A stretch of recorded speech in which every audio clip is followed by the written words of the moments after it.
everyone. Welcome. Welcome to the stream. So I've been kind of busy over the past at least few days, if not week, because I had an inspiration to kind of do something different with the stream. And it is something that I've kind of toyed with a couple of times here and there throughout my time streaming here. But it's something that I wanted to give a more of an actual full-fledged effort to, just to kind of see how it would work out, and I think it's got some fun potential. So the change that I've been kind of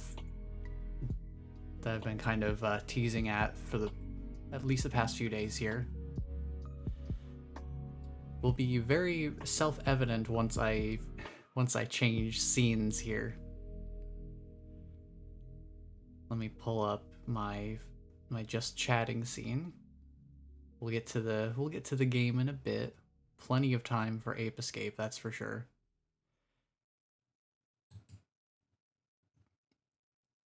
But let me get the right scene up here.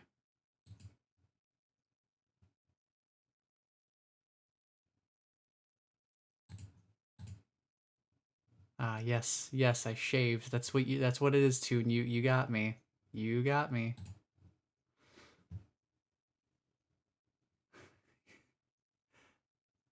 Spotify's having a little bit of trouble.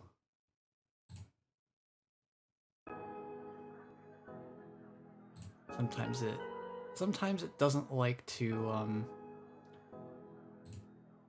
function the way it's meant to, but it's an easy enough fix. Get our chill tunes back in here, because we like to keep it chill here.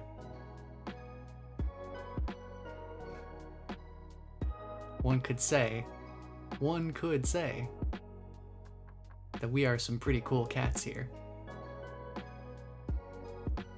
And who would know better about being a cool cat than a cat? So, hello, it me. I am that cat.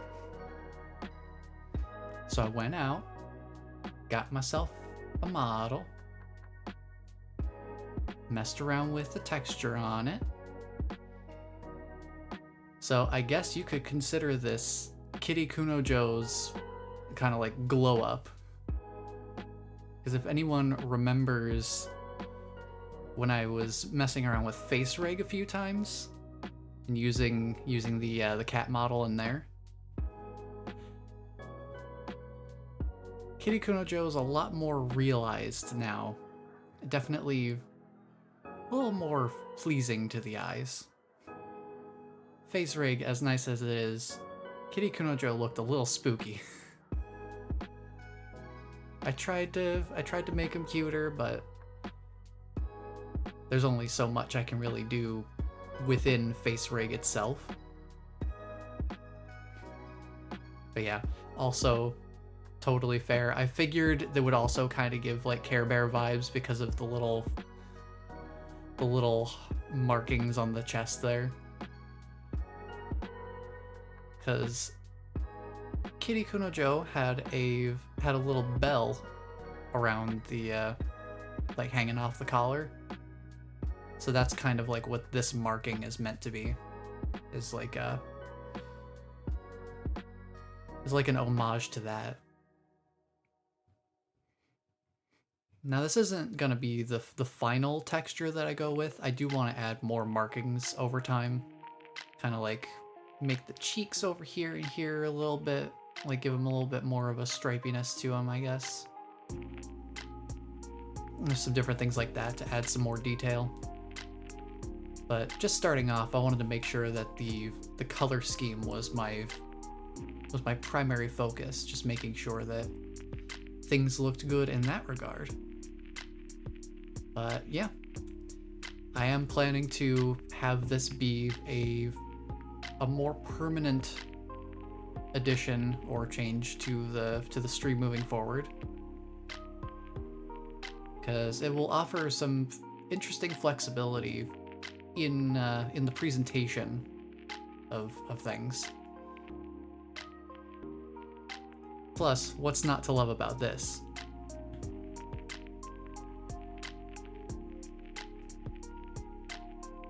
Like, absolutely totes adorbs, right? So yeah, just things like that to be able to kind of have that more, just have more obvious expressions. But yeah, honestly, that was something I was surprised by too. Is like, when I was getting the model imported to like a face tracking software, I'm impressed with how well the audio based mouth animation actually works in this thing, because I think it can actually detect what words I'm saying to some extent, so it's actually going through, like, if I say okay, you see it actually brings the teeth together, and it's like, wow, that's actually kind of impressive. I wasn't expecting it to be quite that robust. I thought it was just gonna be, you know, like rah, rah, rah, rah, rah.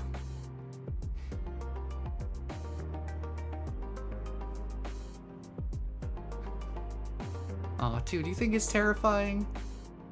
I don't know if you saw I don't know if you saw Face Rig KITTYKUNOJO. That was a little closer to the realm of nightmare fuel than I think this little guy is.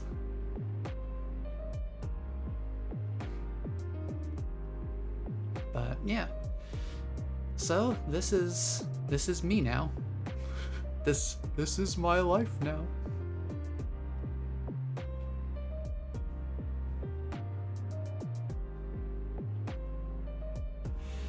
Yeah, I'm just like looking at this thing. Just making fun of the wide eyes expression. Oh, wide eyes, huh? What wide eyes?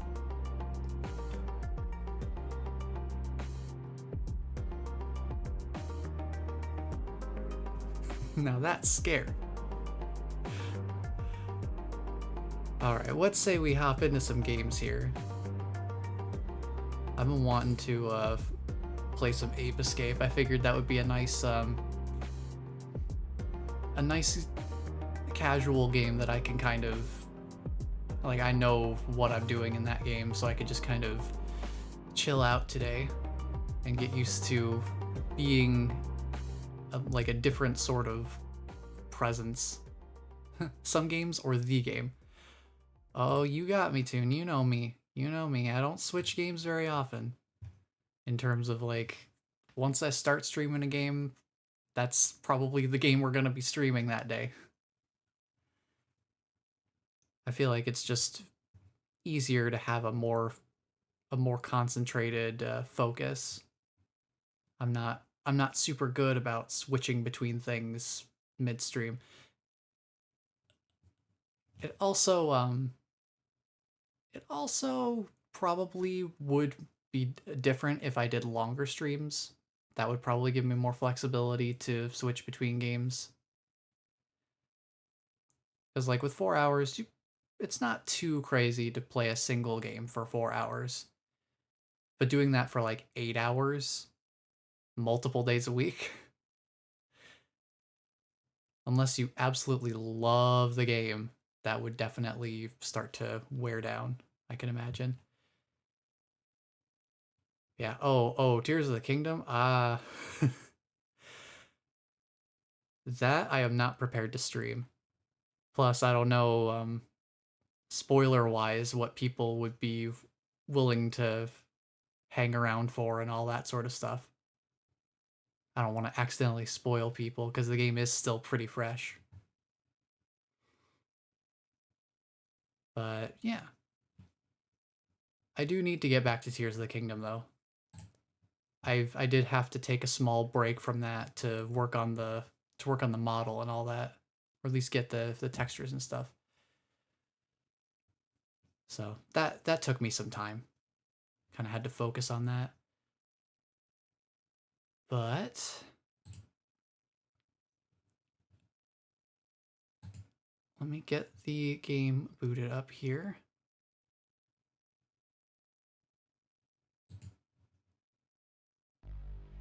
There we go.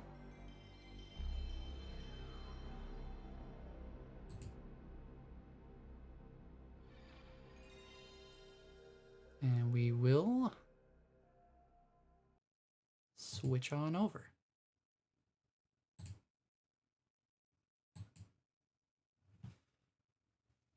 Alrighty. It's Ape Escape. Now I was testing out, I was just making sure my controller still works and all that last night. And I kind of like sped through the first couple of worlds. Because I was like, yeah, I know how to play this game. I can play it fast. Because I have played this game many times over the years. And gosh, this game is such a product of the 90s. Like, if nothing else, the soundtrack will absolutely give 90s. Professor finished the time station yet? Are we gonna get to go back in time? He said he'd be finished with it today. Let's go. Let's Can't go! wait to check out the dinosaurs. And what about the future? Yeah, we'll keep talking because I'm going first. That's not fair. Hey, Yeah, wait well, up. you better hurry up. I'll see you there. You always gotta love adults as kids. Spike, Jake, over here. Watch out. Spike, the time station! No, run you two. Oh, we pressed the button. Well, that's never good.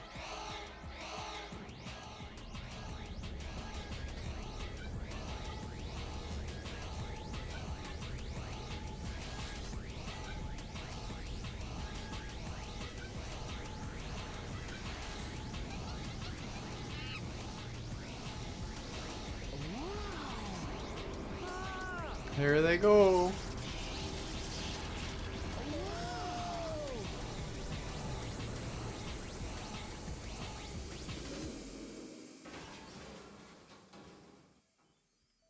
It works.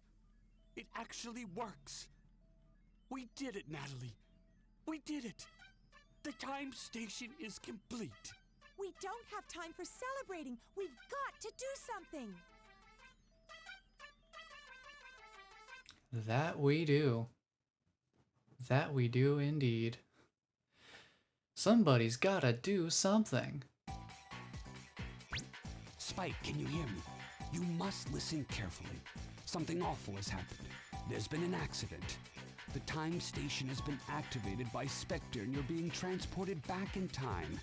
You'll soon arrive in the lost land when dinosaurs roam the Earth. Spectre has sent the apes back in time to try to change the course of history. His plans for world domination have begun. And if we don't stop the apes, history will be changed forever. You're our only chance. Might solve a mystery or rewrite history? Is that what you're telling me? The time net were also caught in the transport. I want you to use them to catch the apes and send them back here. The stun club can be used to defend yourself against attackers. And when you use it on the apes, they'll be stunned. And you'll have an extra second to catch them with the time net. There isn't Extra time for second any is more about games right. on Spike. Our fate is in your hands. We're depending on you. Be careful. All of history as we know it is in the hands of a child.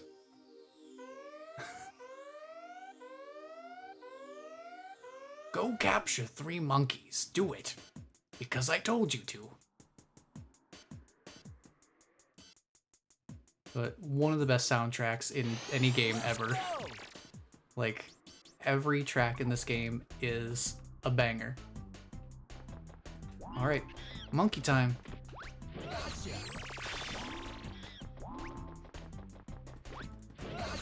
Monkey time. Whoop, come back here. Monkey time. Stage 1. Yes! There you go. There's stage 1. We did it. We saved history. Humanity will no longer be taken over by the apes. You did great. You did great.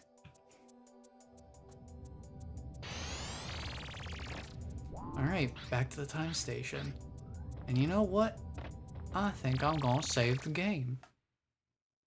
Because we here in the Haven, we like our saves. We like retaining progress. I have my other 79% file there. Probably from the last time I played this on a stream. That would be my guess.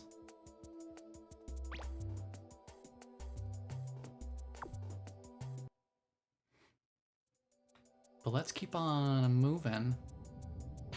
Because there's lots of apes to catch.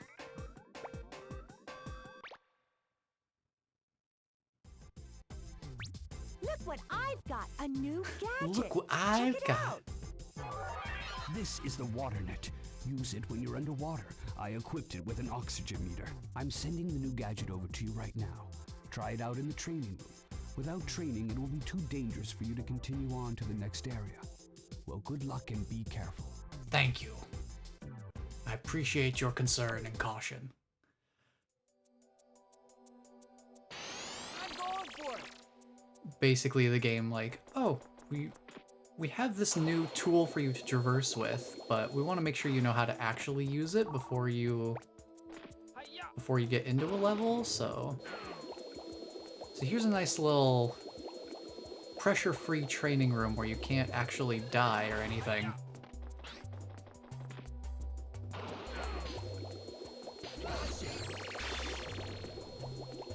So that you can learn how all of this stuff works. That's definitely well appreciated. And the controls for this game are also very interesting, because if I'm not mistaken, I think this was the first game to require Let's go. a controller with dual analog sticks on the PlayStation. So, you know, you got your standard left stick movement, walks you around. That's pretty normal expectations. But because your gadgets are mapped to the face buttons, you actually jump with either R1 or R2. So your jump button is a shoulder button, which is definitely not a super common choice. And your camera movement, instead of being on the right analog stick, which is what most games opt for now, it takes more of a Mario 64 approach where you can you move it using the D-pad.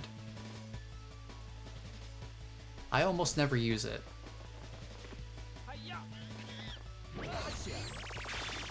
What I end up doing is usually just using the L1 button to center the camera behind me. Because usually I'm busy moving Spike around here. There's no real reason to twiddle around with the camera too much. And I feel like it's kind of a similar way to how I play Mario 64 anyway. Just like, yeah, I'm just moving around, so no reason to mess around with the camera when I can just snap it behind me at any time. Hey buddy, how's it going? I'm gonna just grab you real quick. Hey buddy, how you doing? Got you. Yes.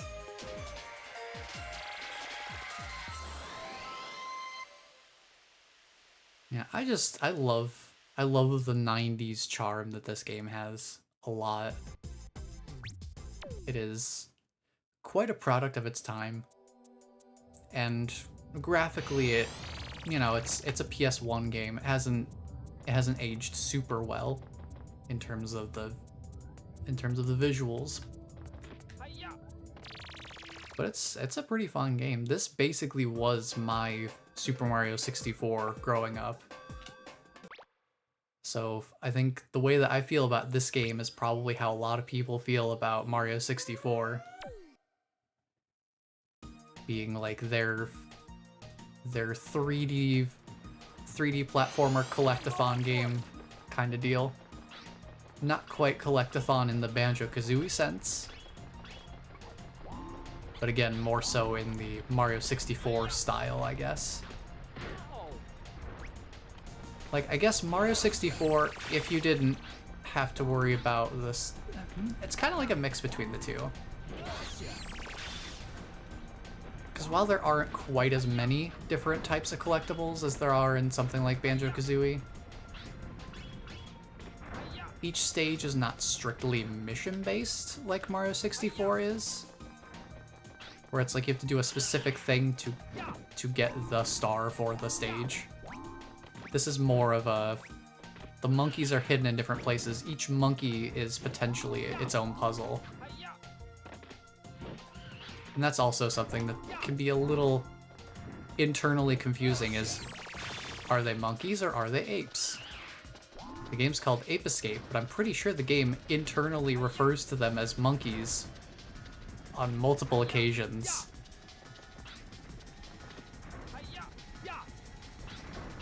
And I always tend to call them monkeys anyway.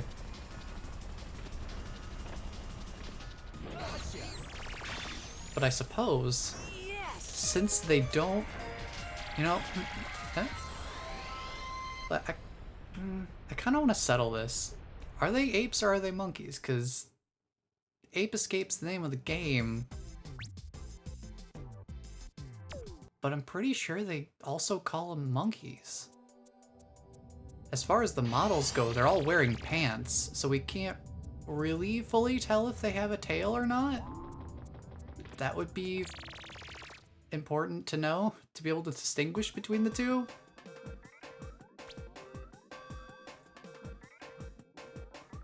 So, I don't know. Honestly, I have no idea. Oh, look, I've got a new gadget. Check it out. Here's a monkey radar. It'll See, they help call you them track these monkeys. monkeys It's a down. monkey radar. I'm It's sending Ape the gadget Escape. over to you right now. Try it out in the training room. I'm calling Without training, shenanigans on you, it's too dangerous Professor. for you to continue I'm calling on to the shenanigans next on you. Well, good luck and be careful. Which one are they, huh? Are they apes or are they monkeys? Let's go! I know Ape Escape is a better title than... I don't know. What would they have called this game? Like Monkey Madness? Or something? Wow. So now we have this nice little radar. So with the right stick, you don't control the camera, you control your gadgets and which way you swing them or point them. So like me spinning around the right stick right now moves the radar to point in whatever direction. So you can use this to find monkeys.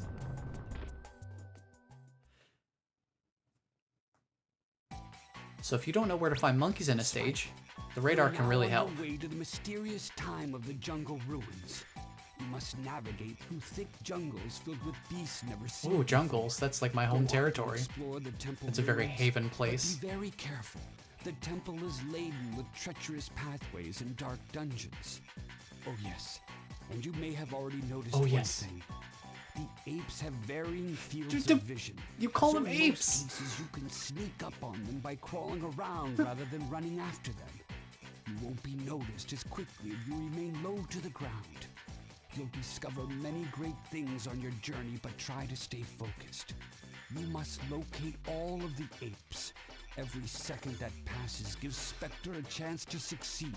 We're counting on you. All right. So yeah, even internally, they're not consistent with whether they're apes or monkeys. Oh, hey, here's one of my favorites.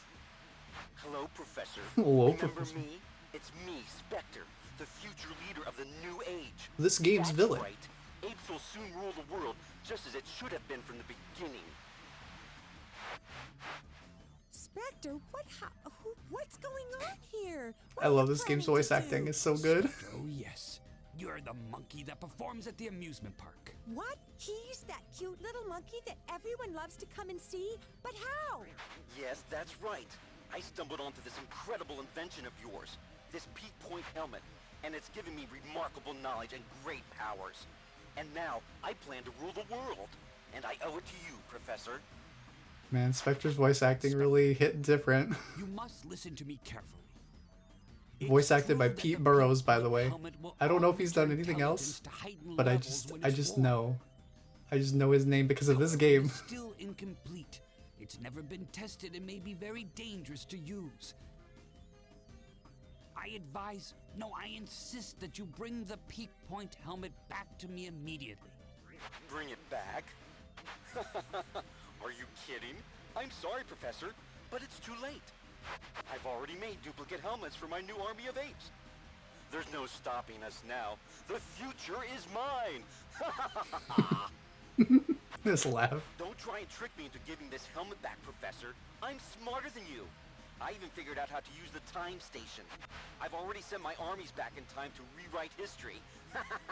No longer will humans be the dominant species. I will rule this world. Don't bother trying to stop me. Huh. Spike will find you. Just wait, you'll see. We're not gonna stand around and let you take over. Spike? That little runt? He doesn't scare me. I've got a surprise for him. Jake! I've always wanted to go up against you. Now here's my chance. I'm gonna have a great time destroying you and showing you who's the real hero. What's Speaking to the happening? player directly. What's wrong with you? Do you realize what you're saying? Do you know who you're talking to? Snap out of it. Pull yourself together. Can you hear me? It's no use. Somehow he's been brainwashed and he's being controlled by Spectre. That's right, Professor. You're very perceptive. The boy you see here isn't the same anymore. He works for me now. I've shaped his will to match my own. I'm in control, and no one can stop me, especially not you. Well, I've got to go now, but I'm sure we'll be talking again soon. Don't worry, brainwashing has no weaknesses.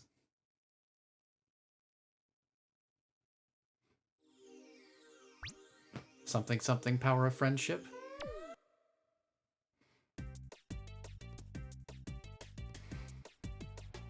Alright, now we're in the jungle. We got fun and games. I'm going for it. We've also got bees and plants.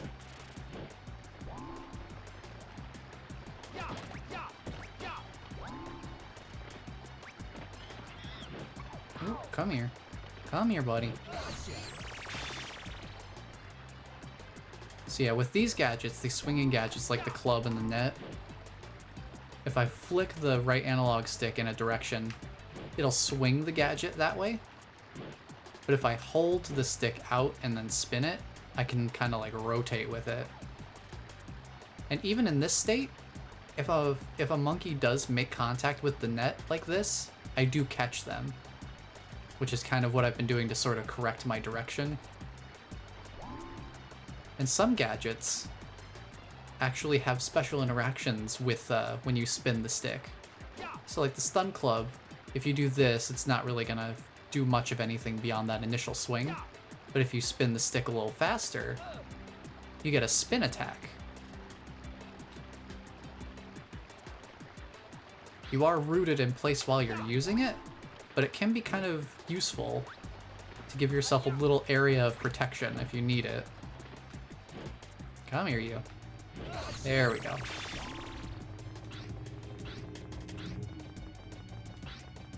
And yeah, I think I did a speedrun of this game one time and I uploaded it to a speedrun leaderboard website, and I think I was at like number 72, which is like, huh, Must not be too many people that speedrun this game, and the people who do probably have it pretty well figured out by now, considering this game is from 1999.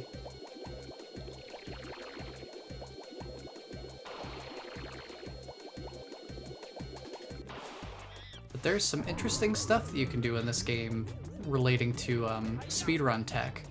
For example, you can get up here early by running up the slope and then double jumping. Normally you wouldn't be able to get up here because the ledge is too far above the ground for you to be able to jump up to it directly. Sorry? Forgot there was a second rock there?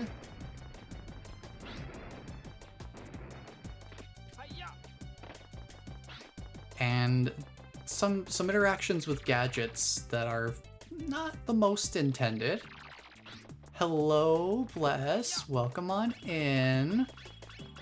How you doing? It's good to see you. How's your weekend? We catching monkeys. Or apes, depending on what the professor decides to call them at any given moment. Because they can be called either one, apparently.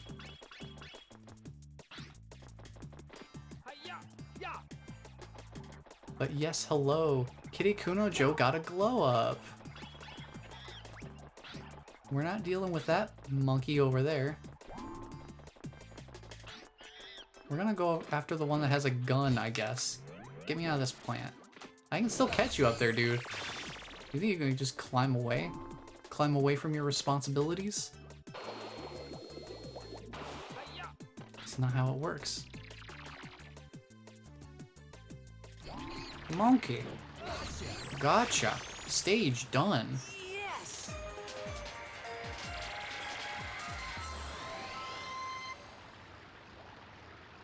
I'm glad you like, Bless. Yeah, this is what I've been working on for the past week, is basically going out, getting the model, and then spending a bunch of time just like repainting the texture sheet, and then making sure it matches up on the model, and then getting everything, you know, tweaked and exported from Unity, making sure it all works. And we got it. Definitely a lot less terrifying than the face rig model. I'll say that much for sure. Oh, the teeth? You like my teeth? Let's go! Yeah, this model's got a little bit of chompers. Alright, so this monkey, we're just gonna ignore that one because they are incredibly fast. Catching them without a certain gadget that we'll get later on is very difficult to do. So I would advise to not go after that monkey starting out. This area can be a little bit sketchy at times, especially with these guys flying around. Just make sure to place your jumps carefully.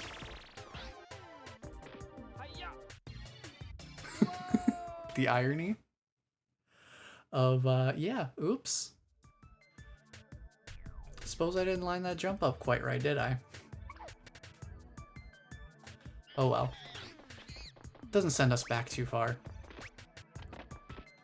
And this game does have a lives system. Your lives are represented by the shirts that you wear. So extra lives are just gonna be like these shirts that you see around. And you won't actually see very many, extra life pickups per se.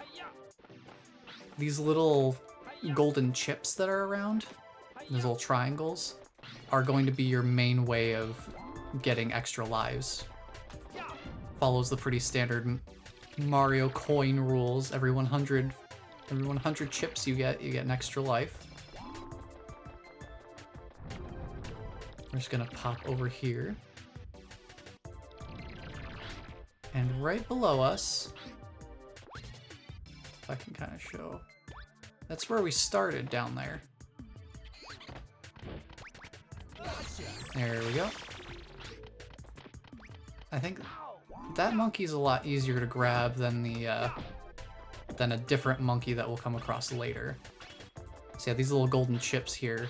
Get 100 of those, you get an extra life.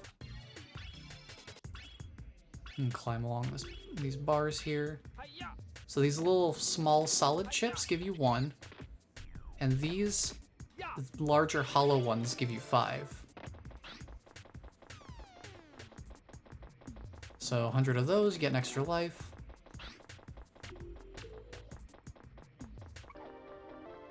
And then your health in the upper left there is represented by cookies.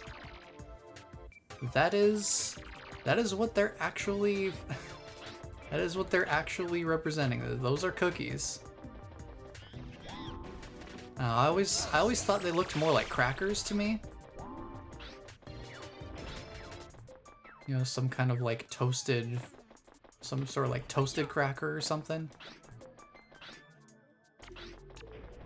But you know, the game calls them cookies, so we'll go with that. Then again, this game also can't decide whether it wants to call these guys monkeys or apes, so I feel like cookies and crackers could also be a bit of a interesting point of distinction. But yeah, I also more recently was looking at like the little paint smear that's underneath them, and now all I could think of is that just reminds me of Mario Paint. Like, does that not feel like the Mario Paint inspired like graphic underneath the cracker cookies?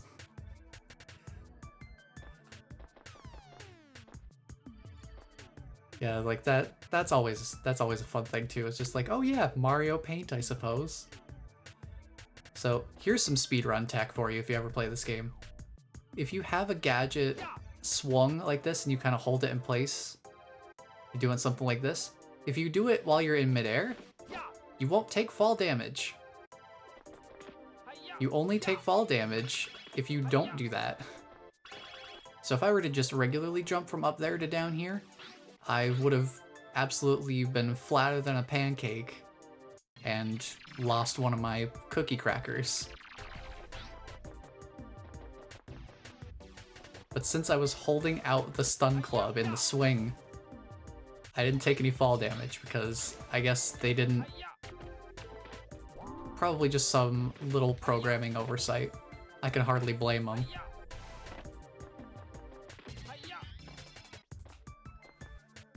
This platforming section always gave me some trouble when I was younger.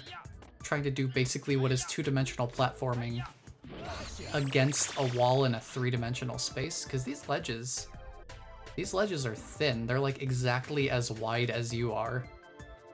Like, there's not much wiggle room, so you kind of have to press up against the wall.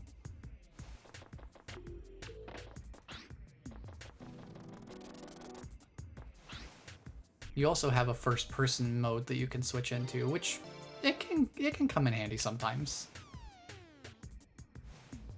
Lets you look around a little more easily than trying to use the camera. Plus, if you want to look vertically, the regular camera doesn't really do that very well. It just kind of resets back down to a playable state. But yeah, that monkey over there, we're not gonna mess with him right now. It's kind of hard to see. I'll wait for this fan to turn off. But he's wearing these red and blue goggles.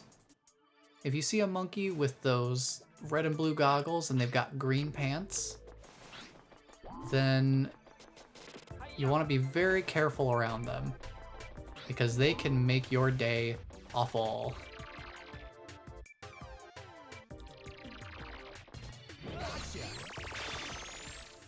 Yes! So yeah, red and blue goggles, green pants, wearing a backpack. That monkey's gonna give you a rough time because their backpack actually contains homing missiles. So they can just fire off a cluster of homing missiles at you if they see you. You did great. Which is always the most fun thing to be dealing with.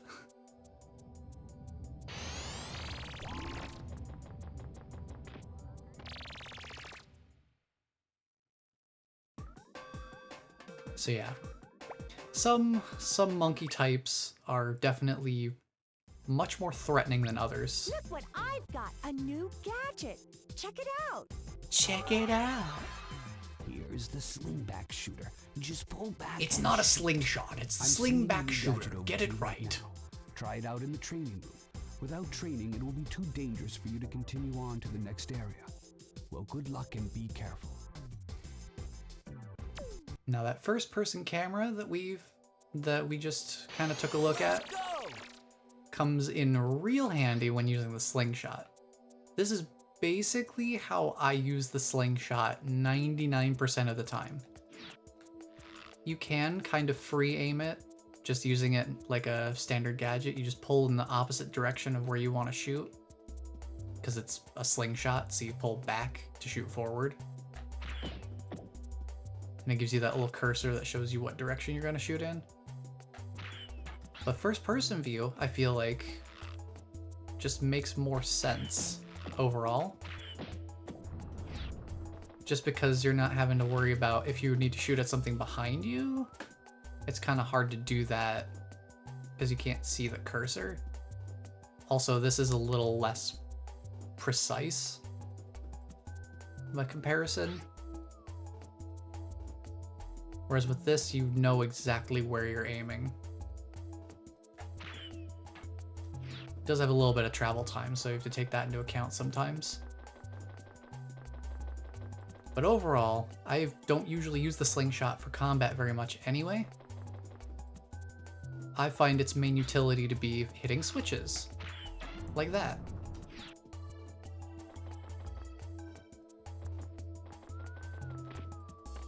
One thing that's useful for speedruns in particular is this is where the speedrun gets more mechanically intensive, is once you get this slingback shooter.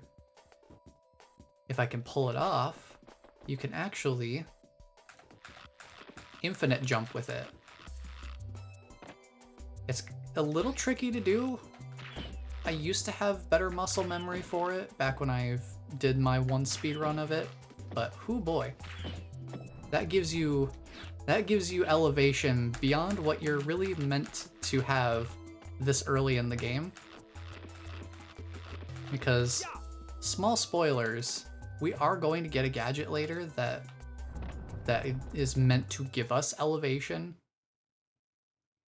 so that we can actually get up to places higher than our double jump would be able to reach. But if you're really good at using the infinite jump, that gadget basically becomes obsolete.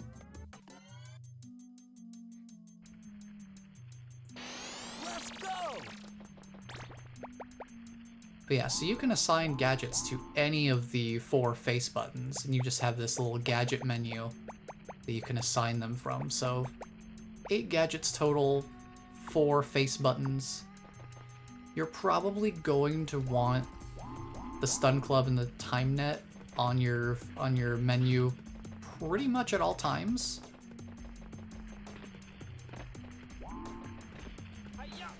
So I usually just cycle things to the circle and square buttons for the most part. Excuse me, Mr. Rotten Melon, go away.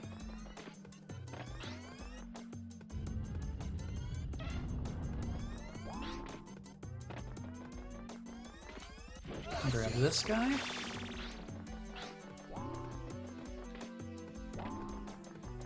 Yeah, I also tend to leave the slingshot on most of the time because switches like this tend to show up a lot. And if you're using the slingback shooter for verticality as well, then you're probably also going to end up leaving it on most of the time just to get around anyway. Right, hitboxes are fun. So we could take this little platform and do that whole little light bridge thing.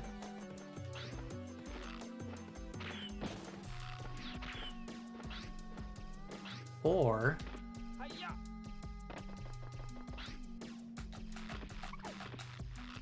could try it. The tricky part with the infinite jumping is mainly if you need to preserve your momentum while doing so.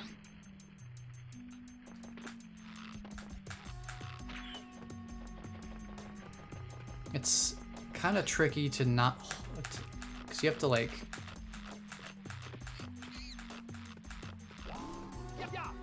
I just barely made it to that ledge because I lost so much of my momentum in the process.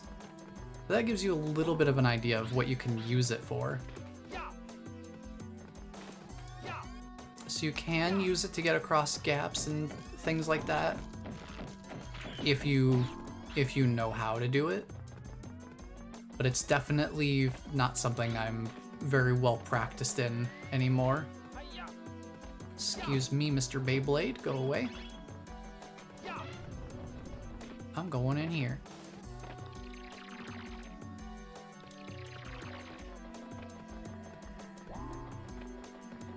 And like I said, there's a gadget we will get later that is sort of meant to be, that is designed specifically to be an elevation gadget.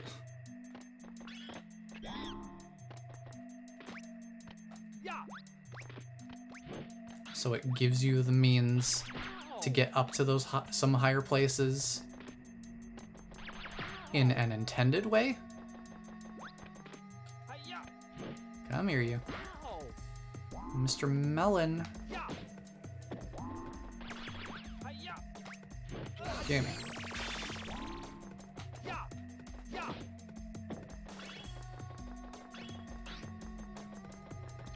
But yeah, if you do feel confident enough to use the infinite jump for some different stuff, you can definitely get to some places much earlier than you're really meant to.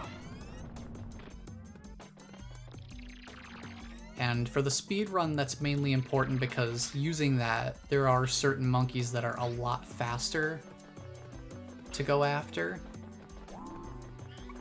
because it just takes less time to do the infinite jump than it does to navigate like a maze or something. Grab one of the Spectre coins, because I don't think I've grabbed any of those yet.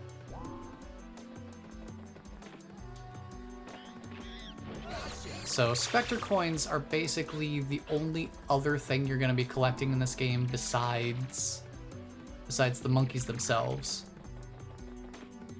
As far as the like official collectibles go.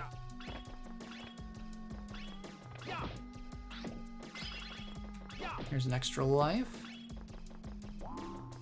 So since we only have one more monkey we need to catch, we have a couple of options here. We could get that guy up there. We can either knock down the platforms below him, or you can infinite jump up to him. Or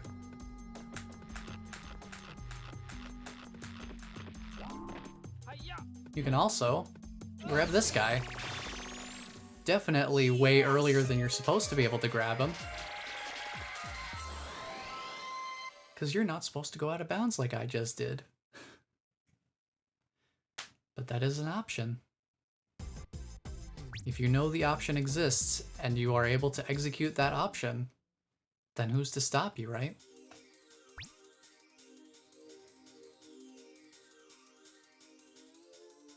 I've been waiting for this for a long time. This is just between you and me. Follow me. All right, it's time for our first stadium attack. This is basically a race against Jake. I'm going for it. These are technically optional, so the speedrun does not do these at all. The speedrun does completely skip these. Because your reward for completing these is 5 Spectre coins, I believe. So these aren't strictly required by the game for story progression. But you know, it's part of the experience. It's always kind of fun to give them a try. And it's got a timer built in too, so you can always try to beat your best time on it. Note that we don't have any of our gadgets here.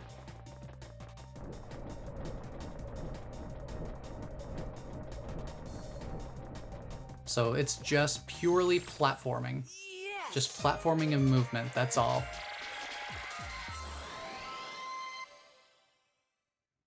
If you know where you're going, it's not too difficult to beat Jake here. But it's definitely not easy by any means, especially when you're first trying it. Anytime you want. Because I know when I first played this, when I was a lot younger, getting through that segment with the platforming over the lava, I know that used to give me a lot of trouble as a kid. That was a real sticking point for me.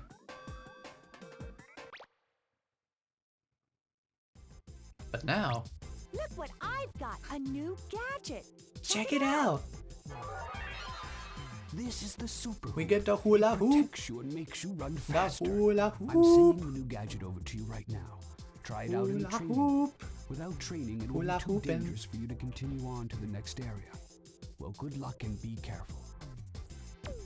So the hula hoop is an interesting one, because there is a little bit of speedrun tech you can do with this too.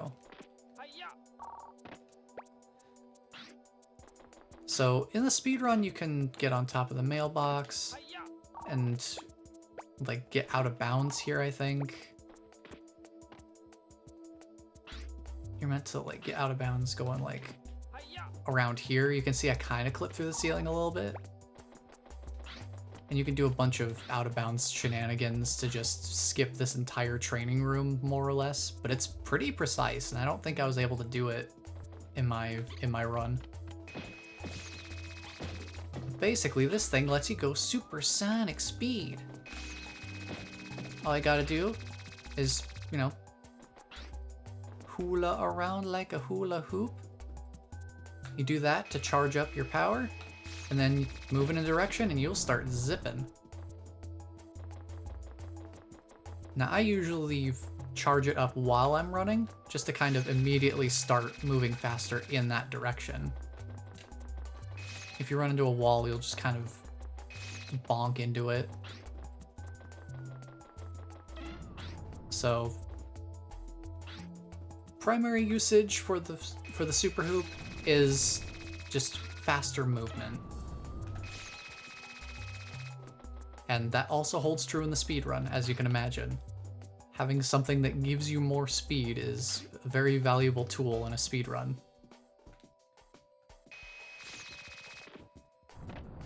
One thing to note that I kind of want to show real quick is if you jump out of it, you have your normal momentum when you jump just at any point.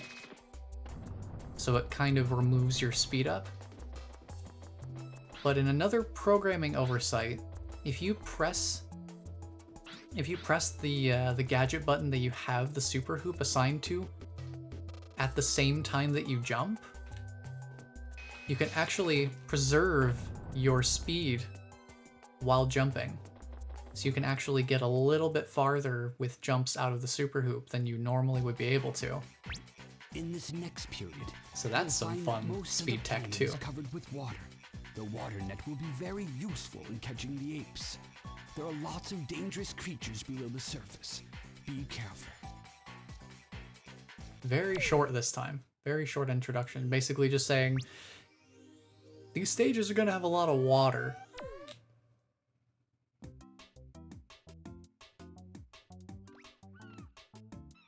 Alright, it's time for our beach episode. Let's go. Let's go!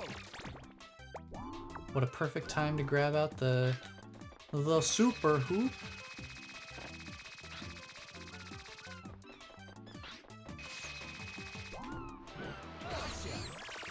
Now this is one of the stages in the game that actually suffers from a lot of in-engine lag. So like, the lag isn't because of my computer, it's because of just the game itself. Like even on a good gaming PC like I have, this thing is definitely no slouch. This is just because the game itself can't handle all the stuff that it's trying to render. So that's always fun. One of the very few times in the speedrun where camera manipulation to make sure that the camera's not pointing in that direction where the lag happens is actually useful. Keeping your camera pointed this way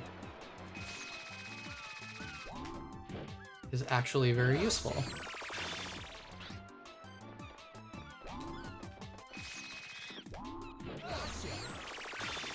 So yeah, being able to chain together the super hoop, using the super hoop, doing the speedy jump out of it, and then slamming down the net. That is very it's a very good way to grab some of these monkeys that are just out in the open. It's just taking the super hoop, getting speed on them, and then just slamming down the net. It can be kind of tricky to do everything, to hit all the buttons that quickly. But if you can manage it, it's pretty helpful. Yeah, big old beach over there.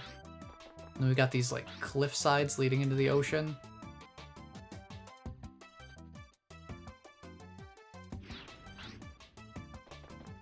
Now there's a whole run around area to get up to this ledge that normally you wouldn't be able to get to unless you went all the way around in this area.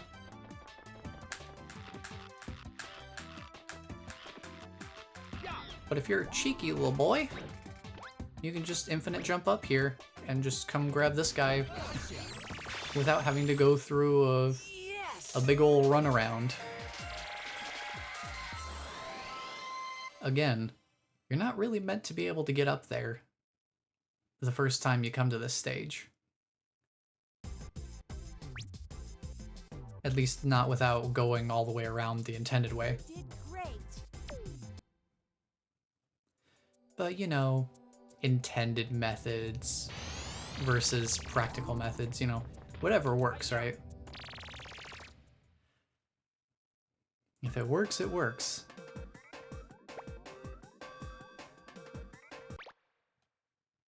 Yeah, so a lot of the tech and stuff that speedruns use were things that I never knew about as a kid. Like I never knew about infinite jumping or the super hoop speed preservation while jumping, or something I haven't even discussed yet. Gadget switching actually has speedrun applications too.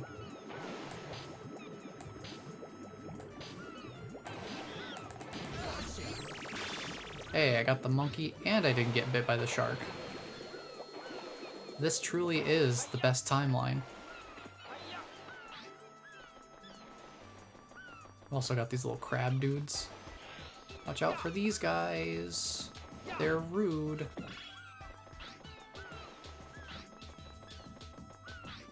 But yeah, if you're swinging a gadget like the time net, you notice how I completely stop running? And I have to wait for the animation to finish before I can run again. If you don't want to wait for that animation, just switch to a different gadget. And you'll be able to start moving again.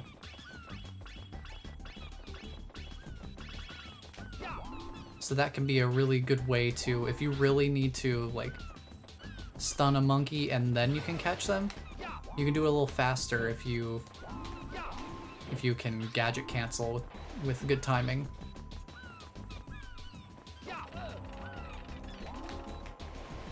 And that gadget canceling is, I believe that general concept is kind of how the super hoop works. But hey, there's two monkeys up here. I think normally one of them dives off into the water if you're too slow. So that's a new one.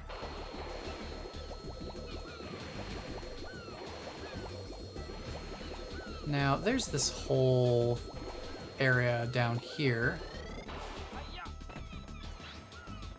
This here is our cookie cracker jar. If you need health, you can just hit it and it drops some health for you. And it's infinite, so if you need to top off, feel free to use it whenever you need it.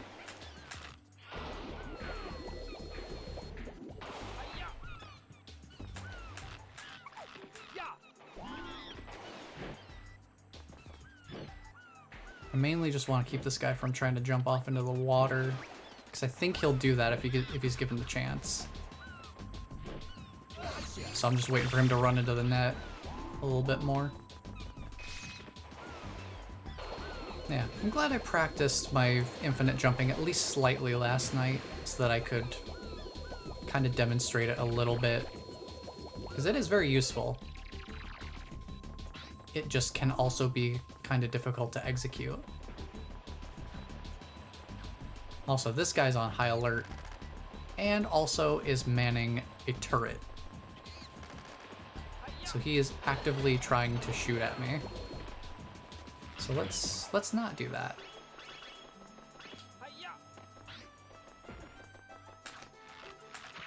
Oop. See if I can infinite jump correctly.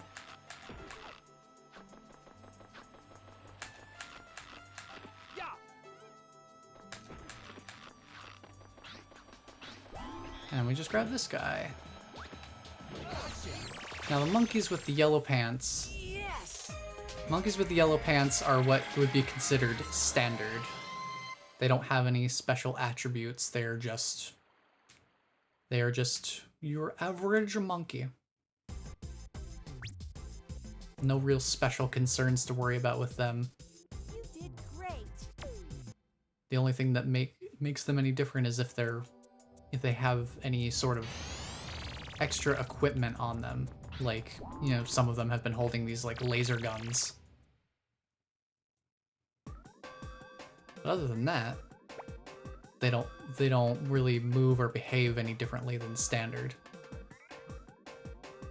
He just wants a cookie. Don't we all? And with plenty of cookies to go around, I just don't want them to be, you know, rewriting history. That's a little problematic, no matter how badly you want cookies. Would you rewrite history for a cookie? I'm going for it. Would you?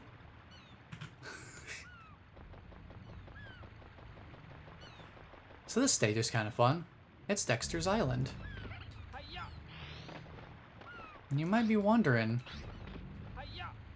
who is Dexter? Well, if we take a look at this little mailbox here, we find a completely unknown creature. The professor named him Dexter. He named this thing Dexter.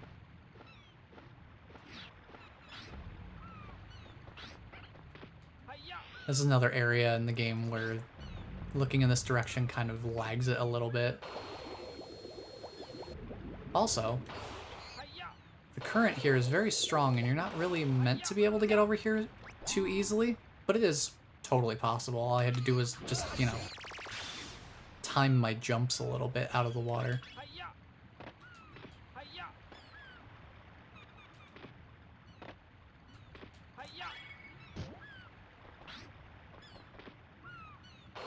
The way you're meant to get over there is that there's this little area here behind this wooden wall that you can break. And there's a monkey here, so we'll grab the monkey, hit the switch, and you free the turtle!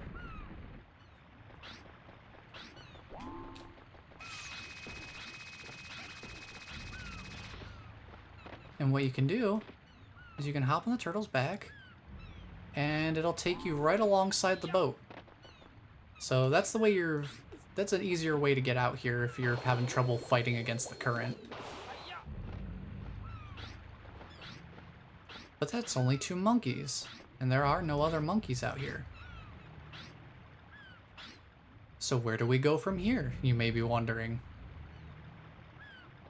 Well, the only other place there is to go. Straight down the gullet of an unknown creature. And then start diving around in its stomach acid, because that's what you do.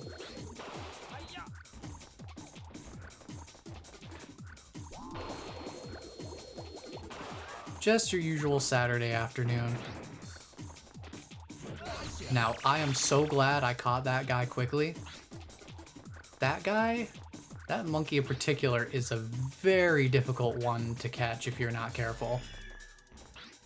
I have spent several minutes chasing that single monkey around this room because you saw him like throwing bombs.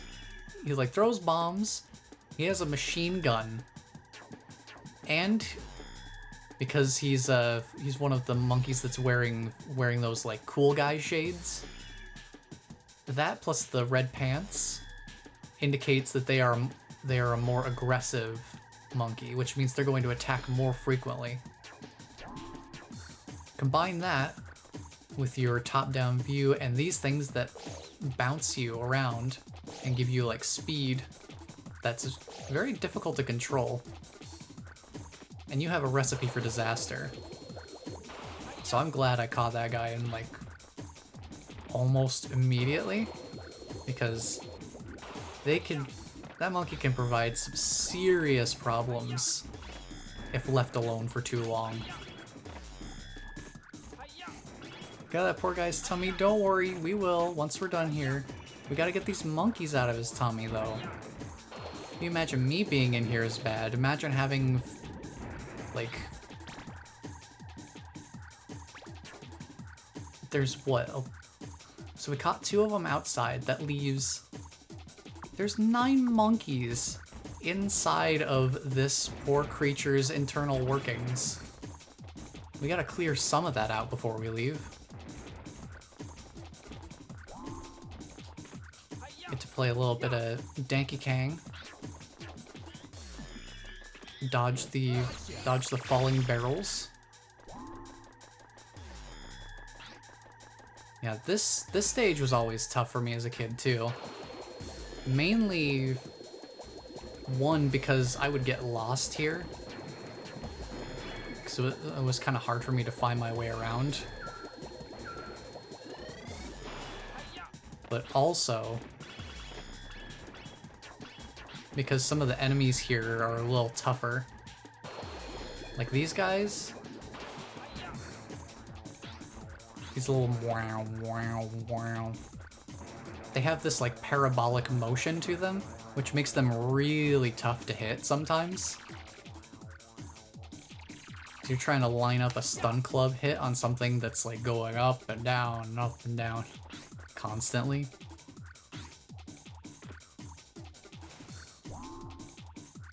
So as you can imagine, that would make it very difficult for a less hand-eye coordinated young child to actually, you know, manage to hit them successfully. Now, we can't grab this coin because this is a solid wall that's not breakable right now. It is doing this little flashing effect though, so that is something that we won't be getting to until after we beat the game. Because there is a post-game. It's like you do your normal beating the game.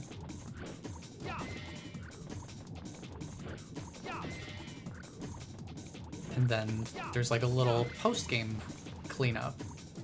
Oh, we missed our ride. Also, enemies like that really give me like, in fact, this whole area, you know, Makes me think of Lord Jabu Jabu's belly from Ocarina of Time. Because, you know, enemies hanging from the ceiling, being, you know, running around the internal workings of a creature as a level in a game. The similarities are definitely can't really be ignored. So these guys, these monkeys are wearing the white pants. White pants means they are very, very, very easy to alert. So oftentimes these guys will be alerted almost before you even know that they exist. So, like, they were alerted before we even came into this room.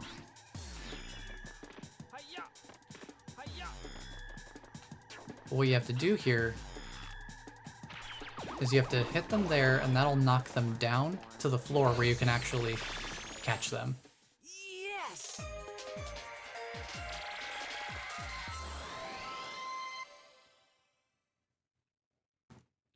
So yeah, okay, Bless, we're getting out of his tummy now. Don't worry, we cleared out some of the monkeys that are running around in there. We're helping the dude out. You did great. We'll come back and help him out even more later.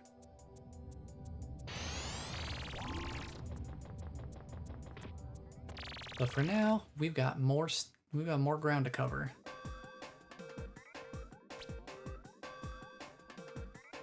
And this ground is covered in snow. Because now we're heading to the towards Ice Age. It will be extremely cold in this next area. The planet is covered with ice, and in some areas with strong winds, the temperatures will drop below freezing. The apes have adapted well to the new surroundings. Take full advantage of the gadgets so you can quickly move on. Alright, well, good thing I've got all this fur, right? It'll keep me nice and warm. We have to catch 5 out of 6 monkeys, and there's 1 Spectre coin here. This is a stage we could probably actually complete now.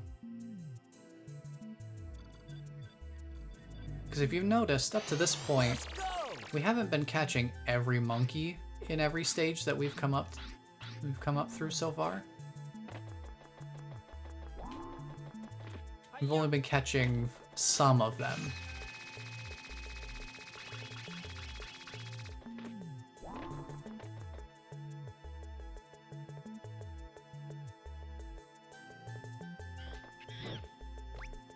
Hey, got him. Nice.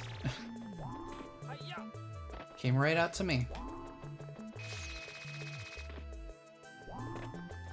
But this is, and for the most part, there are monkeys throughout each stage that you're really not able to reach until you have some of the gadgets from later in the game.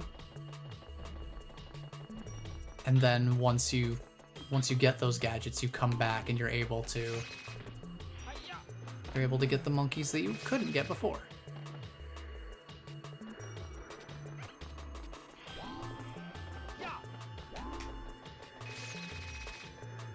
So here we want to hide behind these ledges whenever the particle effects on the screen increase, because that's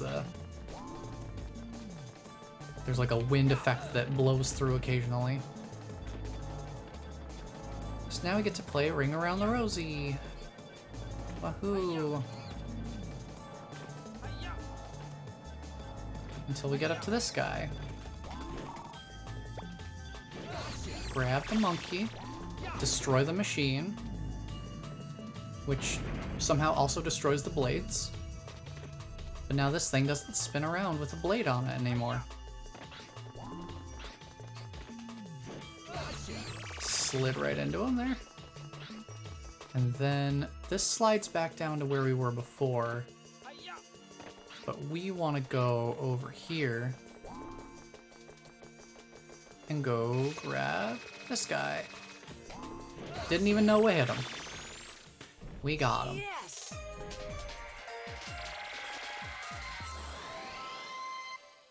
Now this is one of the few stages in the early game that we can actually clear out all of the monkeys right now if we want to. We can just immediately go back in. There's only one monkey left. And it is totally accessible with the gadgets that we have right now. No shenanigans involved even. We don't have to do any sort of infinite jumping or anything.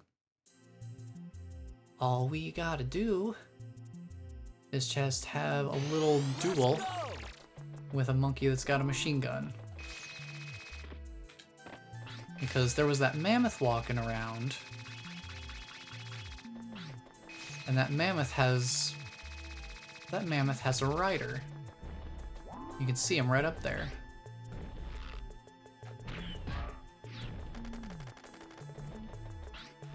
So all we gotta do is we just gotta dismount the rider by taking some shots at his little post up there.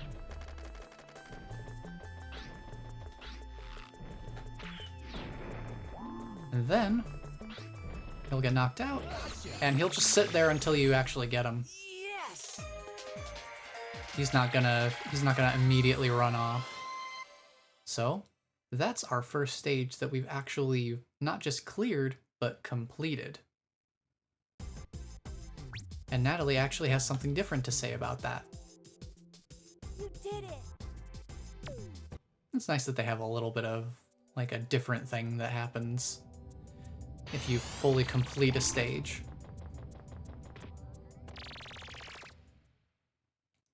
So yeah, clearing a stage means you've caught at least the minimum number of monkeys to move on to the next stage. And then completing it is grabbing all the monkeys. And then you also get this little Spectre coin icon in the center for any stages that you've collected all the Spectre coins in them. Once you do that, you unlock a time attack function for that stage.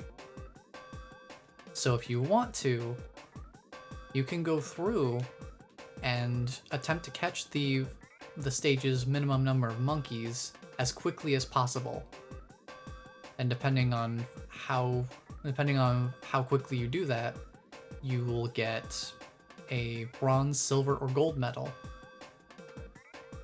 And I don't believe that getting all of the gold medals on time attacks is required for the save file to be considered 100% complete.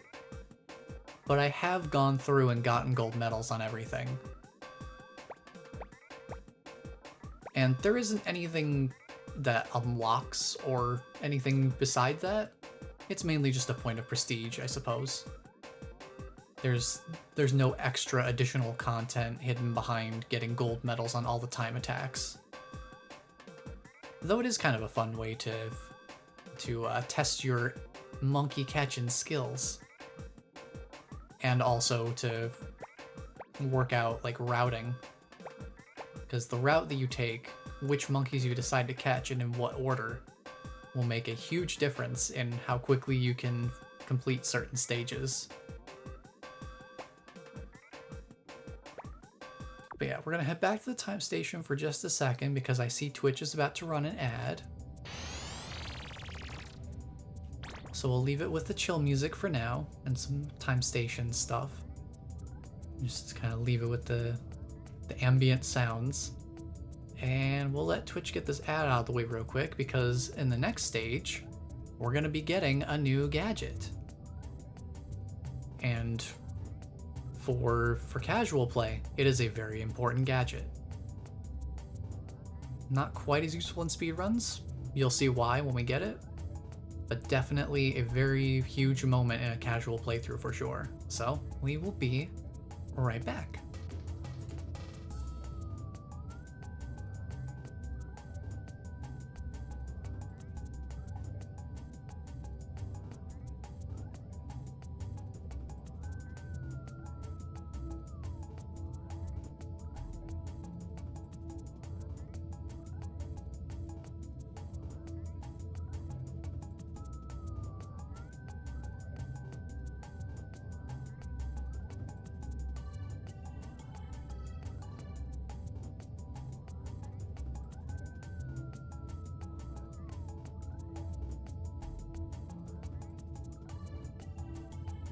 Hello everyone, welcome back. It is time for us to get a new gadget. So let us go see what our new gadget is going to be. Forgot I hadn't opened that mailbox yet. So the red mailboxes open automatically the first time you walk next to them, because they're messages that usually give you important information about either controls, about like some different controls that you can use in the game, like teaching you how to jump and swing your gadgets and stuff like that, or very important information about your environment. Like, oh hey, there's this thing coming up, you want to make sure that you remember to use this gadget for it, or something like that. The blue mailboxes don't automatically open, and they're usually not quite as crucial. Oftentimes it is a little bit more like flavor text with some more advanced hints involved in them. But it's been a long time since I've actually opened the mailboxes, so I don't remember all of what's in them.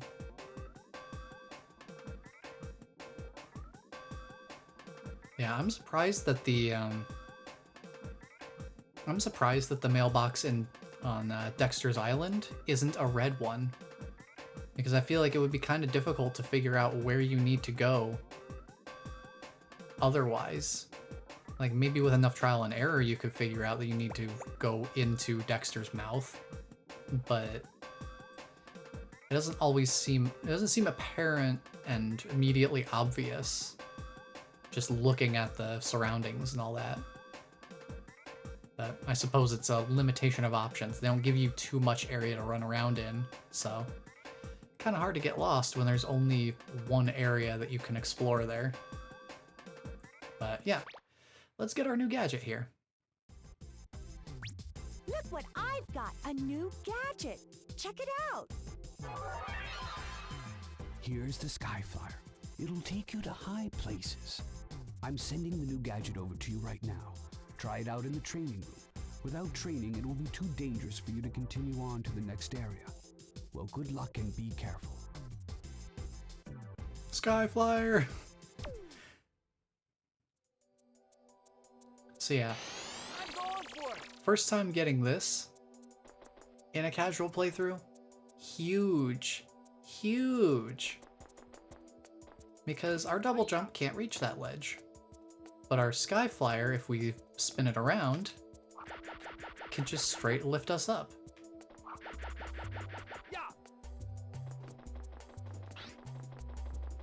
Now you'll get the same maximum height whether you use the Skyflyer on the ground, or if you use it after double jumping, or after jumping.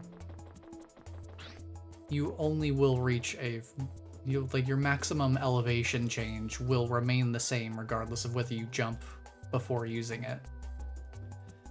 So where this really comes in handy is if you use your jumps and then use the Skyflyer, because it can basically act like a floaty third jump. So it can come in real handy that way. Plus, you can actually use it to have like a slower fall, which means that if you want to get down from a high elevation, you can use the Skyflyer to keep yourself from taking fall damage, or to help guide your landing, because you'll have more time to kind of line up where you're actually gonna land. Now keep in mind with the Skyflyer that you do have to keep spinning the stick as long as you want to use it. When you stop spinning the stick, the Skyflyer is going to stop spinning. It's not like the Super Hoop where you spin it up to charge it and then you can just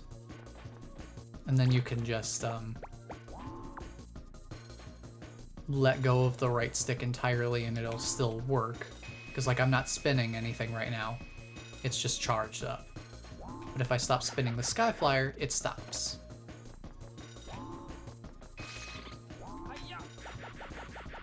Also worth noting that if you use your Super Hoop speed preservation, you also get to keep a little bit of that speed when you use the Sky Flyer. You do gradually slow down though.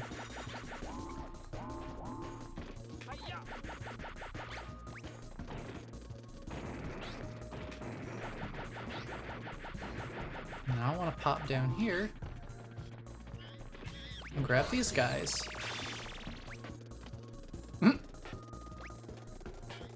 I guess he was just chilling. He was like, yeah, okay. Yeah, Sky Flyer, very, very useful. It's a very simple way of getting some extra height. You don't have to worry too much about, like, the infinite jump still has its advantages for sure, because the infinite jump is not restricted by elevation. It's only restricted by your personal execution of the trick. You can basically go as far up as you want to, as long as you can actually perform the infinite jumping consistently enough to do that. So yeah, the only limit on the infinite jump is basically just your ability to do it. Sky Flyer is very simple to use, but it only takes you up so far. You can only get so much elevation out of it. So, it really depends on what you're wanting to use it for. I think the Sky Flyer is definitely a lot nicer to use if you're just wanting to play casually. It is very useful in that way.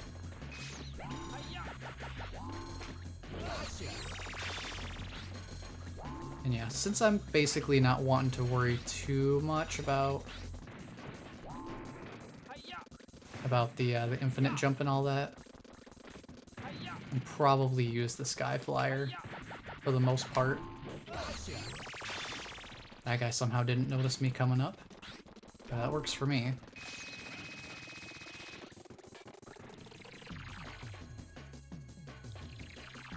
Yeah, on that note, having the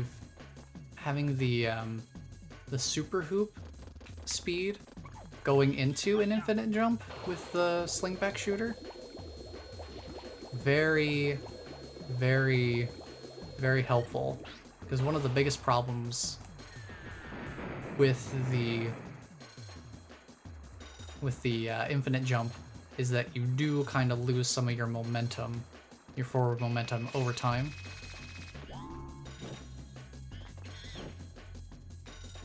Ooh, nice, we got him. Yes! So because these are colder stages, the monkeys aren't wearing they aren't wearing only pants now. They're actually wearing these like full parka suits. So they've got like full warm suits now. And their warm suits still preserve the same color-based attribute flags that the pants do. So yellow suits are your standard, green suits like the one we just caught are the ones that can shoot missiles. And that sort of thing. So I like that. I like that the monkeys are actually bundled up for the ice stages.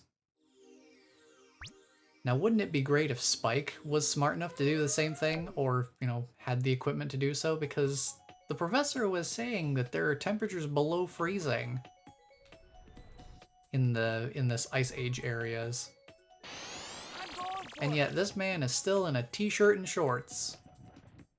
Just wearing some sneakers. I think those are sneakers. Kind of hard to tell.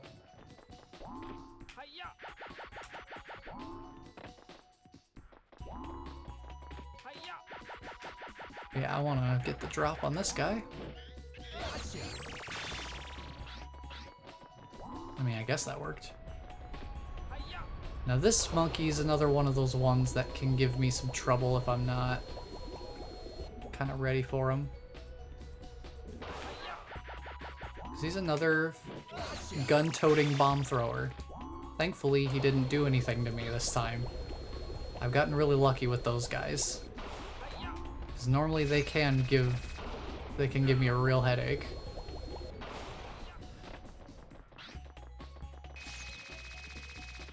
Yeah, let's go inside here.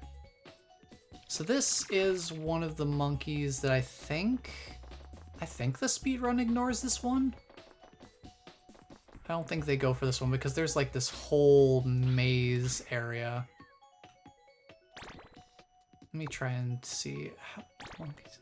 I'm trying to think of how many monkeys there are between here and the top. Because I know there's at least. Yeah, I think I know which ones the speedrun goes for. So it's not in this area. This is another level where you can get all the monkeys with the gadgets that you have up to this point. So we'll probably do that. But the gimmick with this little maze area is that there's this ice. These icy floors.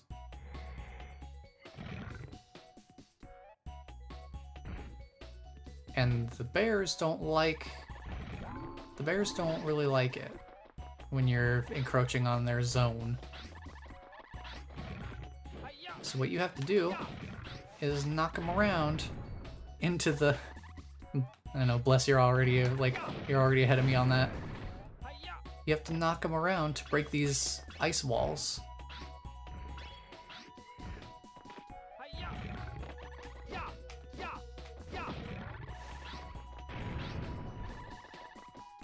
And this area can be a bit of a maze.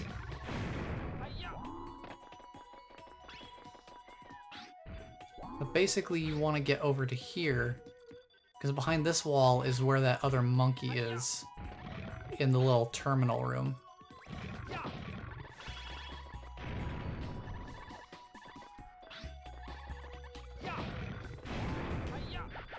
I like how they get the little X's on their eyes whenever they run into something. So here's the monkey. That's the only monkey that's in here. So that whole maze area is just for the one monkey and the Spectre coin. Oh, never mind, I forgot there's another monkey right here. Forgot there were two in here. So yeah, you want to try to aim for the back one first, just because you're gonna be coming out through here anyway.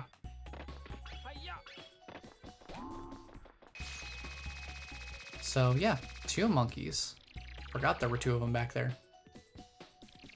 So usually I don't think the speedrun route even goes through that whole area because, you know, it's a maze. Mazes are slow. I think what they usually do instead is completely ignore that area and just infinite jump up to, like, maybe up there, I think. Or, like, up there. They infinite jump over to across this ice bridge. And this ice bridge is also something that gave me a lot of trouble when I was younger. I have no idea how many times I tried to go across this thing and just could not do it.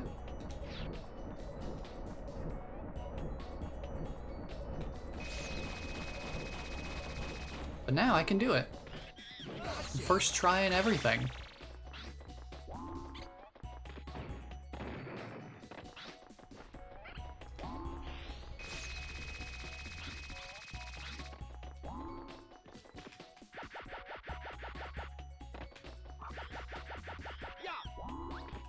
So we're gonna grab this monkey, and we've cleared the stage, but we're gonna go right back in because we haven't seen this whole area yet, and there's still more monkeys that we gotta catch here. And you see, now that sounds even more appropriate, isn't it? Great.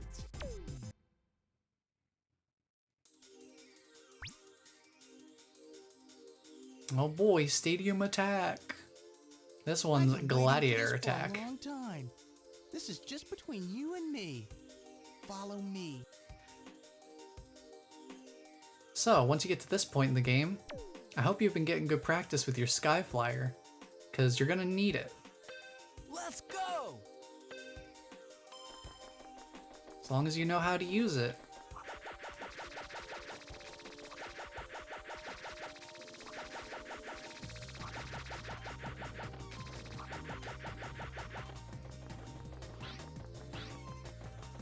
Go here, jump across, and then jump off before you reach the end. You preserve some of your sliding momentum that way.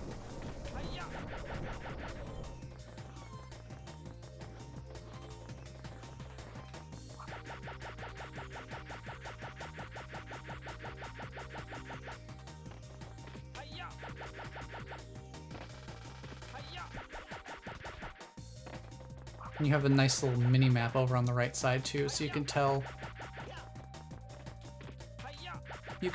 where you are in relation to where Jake is. You can see the general layout of the map. So that's also handy. You can take a little peek at the map before you even start the race for the first time, just to get a sense of which directions you're going to be going. Which is pretty handy.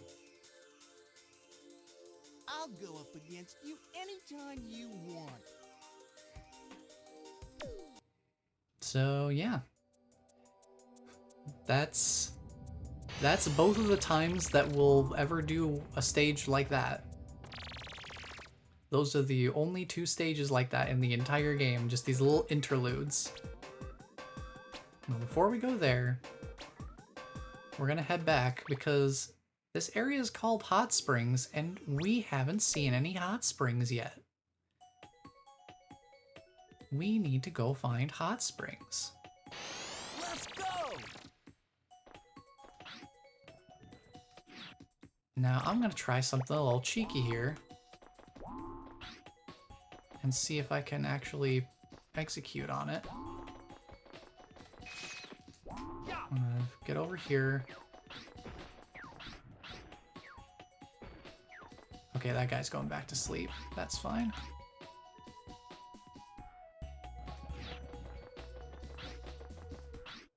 I want to try and see if I can get over here.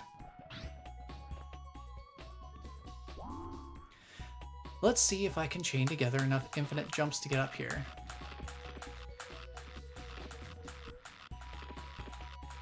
Oh, almost had it.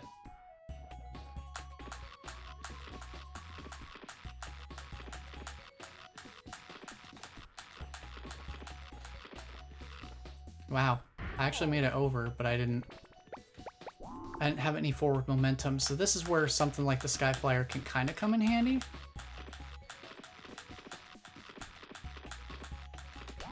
Because you can still navigate yourself using the Sky Flyer. But this is where we caught the last monkey.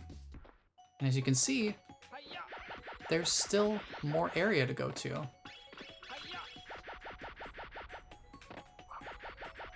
So it's nice that we can kind of skip that ice bridge. I need to deal with this guy. Get some health back.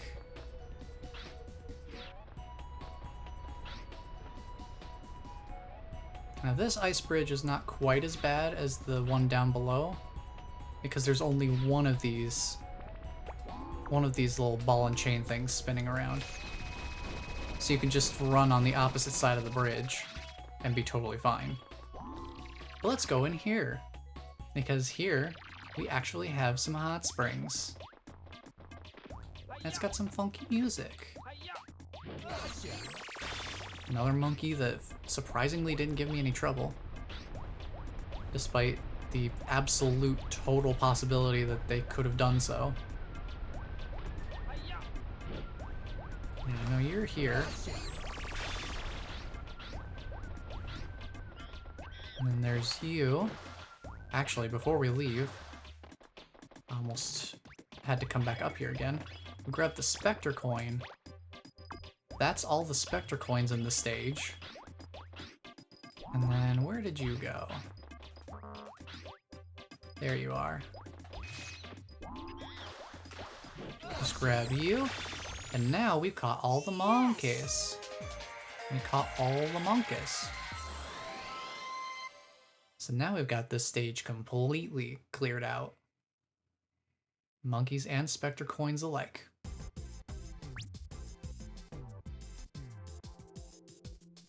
You did it! So that's that stage completely done and dusted.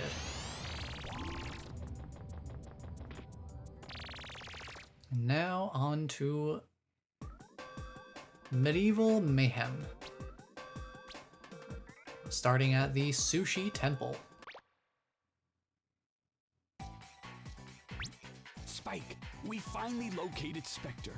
We don't know his exact whereabouts, but he's hiding somewhere within the period of the dawn of civilization.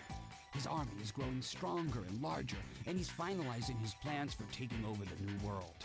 Transport there now and find him. Time is running out. Hurry! Alright. Sounds like they've actually got an idea of where Spectre is now, so that is our new mission. We are clearing some stages in pursuit of Spectre. Now that we actually have an idea of where he is. Let's go! This stage has some of my favorite music though. This one in particular is really good. Now let's see if I can do this. It's kind of a tricky triple catch here. Ooh, that's not looking good. Ooh. Oh, I caught two of them. Still not too bad though. If you're fast and careful, you can actually catch all three monkeys just by running into, just by like kind of hopping into the center of where they're gathered and just spinning the net around and grabbing all of them. I managed to get two of them, which isn't too bad. But that's all the monkeys that are outside, so let's just head on inside.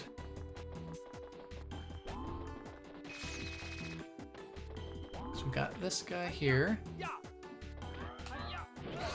Grab him before he even has a chance to do anything.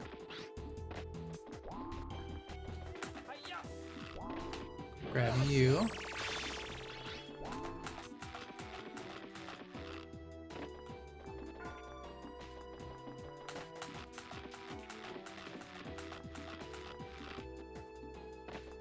Trying to get my rhythm back for infinite jumping.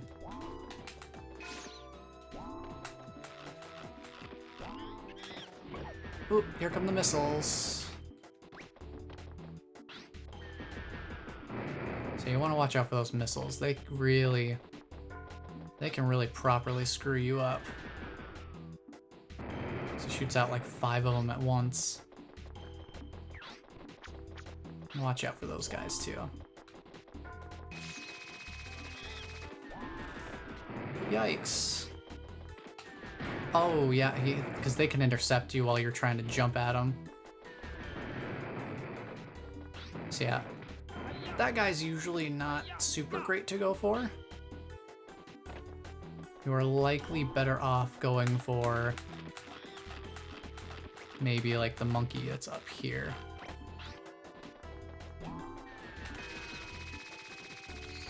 Now while he's a super fast monkey, there's another monkey up there too.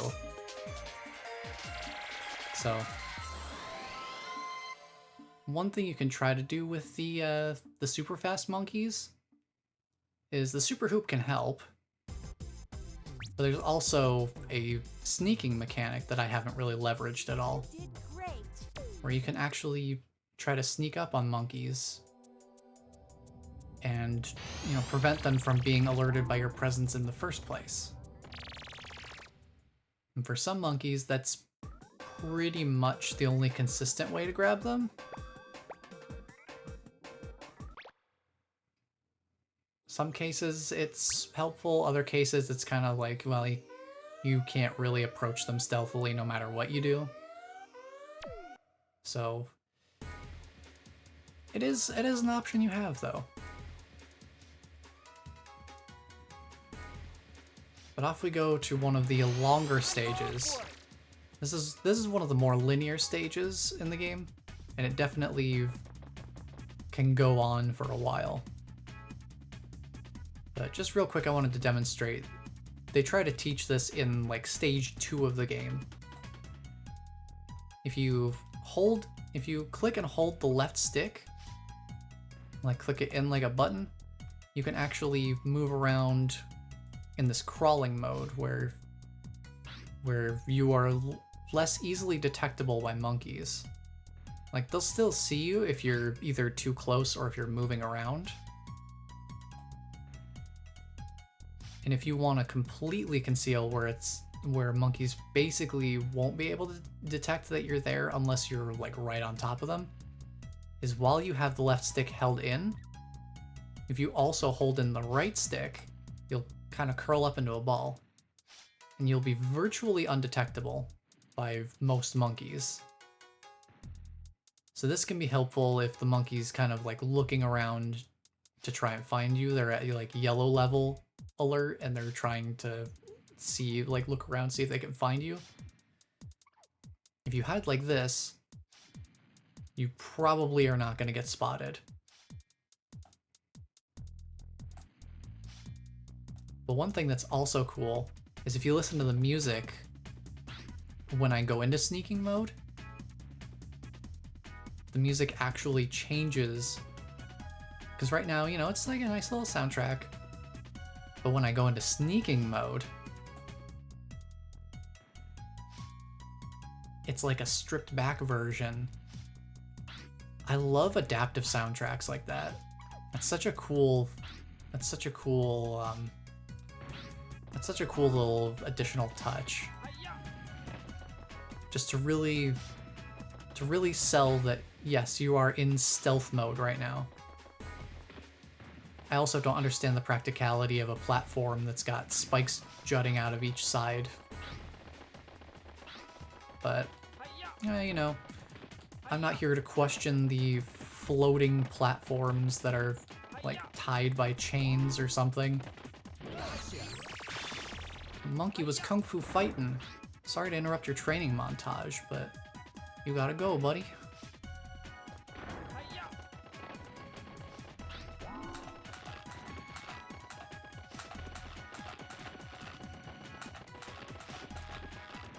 I'm trying to grab the ledge here. Can I not grab this ledge? There we go.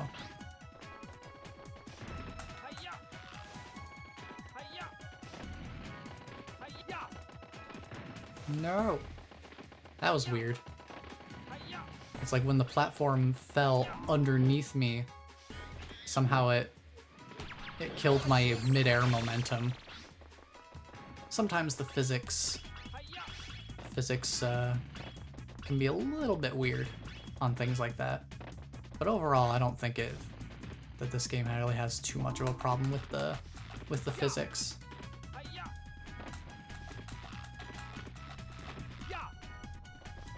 Now, if you wanted to be really cheeky and brave, you could infinite jump across this entire thing. So I think the speedrun goes over to that island where that one monkey was, then down to here, and then they infinite jump straight from down there all the way over to this door. And that can be a little scary because you've got absolutely nothing to catch you. All you've got below you is just, you know, the sky. So no safety platforms or anything to catch you if you miss your infinite jumping at all. Now you can hear the monkeys are already somewhat alerted to my position. So this is where the game says, hey, white pants monkeys are very alert. It is nearly impossible to deal with these guys without having them be alerted. So basically, you may as well just expect them to be alerted. But to get through this room, you need to catch all three. And so they'll be jumping around, doing all sorts of shenanigans, getting stuck on ledges.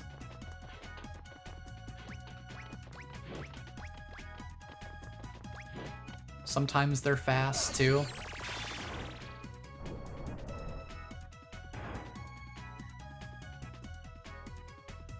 But yeah, just keep a level head about things. Take a calm and measured approach. Watch what it is they're doing, exploit the weaknesses.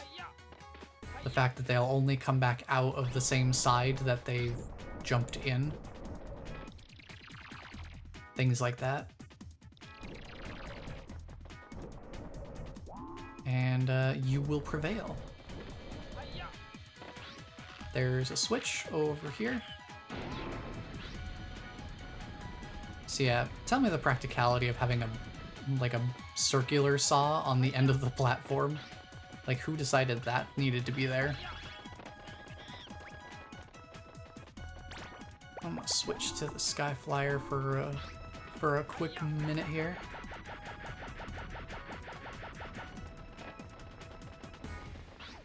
We've got an arrow made out of chips here,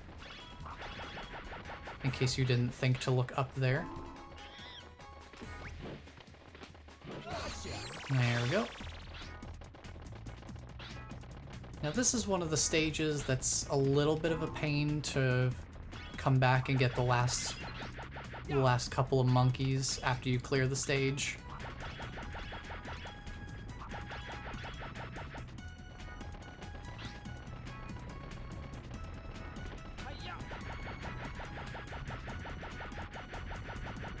Mainly because the level is very linearly designed, so you basically just have to run through the entire stage again to get where you're wanting to go.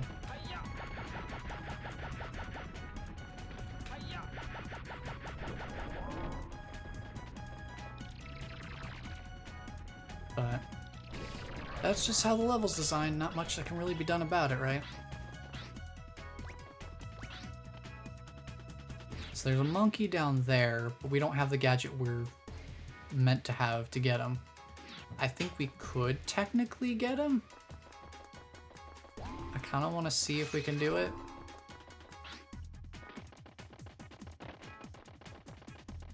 There's another bit of a programming oversight. If you're right up against certain walls, you can actually shoot through them. So normally, with these little slots here, you're supposed to send an RC car through this little slot to go in and basically get the monkey alerted and have them run out to where you can actually grab them.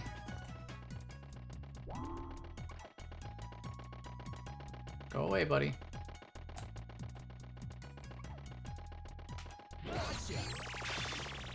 Now I wanted to do that to demonstrate the sneaking aspect of catching monkeys. So you can sneak around and catch them. And in that case, it was probably a good choice to do so, because that was a dark blue pants wearing monkey. Dark blue means that they run very quickly. So they're going to be very difficult to catch up to if you try to just run at them. So the only things you can really do with the blue pants monkey are either sneak up on them or use the super hoop to pursue them more actively.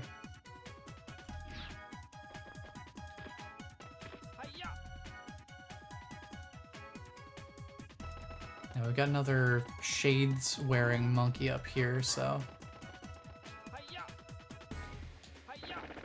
this guy is gunning for it though. Come here, buddy. There you go. Yes!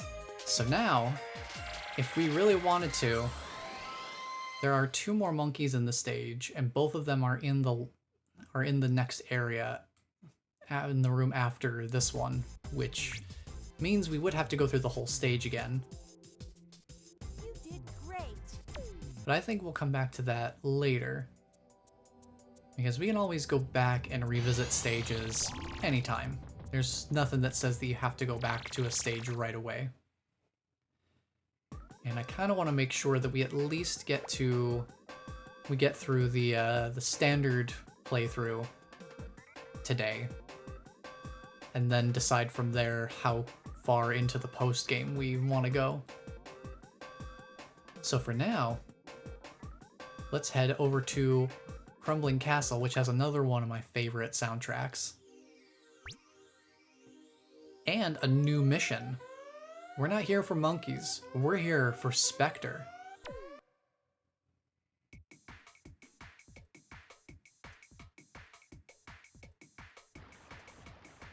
So our primary goal, for the first time in the whole game, has changed from actively pursuing monkeys to actively pursuing Spectre. Now, to be able to get to Spectre, you are going to have to catch a certain number of monkeys anyway.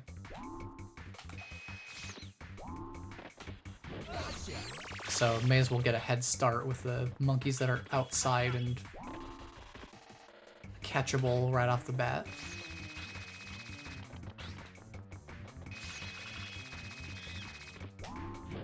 Ooh, nice, I got him. I wear dark blue pants sometimes. Bless, do you like to run around really fast?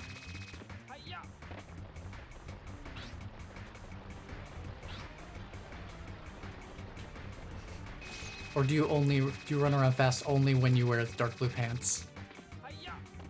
The world must know, for science. Ooh, ooh. Yeah. Sometimes when you're using the super hoop, the slopes can kind of bounce you around a little bit, so be cautious of that. If you ever find yourself wanting to use the super hoops on a slope, keep that in mind.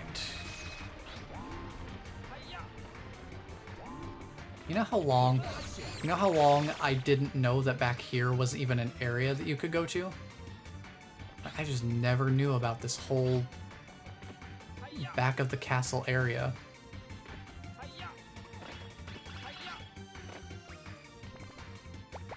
There's like a Spectre coin back here and everything.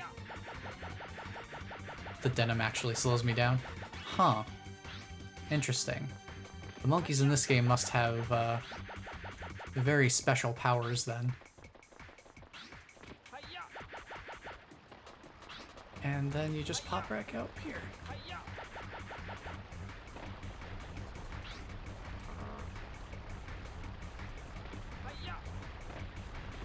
It gives you a nice little way back up to the front of the castle. Now, the speedrun, I believe, goes down into the area behind the waterfall here, and then does some out-of-bounds stuff to get some more easily accessible monkeys. But I'm just gonna go straight to the roof.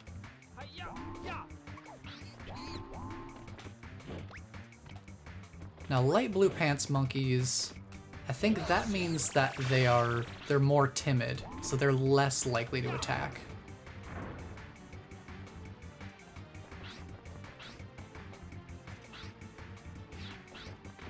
So they're the opposite of the red pants shades wearing monkeys, where they're more aggressive. The light blue pants are actually less aggressive. I would know a thing or two about light blue being less aggressive. So we've seen doors like this a couple of times, where basically this tells you how many monkeys you need to catch before the associated door will open. So to get where we kind of need to go, or at least the dev intended way of where we need to go, we need to catch 5 monkeys.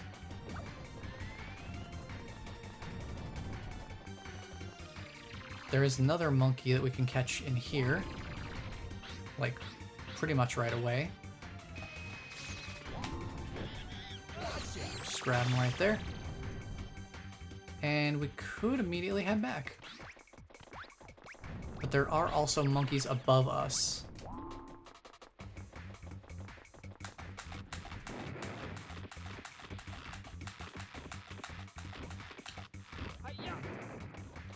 So I feel the urge to go up here and just grab them real quick. This also leads to the roof where we just were. Where we had the, oops. Well, I can at least prevent my fall damage. Go away, Mr. Beyblade. Stop it. Now, those little pickups that I've been getting, like those little blue things, those are actually slingback shooter ammo.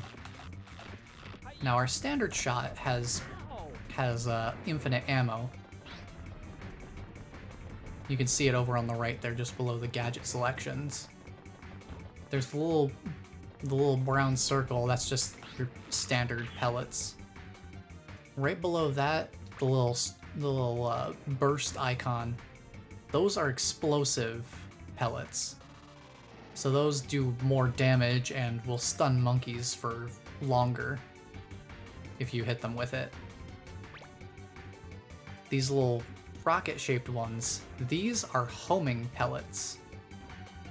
So these will actually lock onto targets, and then when you shoot them, I think you can lock up to 3 targets at once, and it shoots out three little like homing pellets that will home in on whatever it is that you targeted with them.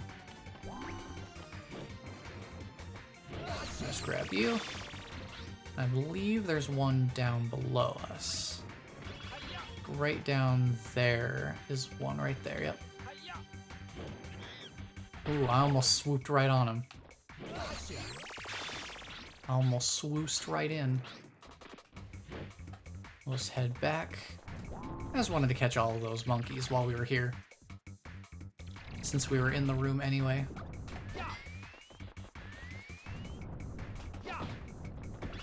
Grab some more health off of him. There's a monkey hanging out on the throne. Grab him before he has a chance to do anything to me.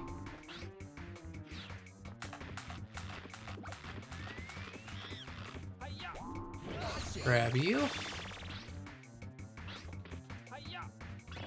I feel like this chandelier was originally in a different location because these chips were placed in such a way that feels like the chandelier was meant to be underneath them, but it isn't. So that's something that's kind of interesting. My guess is they made it so that the jump is maybe easier between the chandeliers or something, or maybe it just looked nicer in a different spot and they forgot to move the chips over.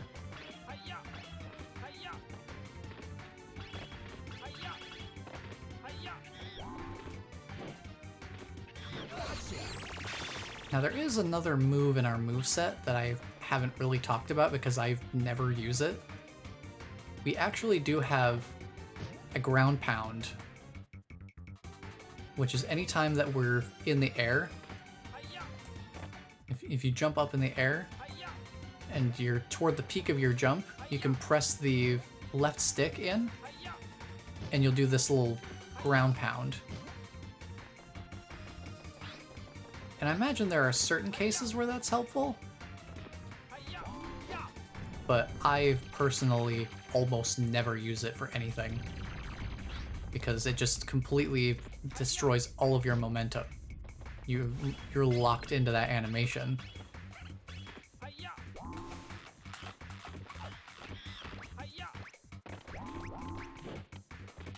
Whoa! Got him.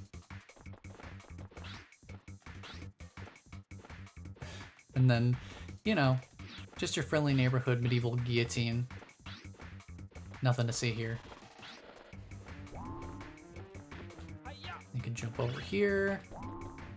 Pick this guy up. He's just hanging out on like on a concrete slab with shackles. You know, very comfy place to hang out.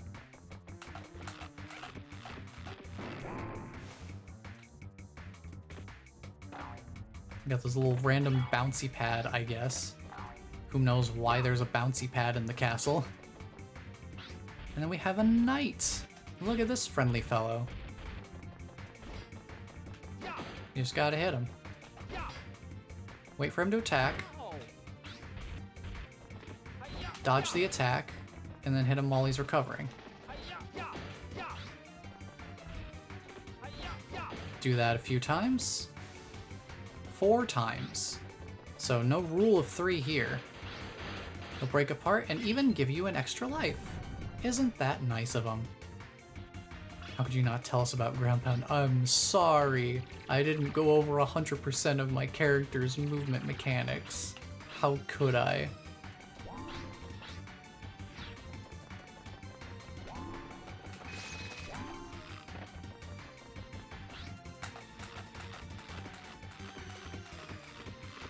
We can grab an extra life out of here too. And we can go into this room early. We're not really meant to be here quite this early. We're meant to go around a little bit more of the level.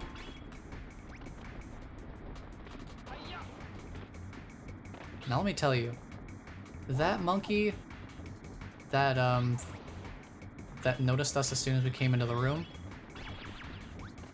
can also be a real pain to catch because they just run circles around the room. And trying to catch them can be a little tricky. But we need to come in here and hit this button. That moves the gears into place. That turns the crank there, and that opens the door on the roof, which is where we need to go. Grab the Spectre coin while we're here. Where's the monkey at? It's right there. I might be able to swoop on him. Ooh, close.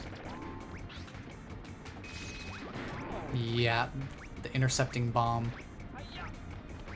That's what usually gets me. Because then I'll jump back into the water and loop back around again.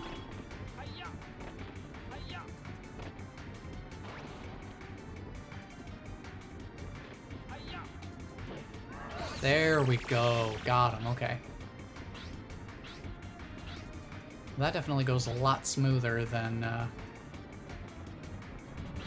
trying to catch him the run around and catch up from behind kind of thing. So I'm kind of going backwards here a little bit. This area that I'm in right now is the way you're meant to get into that room we just came from.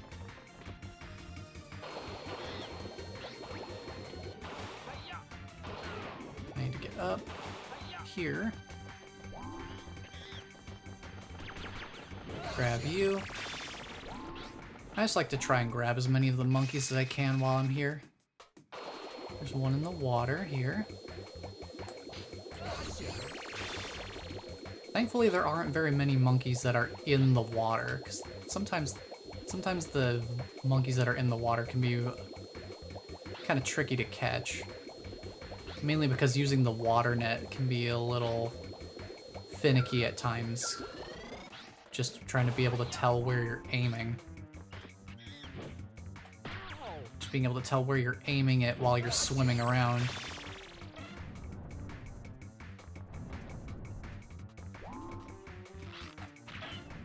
So that opens that door up there. And that little hallway right there is where we would end up if we had gone behind the waterfall earlier. Are there any other monkeys? There are 2 more. I know one of them we can't get until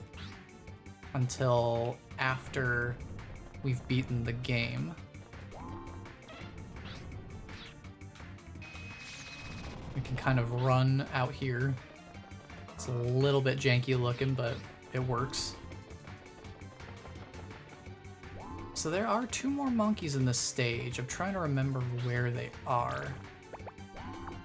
Are any of them around here? One's over there. Let me just take a look. Because I cannot remember exactly which ones are missing. I know one of them. Oh, I forgot there was a 3rd one in this room. So one thing that's kind of fun is the monkey radar not only shows you where monkeys are just in general, but if you track one that's in the same area as you, you see the little L2 button is flashing over there. You can actually press that instead of going into first person mode. You'll actually get a live feed of what the monkey is doing right now. So you can see their stats for speed, attack, and alert. Speed and attack are pretty self-explanatory. Alert, I believe is how easy or difficult it is to kind of sneak up on them. The higher their alert stat is, the further away from them they'll actually notice that you're coming. It'll be easier for them to spot you, basically. But besides all of the practical information, each monkey in this game actually has a name and a little bit of flavor text. So this one is Figaro, grooves on 70s funk. So you can actually move the camera around and kind of see where they're located in the room. So if you're having trouble finding monkeys, you can see the active location of any monkeys that are inside the same room as you. And you'll also get sort of like you'll get a generic signal if the monkey's in a neighboring room. So like, I'll give an example here. If you go out here, so this will be the next room over, but it'll tell me that there's a monkey in this room somewhere, because this is the entrance to that room we were just in. But you won't get the live feed of the monkey. You'll just get the notification that there is a monkey in this room somewhere. Go into the room, then you can get your detailed information and also live feedback of how close you are to the monkey.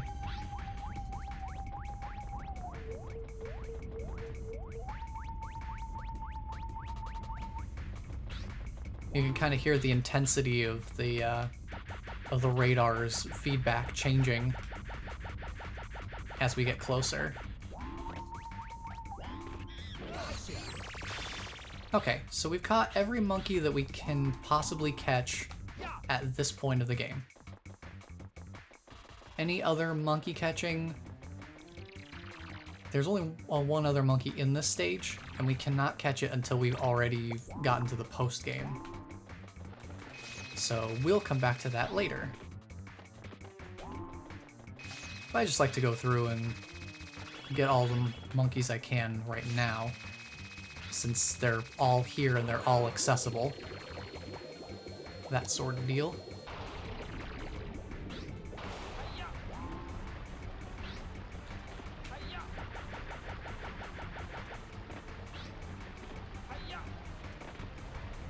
So now we just have one last order of business.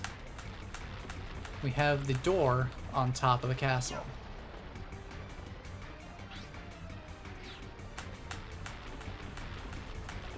There's a door at the top of the castle that we need to check out.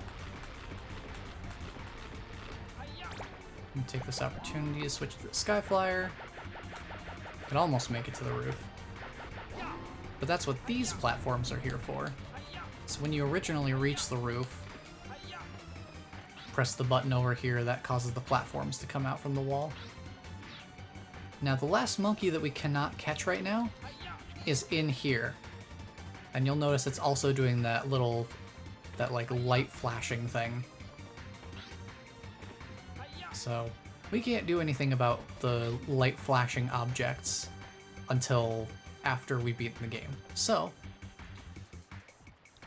let's head on in and see what's going on in here.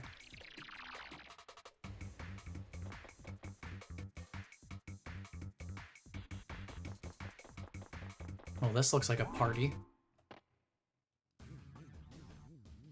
Well, look who's here. Look who's So you here. finally found us. Spectre. Jake. And how is everything coming along?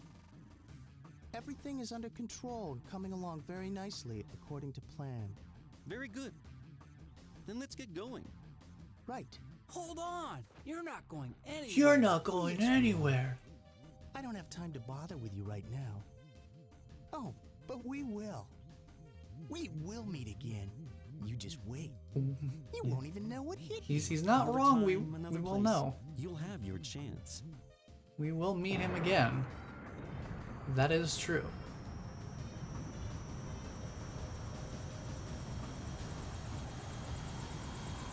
But now it's time for him to somehow fly out. Oh no, he's not flying out. Man's got teleportation ship.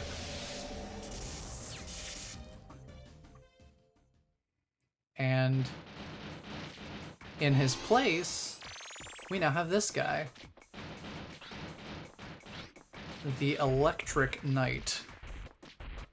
Just run around. Just run in a circle. Wait for him to do his charged attack. Try to dodge it. It can be a little tricky to see with the camera. Honestly, the camera is a bigger boss fight in this than the actual boss is.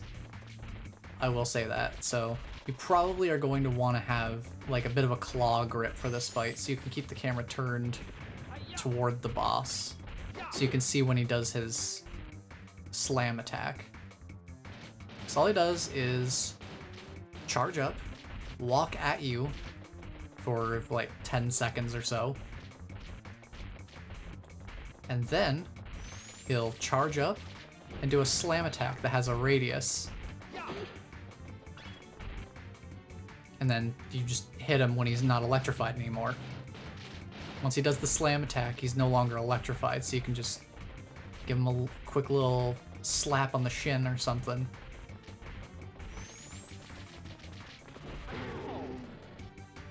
That time I was too close. But hey, we'll just bonk him again. And no rules of 3 here. We're going all the way to 5 hits. 5 hits on this guy, just to make sure you really understand how to fight him.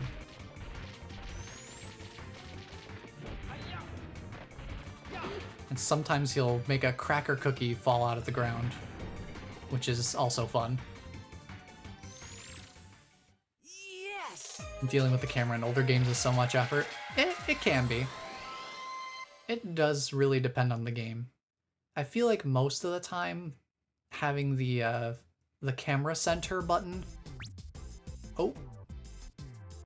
Where did Natalie and the professor go?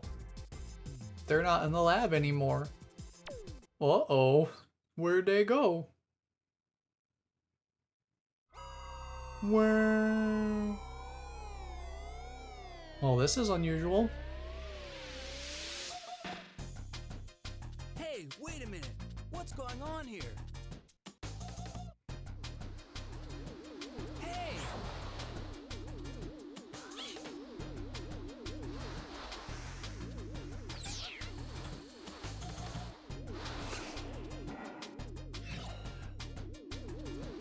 Whoa! Look, it's a UFO! No, get inside! Voice acting. Please help me! Please help me!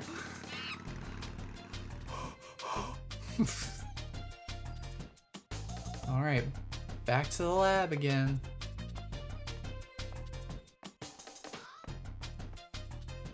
Spike, listen, I have a message from the professor. Let's Oh, hear it. yeah. Understood. Spike, I'm sure you've seen the strange things going on outside.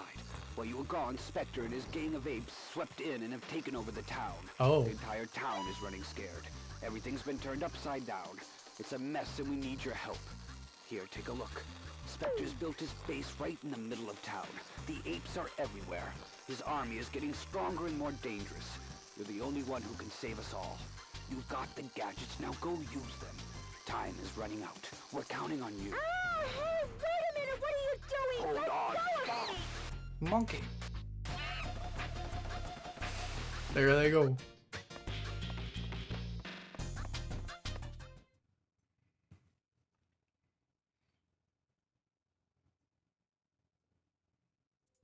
So now we're at a pivotal shifting point in the game. Because we are no longer dealing with the past. Now we are in Futurama, you know, hit TV show, Futurama. But basically, we're no longer in the past. Now we're dealing with modern/futuristic areas, which is a very different aesthetic for sure. But before we jump into that, we are going to get another new gadget in the next stage. But it is about that time for Twitch to be running an ad again. So, once again, we will leave the time station here running in the background. And we will let Twitch get this ad out of the way so that we can continue to fix the future uninterrupted. So, we will be right back.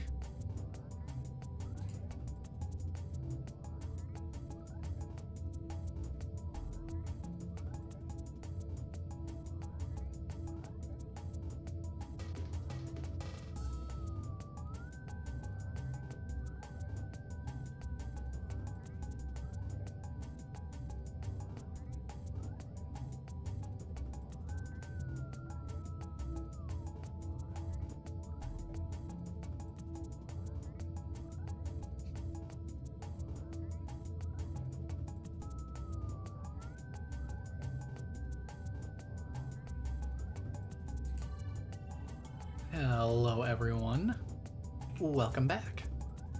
It's time for us to fix the future.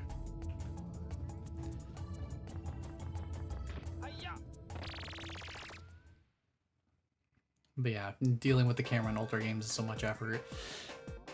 Yeah, some games definitely work better with cameras than others.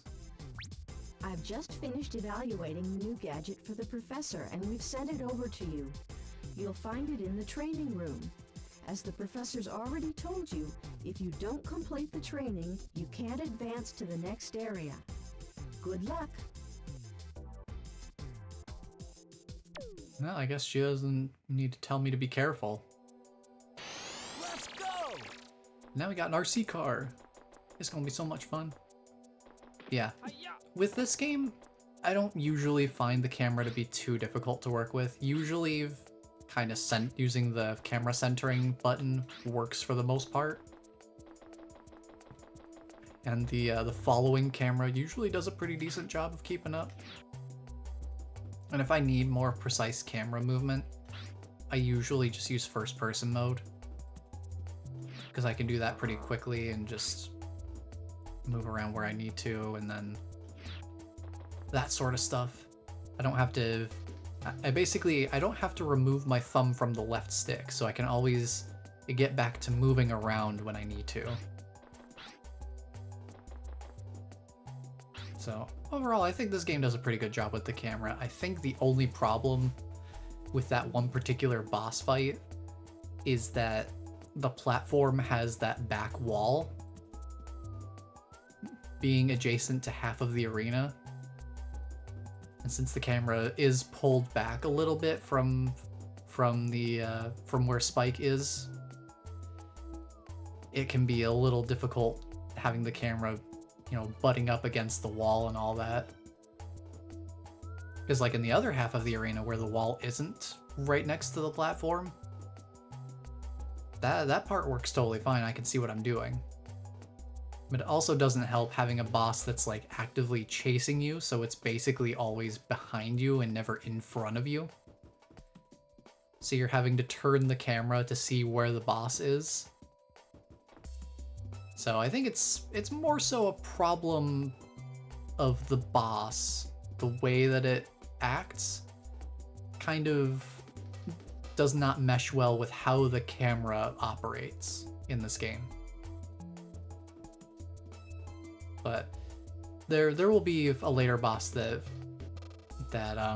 has a different approach with the camera that I feel like works a lot better. It takes more of like a fixed camera angle approach, and I think that works a lot better for bosses. So, thankfully, we shouldn't really be having that problem with the camera again. But anyway, RC car. You can press either the gadget button that the RC car is assigned to, or you can press in the right stick while you have the RC car selected as a gadget to spawn it at your feet. And then you just drive it using the right stick. It just goes exactly where you point, same as Spike does. So actually controlling both of them at the same time is pretty easy, pretty fluid to do. It's not like you have to worry about steering. The car moves in basically the same way that you do. So you don't have to worry about steering and stuff, which is really, really nice. I'm glad that they made it very simple.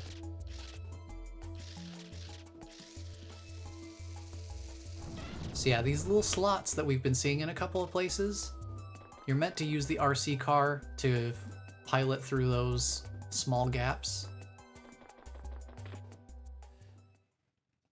And as you saw in that one room, the RC car... Oh, hang on. Spike, something has gone terribly wrong.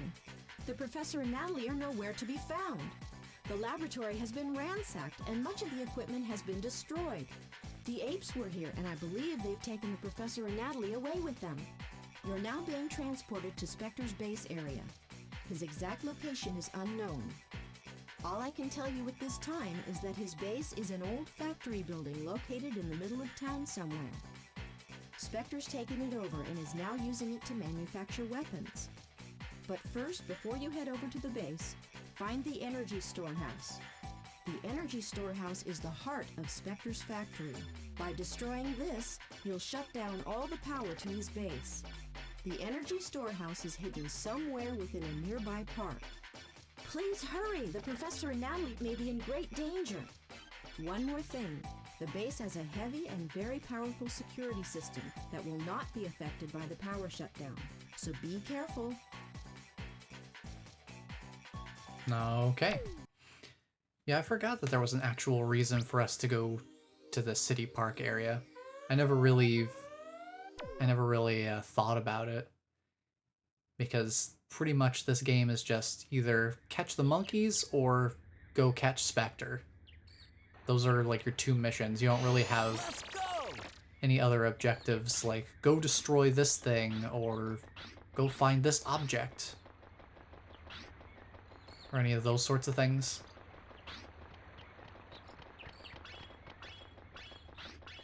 So there isn't anything that you do in this stage that actually is like you destroying this energy store that she's talking about.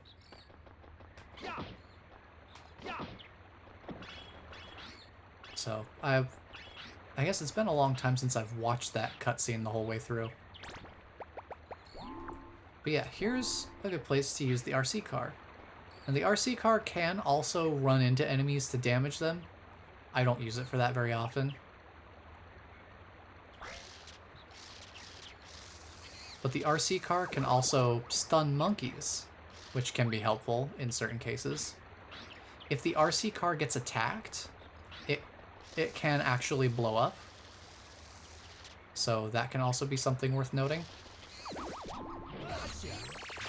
RC car is a pretty nice way to stun monkeys from a distance because it moves pretty fast. So oftentimes you can actually get the RC car to sneak up on a monkey faster than you personally would be able to get to them. So that can be kind of helpful to have the RC car kind of lead the way and then use that to stun the monkeys.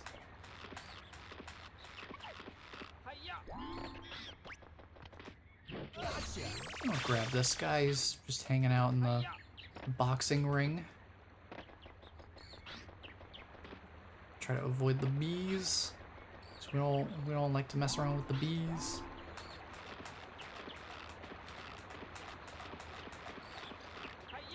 Now this area is basically, you would get to here by going all the way through the entire level. So over that way, you'll see it when we catch another monkey. There's like a sewer grate over there that opens up when we catch 3 monkeys. You go through the entire sewer area and you come out right there. And then you can get up here and grab this guy who's just kind of hanging out.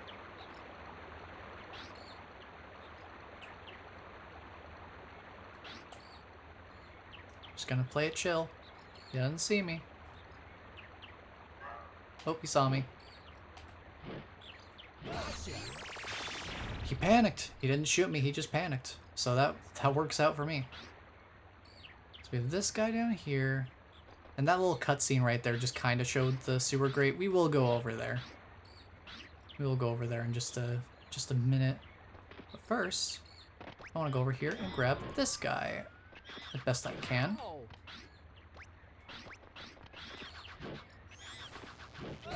Try to avoid this big robot dude.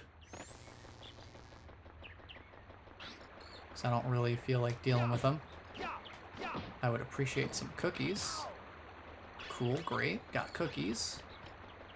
Good stuff. Alright. Let's get some speed going.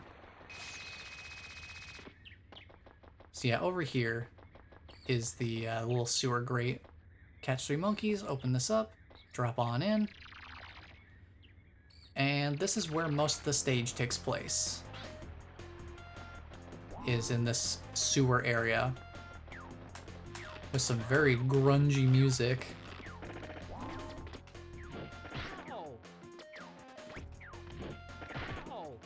We got a very aggressive monkey up here.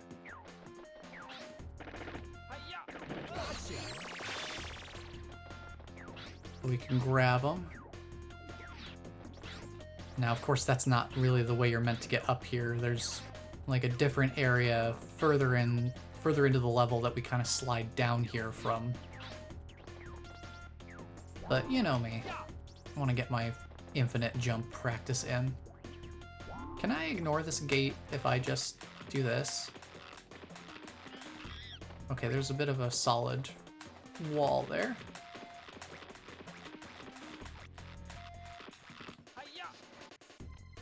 Hey, there we go. I'm on the other side of the wall. There we go.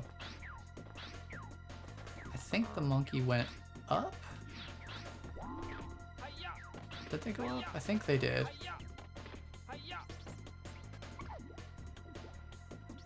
So there was a monkey hanging out right in front of the door there. I think this is them. Nice baseline though. Gotcha. And there you go. Sometimes sneaking around is the play. So back when we were in like the back when we were in one of the dark ruins kind of areas, there was a monkey behind some fence grating like this, and we just infinite jumped over the top of it and dived down. Since this is solid on all sides, we can't really do that here. So this is what you were meant to do at that fence grate. Send the little RC car through one of these. Get the monkey to kind of freak out about it, and then he'll come out, and then you can, you know, chase him down like usual. So that's basically what you're supposed to do with to catch those monkeys, is to flush them out and then you can catch them. Now these funky little dudes, we've seen them a couple of times, but I haven't actually interacted with them. If you hit them, they split in 2, and then if you hit them again, they split in 2 again. And then each of them will potentially drop something for you.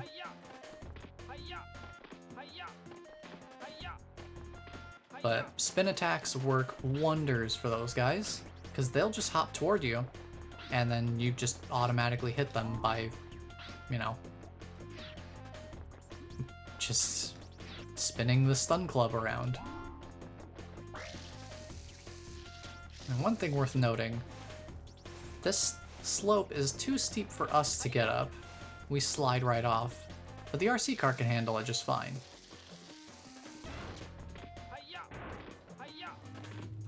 So that gives you some temporary platforms here. And then here, worth noting, the RC car can also pick up items for you. So if you need to pick up items from far away or something, if there's any reason that you need to do that, the RC car can grab things for you. One thing that's also nice is that with the analog, if you hold it down if you move it just a little bit in a direction, you notice that Spike kind of does like this tiptoe sneaking animation. And then he's got like then he's got one for walking, and then he's got the one for running that you'll probably see most of the time. You can do the same thing. You can do the same thing with the RC car if you need to navigate through. You need to navigate through tight areas. Now, don't press that button unless you're ready to slide down to where we caught that gun-toting monkey earlier. Because that's where that leads, is back down to that overhead platform where we were dealing with the machine gun monkey. And since we already did that, we don't need to fall down there. Let's head over here to this room. This room is an absolute delight, especially if you like using the Sky Flyer.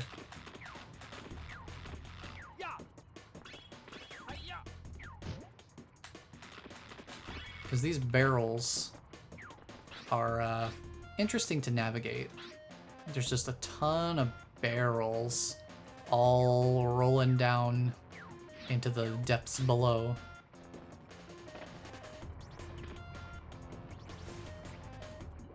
So what you want to be doing is using the Sky Flyer to basically go from barrel to barrel to get across to that other side there. But be careful that you don't neglect the area that's right down here. I want to grab the extra life before I grab this guy. Because we caught all the monkeys we needed. Now this is a stage I will go back into real quick, just because the last few monkeys are in the area immediately past that pipe that I was pointing to. Gosh, it feels so empty in here without Natalie and the professor just, you know, being there.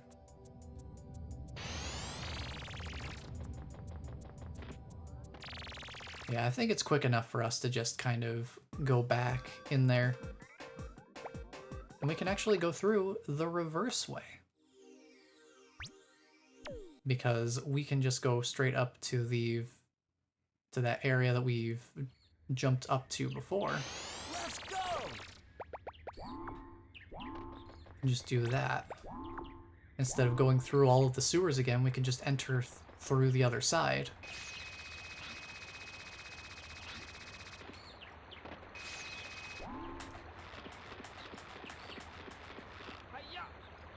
Oh, I'm definitely getting much better at the infinite jumping again. Last night I was definitely feeling the rust last night when I was trying to infinite jump again, and it's like, man, how do I do this? It like hurts my hand. But now I'm just knocking them out like nothing.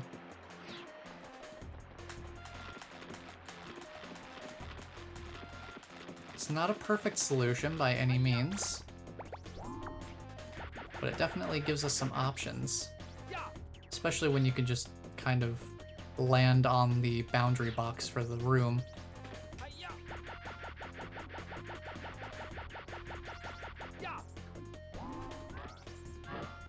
Like, I'm above this guy right now. I can't even drop down to him because this is solid. This is technically a floor. And he's already alerted to my presence as a result of being right there. I wasn't sure if he was gonna shoot all the way in that direction.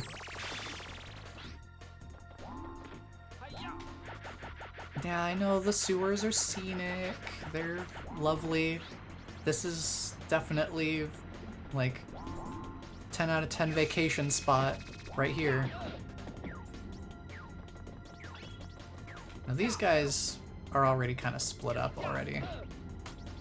And sometimes they just clip through the floor because there's slopes. So sometimes they clip through the sloped floor. That's fine. That is also valid. Who am I to criticize their clipping when I've done exactly the same thing, just leaving the bounds of the level. This guy I think will jump in the water if given the chance. I think he does that. So grab him. There is this guy right here. He'll jump in the water. Which, this man's arguably caught himself. Honestly. He was fine up there. But he decided to come down to me, I guess. Try and see...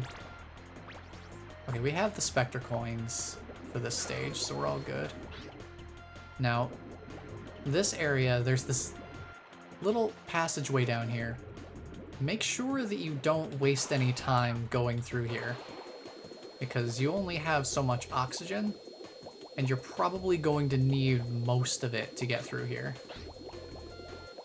Just ignore that monkey for now, because your oxygen meter is limited. You will be getting out of here with not too much left. Plus, this guy apparently just comes up here anyway.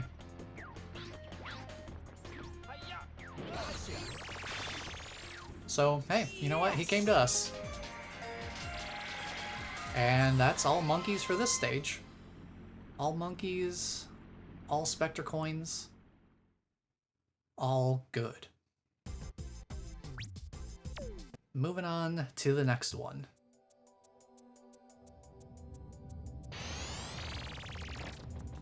Now, in case you're wondering what the Spectre coins actually do, if you look up on the board here, there's these little pictures, and that one has the 40 Spectre coins icon on it.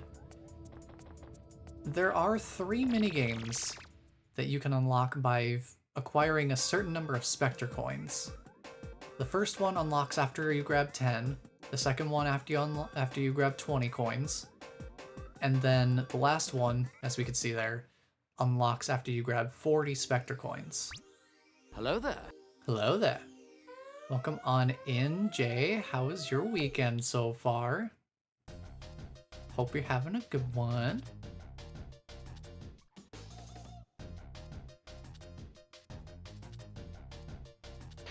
Let's go. What it do? What it do?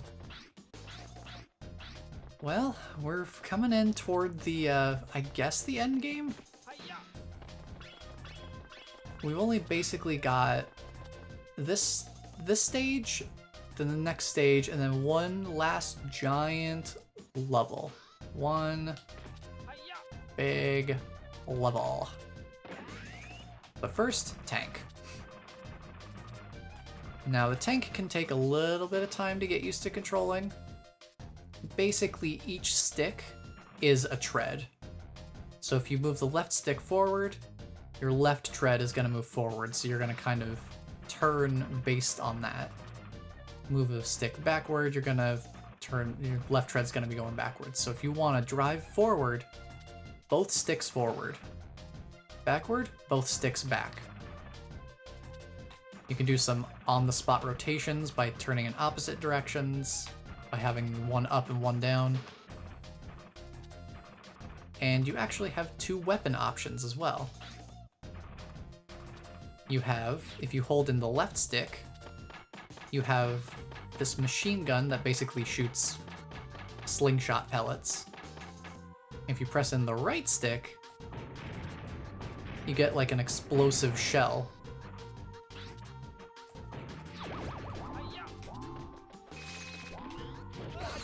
And you definitely want to take advantage of the stunning that you can do with that explosive shot. Because if that white pants monkey notices you at all, they're gonna hop in here, and then they're gonna come out in a UFO, and you're gonna have to try to shoot down the UFO. And that's like a whole process.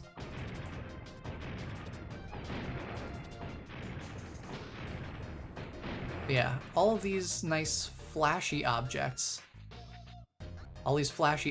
we can destroy with the explosive shot. And we can also take these guys out.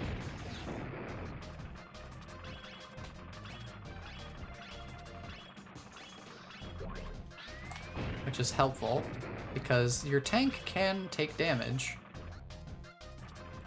And if it takes too much damage, it will blow up. And I don't know about you, but I'd rather not have my tank blow up on me. That sounds less than ideal. But yeah, this, I just want to make sure that I mention this. This is definitely where the time trials got me. Like trying to do time attacks for the different stages. Most of them aren't too bad to get a gold medal on. This stage in particular can be very, very nasty.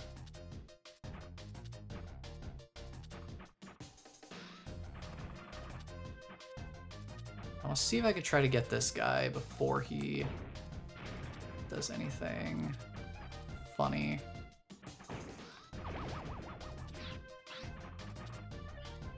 That puts him into yellow alert for a second.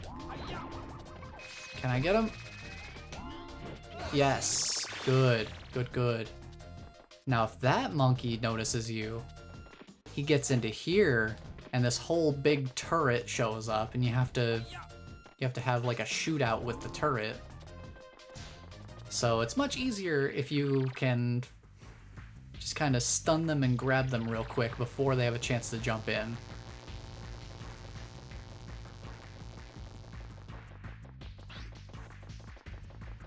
And of course, for the speedrun, you basically have to catch those guys quickly without stunning them first, which can be very difficult. It would be a very difficult endeavor.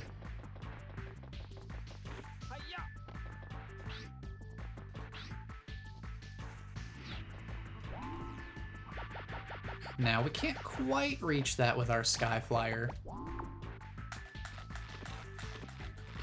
So I think a little bit of infinite jumping is in order. And believe me, that monkey is a lot easier to catch than, say,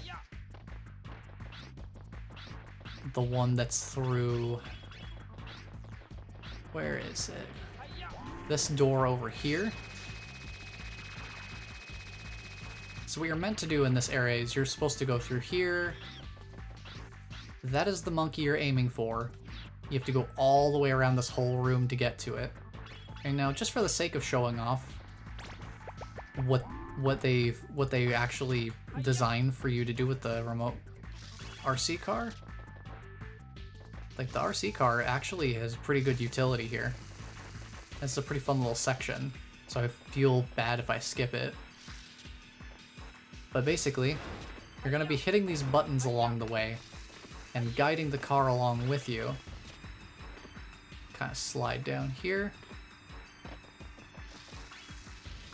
And you're basically going to be piloting the RC car along.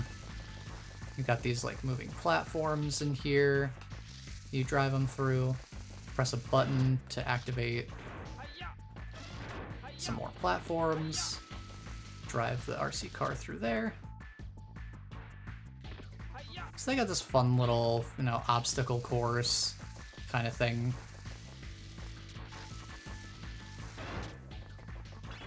Worth noting that you can re-trigger the buttons if you want to. If you re-trigger the buttons, they will send the platform back out again. So that can be kind of helpful if you if you need a little bit more time. Now this guy...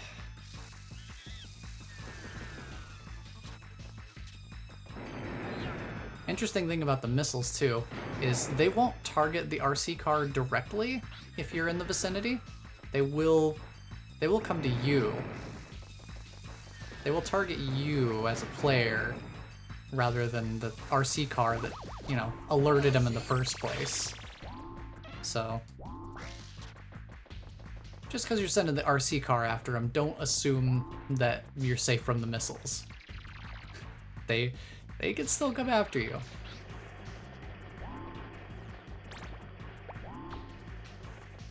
But yeah, that monkey is the third one you're meant to catch, to then be able to go into this 3-catch door over here.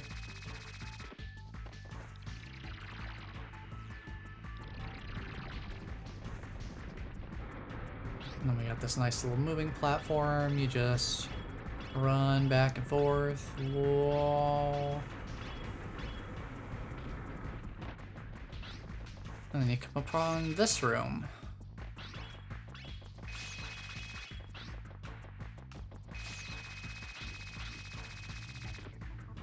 And this room's kind of interesting. This sort of introduces you to these elevation platforms. You can crank them up, and they'll slowly start to descend over time.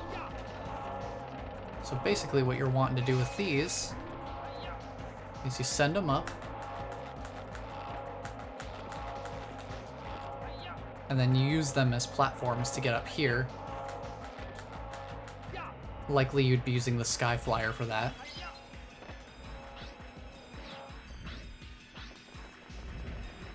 And then, you know, big hammer.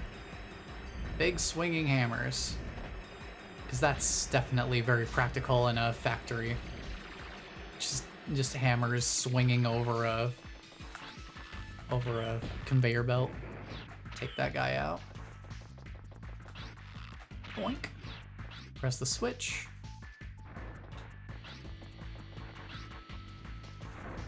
And now this platform is going up and down. So now we can get up here from down on the ground floor. And the reason we would need that is because of this bridge here.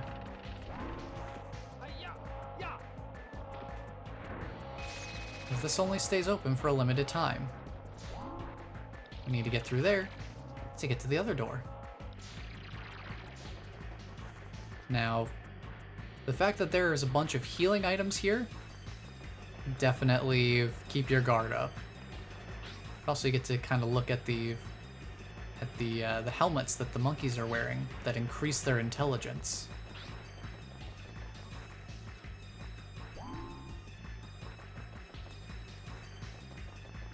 All right, boom, big old mech. So what you want to do is wait for them to do that charging attack and then hit their tank. Hit the tanks on their back.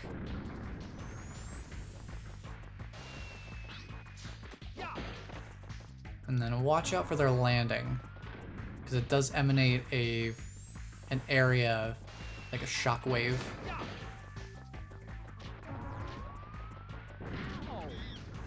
So sometimes it can be kind of tricky to dodge. And sometimes they like to throw you around a little bit.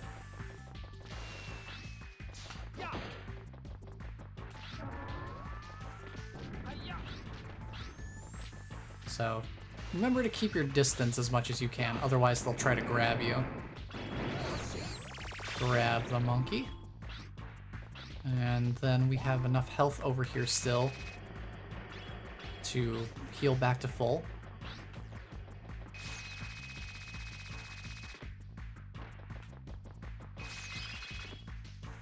I'm gonna grab some of these.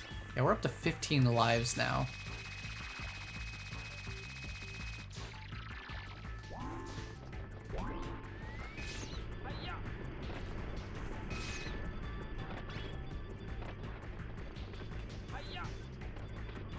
Had to wait for the platform to come back.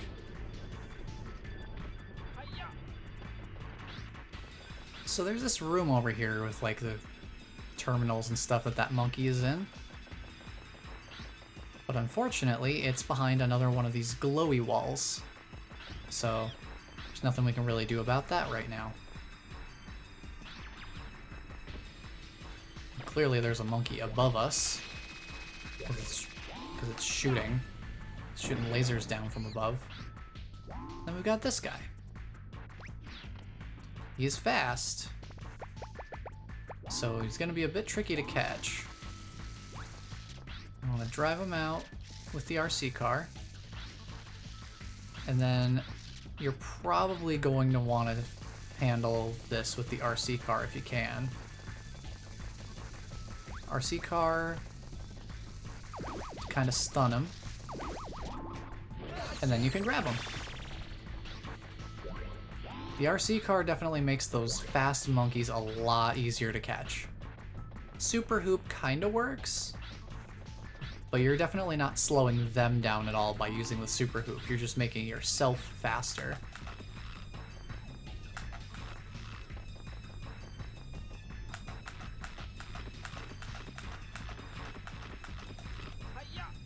Can go up here. We could go into this other room. There's more monkeys in there. But since we're gonna need an item from the post game to even get all the monkeys in the stage anyway, I figure we'll probably just head up here. Can't really do it from here. So instead, I will demonstrate the actual way you're supposed to go through this room. Because it's definitely not using infinite jumps. So these platforms will take you back up. This crank right here will lower this pipe. You can just jump in the pipe and it'll eventually start going back up. Now you could either get out here and go through that door, or you can wait a little bit longer and it'll actually take you up here to where this monkey's hanging out. This one that was shooting from above earlier. And there we go. Yes!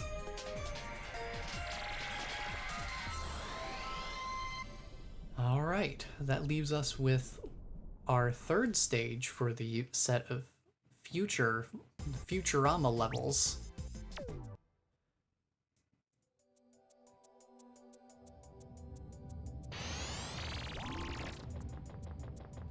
So let's jump on in and keep on moving through.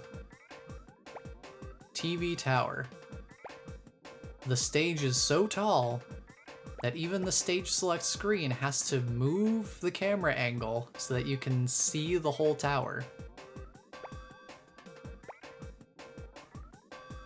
So we are off to the TV tower.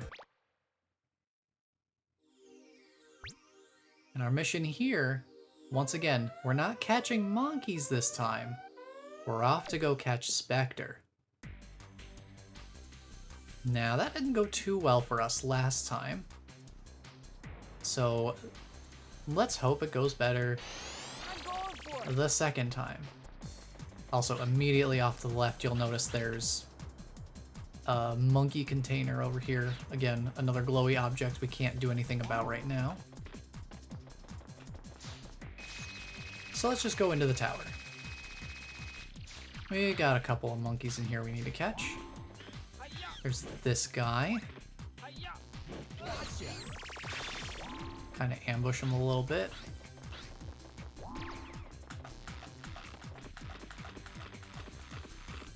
Jump up here. Now this elevator requires us to catch 3 monkeys before we can go through.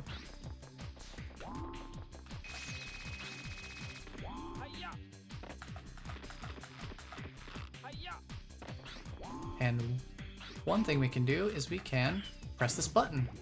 That drains the water, so we can go down there now. We could also try to catch this guy.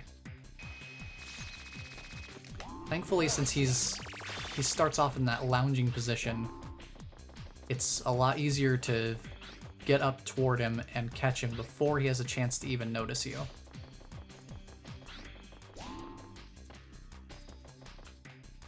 When they're already like walking around in the upright position, they don't have any animations they really need to go through before they can notice you.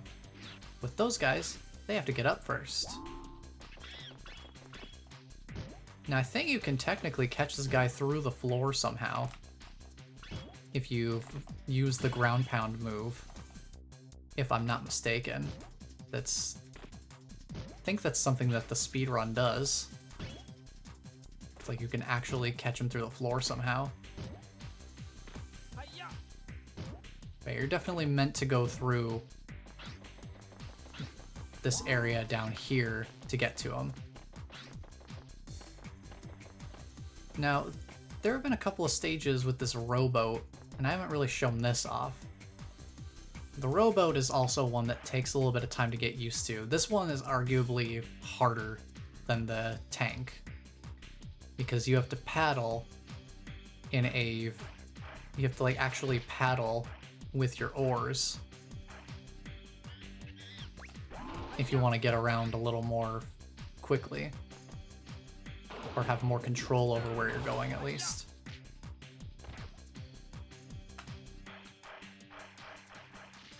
So yeah, if you want to go faster, you're going to want to paddle manually. But if you just want to go forward or backward, you can just hold the sticks, and Spike will auto paddle after about a second of holding it.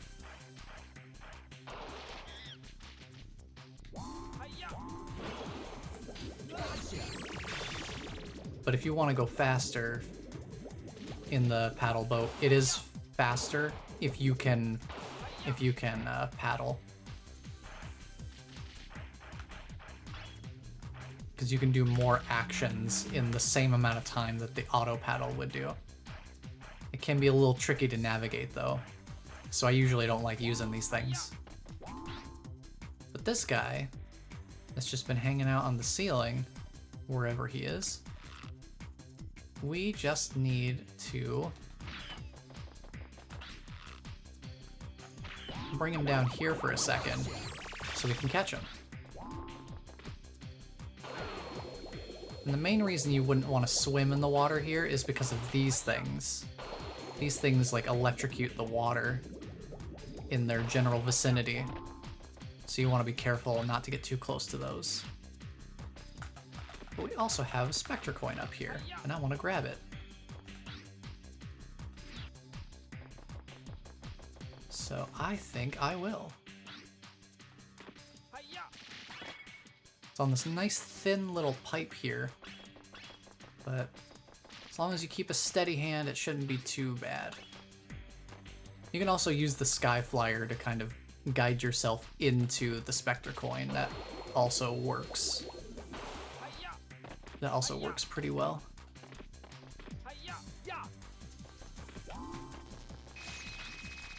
But now we have enough monkeys to have opened up that other elevator. So we'll just head back up.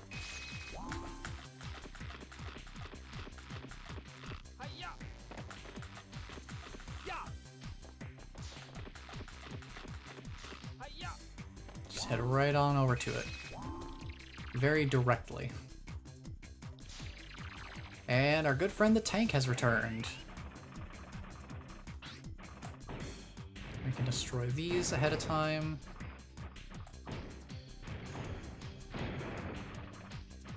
And then this lower area down here has a bunch of these containers to blow open. And a couple of them actually have monkeys. That one for sure does. And then there's that guy down there. So there's a couple of monkeys down below that you'll probably want to grab, since they're out in the open. Nice and simple. Straightforward.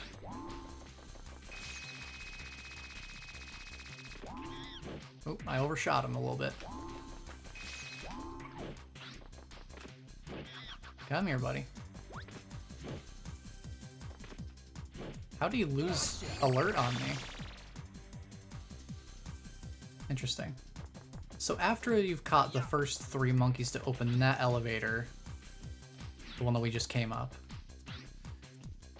after you catch the other 3 more beyond that, then that second elevator that we saw in that cutscene opens up. Can't remember if there's a Spectre coin down there or not. There's only 2 of them in the stage. I don't think the other one's here. Now these guys you could take out with the explosives as well. The explosive shots from the tank. But it's not strictly necessary.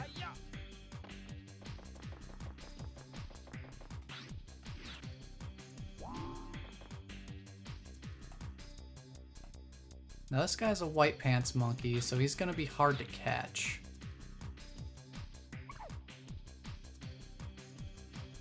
Because he is very easy to alert, and sometimes he just walks in to the turret anyway.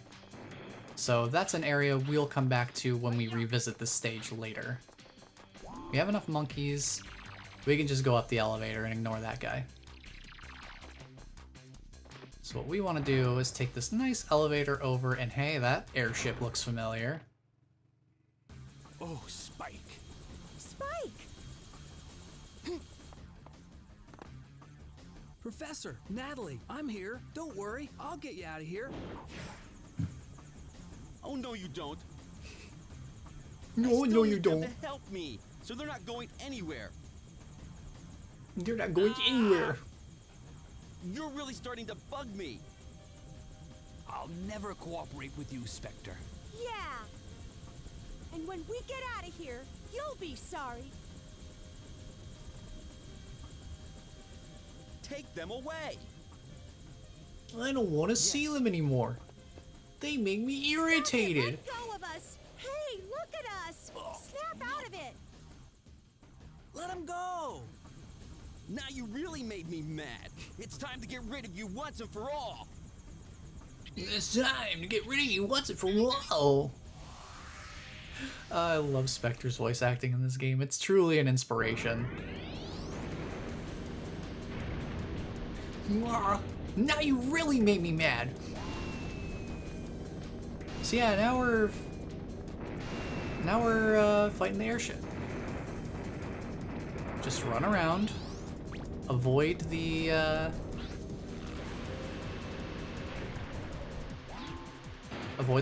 rockets that it shoots out, dodge the fire, and then these guys.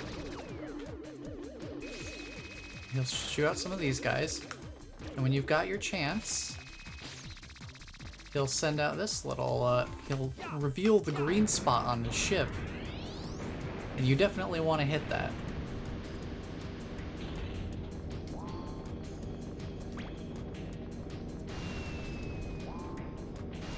Yeah, as long as you're not standing in one spot, you're probably not going to have trouble with the rockets.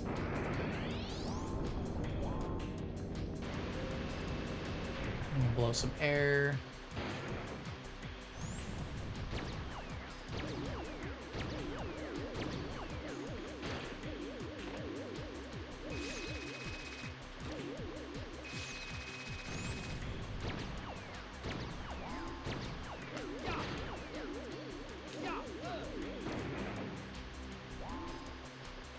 Just kind of wait for them to go away so that you can actually go in and get the hit.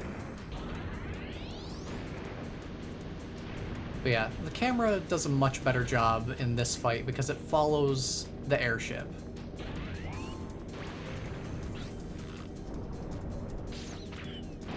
can shoot the green spot on the ship right before it does its little charging attack.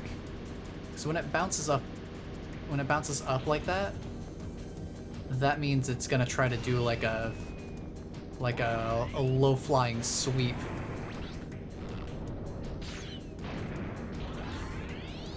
So was that 4 hits now?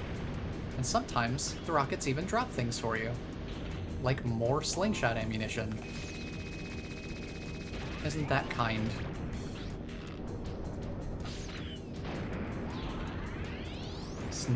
So yeah, this airship can take a beating. So definitely no rule of 3 here.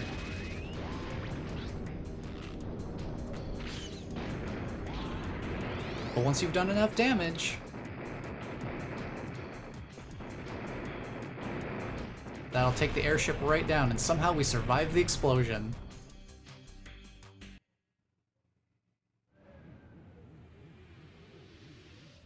And so does Spectre. Well done. I am impressed. I am I can't impressed. believe you made it this far. That's right. I won't be beaten by you. Now return all my friends. I'm not giving up that easily. I just had another brilliant thought. So I have to run now, but I'll see you later. You can be sure of that. See ya! Hey, wait a minute. See ya. Where do you think you're going? Wouldn't want to Wait. be ya.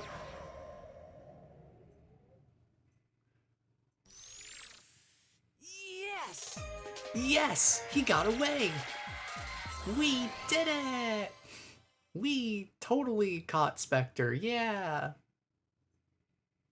Yeah.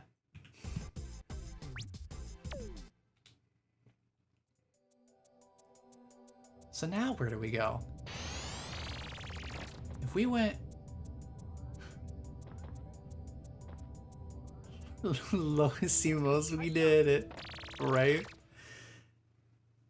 Yeah, this game is definitely got so much 90s charm. I love it. This is like a time capsule, which feels oddly appropriate considering the plot of the game is... What plot there is in the game is somewhat centralized around time. But yeah, so level selection. We go from this to having to zoom the camera toward the top of the model to make it all fit. And then immediately after, we have this giant sprawling area. Specterland, Monkey Madness, which I feel like would be a great alternate title for the game. If they're gonna really just straight up call them monkeys, call it Monkey Madness. Although there is a certain lovely ring to Ape Escape. Can't deny that is arguably a better title. But if they're gonna call them apes and monkeys, it's gotta be one or the other. But yeah, so Specterland is a huge, involved area. So before we jump into that one, I'm gonna let Twitch run its one final ad here. Hopefully it's the last one we'll need to satiate the Twitch gods for this session. Because Specterland is the final stage of the game. And it is the big one. This big level is basically several stages wrapped into one area. This is basically like a mini hub world, more or less. So we got a lot of ground to cover. Also, I love the idle animations in this game. The fact that he pulls out a whole boombox just to listen to it on headphones. If that doesn't tell you what era this game comes from. Wouldn't be surprised if he pulled out a Walkman at this point. But yeah, so I'll let Twitch do one last ad here because it's gonna do one soon if I don't. And I don't want it to interrupt the monkey madness that we're about to experience. So we will be right back momentarily. Just let Twitch do its thing for a hot second here. So we will be right back.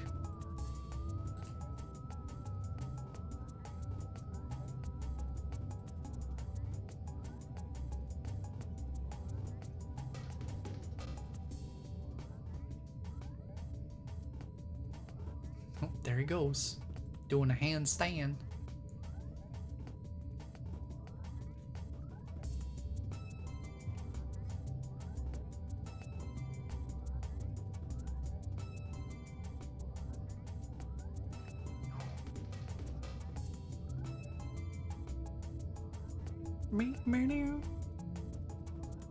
Alright, hello everyone.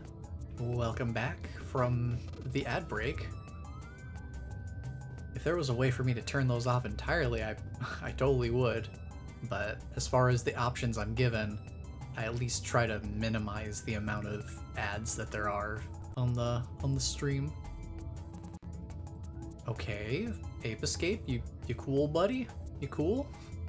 You jittering a little bit? That's fine. I'm sure it's nothing.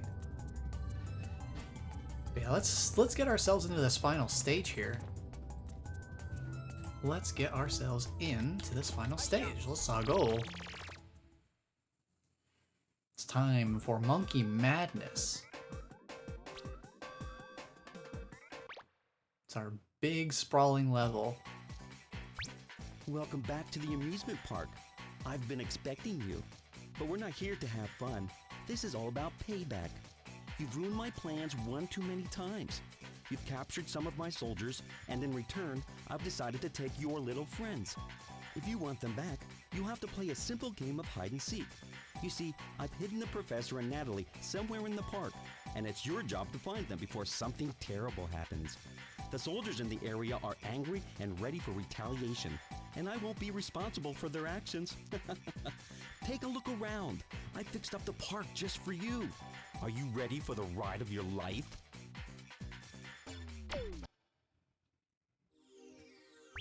Okay, here we go. Let's go catch Spectre. There's 24 monkeys and 10 Spectre coins. I'm going for it. Also, if anyone's a fan of Electric Parade, this gives me like very Electric Parade vibes. This music.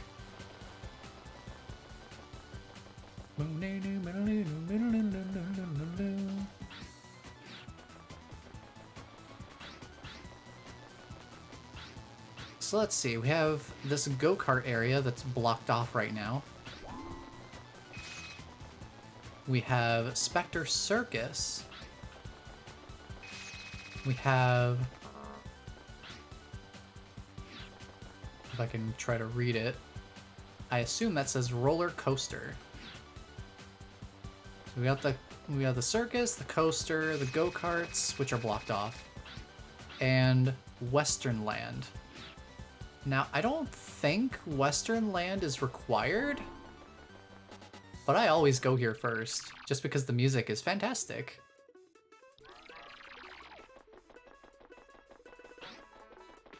The music in this area is just, it is an experience. And it's so fitting for this area too. It's lovely. It really fits the frantic pace that everything kind of moves at. 'Cause we got all these gun-toting monkeys around. I want to get up on the roof. Can I do that? Oh, I could probably do it more easily this way.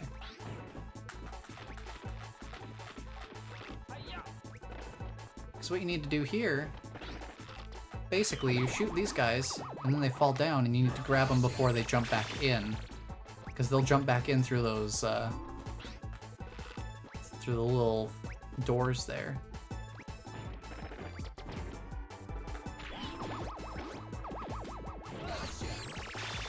So you'll want to grab them quick before they decide to before they get a chance to kind of wake up and take a shot at you again. But I always come through here first, just because it's such a fun little area. Not too overly complicated.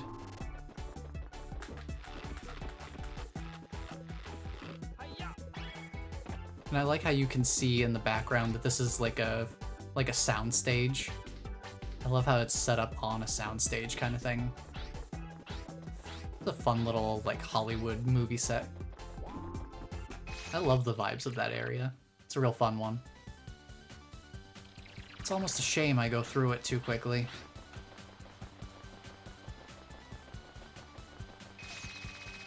Yeah, usually I go there, and then I usually do Spectre Circus first. This place. This place used to give me so much trouble when I was younger. Ah, Professor! Are you hurt? Ah, Professor! No. Don't worry about me. I'm fine. How are you? Are you okay? Buster I'm Wolf! fine. Good. Well, I'm glad to see that you're all right. Oh, what a predicament I'm in. I need to get out of here and back to the lab. Do you think you can help me? Sure, but how do I get in there? The entrance is at the very top. You should be able to get in here from there. All right. All the way I'll up be right there? there. All the way up there? Man. Oh well. So this area used to give me so much trouble because one, these bouncy platforms can be a little tricky to work around if you don't use the Sky Flyer to navigate your landings. And two,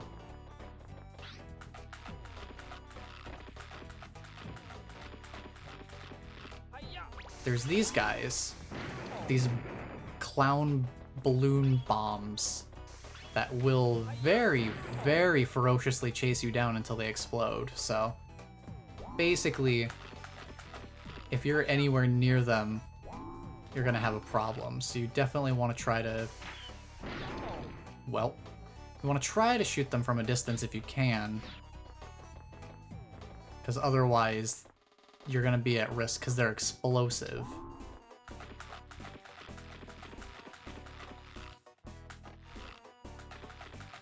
But because I know how to infinite jump now, I can just come up here. Welcome to my circus!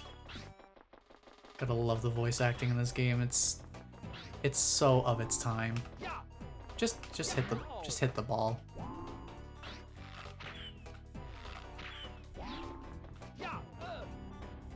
No hit the ball? Do I hit you? Oh, I hit you. I forgot.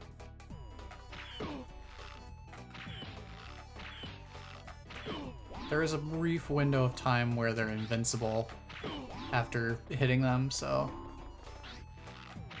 take that time to reposition and just be away from them. Hit them again. Eventually.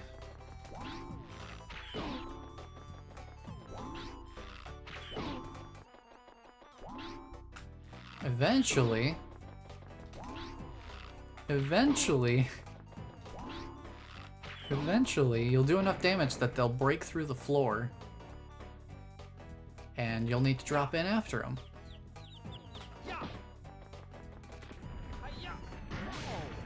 And you'll want to guide them into the walls here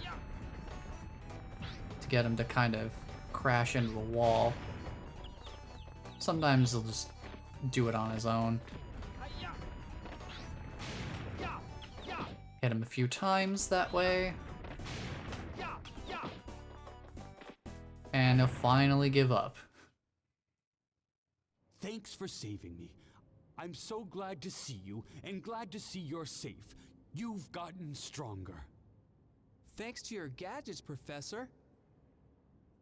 No, the gadgets don't contain any real power. It's all in how you were able to use them. The true power is inside of you, Spike. You've grown, you've learned a lot, and you've truly become stronger. You think so? Thanks, Professor, but I don't feel any different. By the way, Spike, have you been able to find Spectre yet? No. Okay, I'll go back to the lab and fix the equipment. If we don't hurry, Spectre may change history forever and destroy us all. I'm afraid there isn't much time though, Spike. Maybe you should continue to search for Spectre in the amusement park. It Will could do. be dangerous, so promise me that you'll be careful. I will. And then you just get plopped right outside the gates again. And that's that area.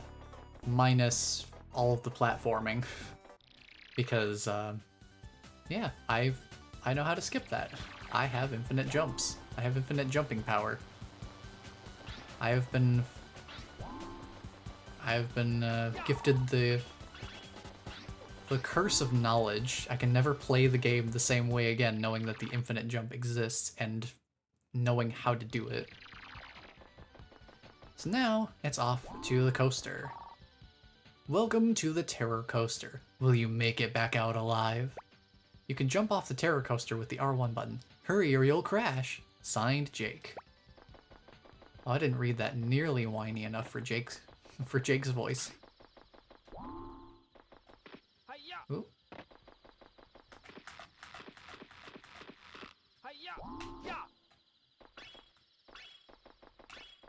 Woo. Woo woo. Getting a little spicy there. Before we go on the coaster, take a little detour over here.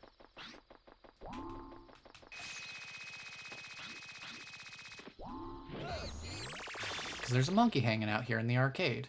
There's just this little sequestered arcade down the dirt tunnel.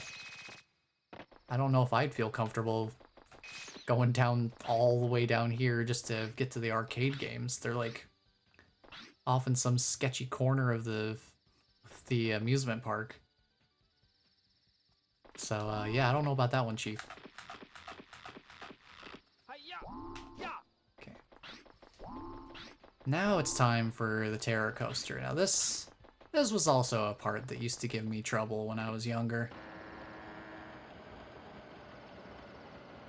This one does require a little bit of knowledge to be able to be successful, because this thing goes fast. Like, I mean fast. And you oftentimes won't have enough time to react quite quickly enough to jump over these things. So you kind of have to know where they are, because boy, this just goes. It goes fast. There's also a Spectre coin hidden on this coaster, and it's in a spot where if you don't know that it's there, you're gonna miss it. So that can also be a bit tricky. So there's one. There's also an extra life there if you can manage to grab it. But in this area, there is also another one you can grab, I think. Yeah, partway down this area, there's another extra life, which is nice because this is the harder section of the two. That part, if you miss that Spectre coin, good luck. So I think if you die in this area, then they spawn a extra life somewhere toward the beginning of this particular loading zone, so that you can keep retrying without having to worry about having to redo the entire coaster again. But now we're in the spooky zone. We've survived the Terror Coaster, and now... Hey! How's it going? Hey, how's it going? Well, don't just stand there. Get me out of here. Okay. I can't reach you from here. I'm working on it. I've got to find a way in there. There must be a way in here somehow. I remember that they walked me around that way. It took a long time. Just find a way and get me out of here. Will you hurry up? Okay. Oh, hurry up. Please get me out of here. It's cold. I'm scared and I have a fear of heights. Yeah, hold your horses. I'm getting there. I literally just got in here. What do you mean? Hurry up! Get me out of here! So, I hope you like haunted houses, because that's basically what this is. Ghosts and all. But these are the cutest ghosts you may ever see in your entire life. I mean, look at them. Also, watch out for not only the ghosts, but also knives. Watch out for knives, because knives are a thing. I think you're meant to skyfly over those, unless you super hoop through. No? I think you're meant to skyflyer over those. I think I will.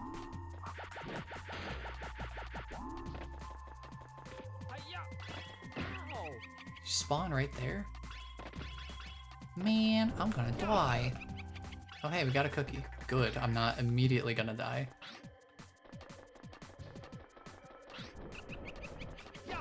Alright. Anytime you see one of these jugs, or vases or whatever, make sure you just run up and smash it real quick. Because otherwise it spawns one of these huge ghosts. They're confined to the jug at first, but they will chase you down, and they're a bit of a pain. Because they got big clobbering hands. So they will come and clobber you if you're not careful. So make sure you deal with those guys as quickly as you can. There's a monkey down here.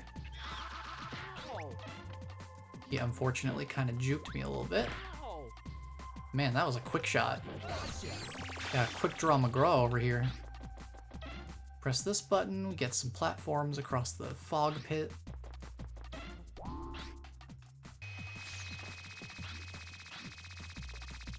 Which is through this door.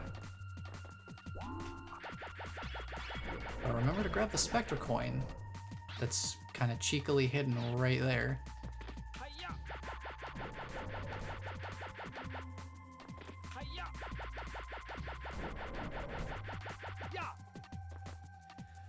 Alright, time for the fun room. This room's got 3 white pants monkeys. So, have fun chasing these guys around with all the ghosts, too.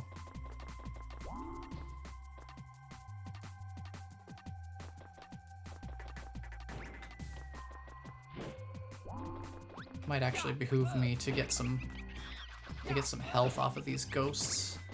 They all came out of the same one. I need my health, please. So every time they open one of these, it spawns a new ghost.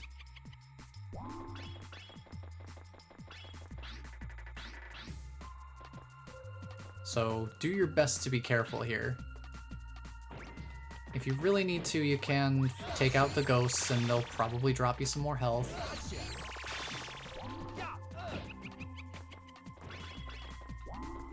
Or ammo if they're feeling a little spicy. Can I hit you from here? Okay, I got that one. Alright, just the one more. Just gotta wait for him to pop out. Once you catch these 3 monkeys, then you're all set. And boom. That works. Ow, hey! Couldn't you bring me down a little more gently? Well, it's not my fault. Didn't you see that the cage fell on its own? That's the thanks I get. Hope you didn't hit your head too hard. Jeez, sassy I'll Spike. pretend I didn't hear that. Now, where is Spectre? I haven't found him yet. What about Jake? Nope. Nope. Oh, what have you been doing all this time? Let's go, we've got to find them. Where are you going? I'm going back to the lab. We can't find them or beat them without our equipment. Besides, you don't need me here. Ah! What was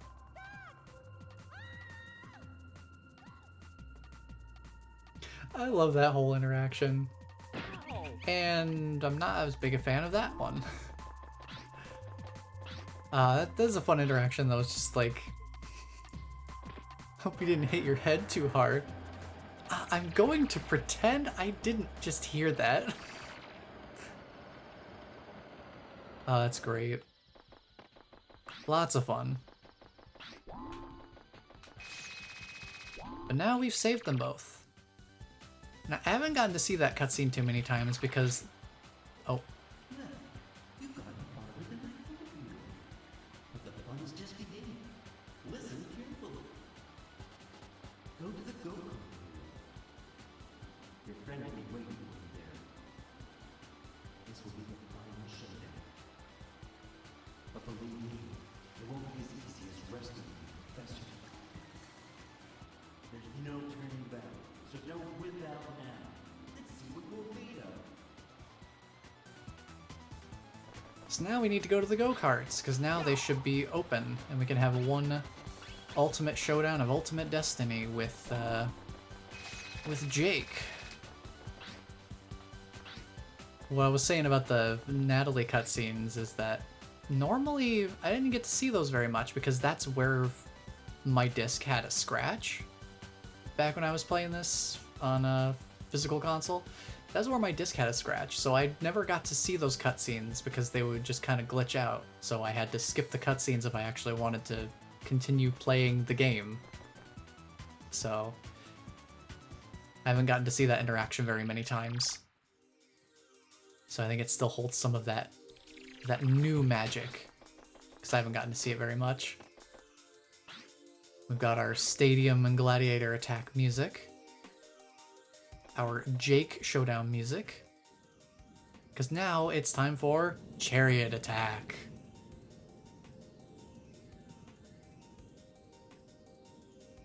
Jake, we don't have to do this.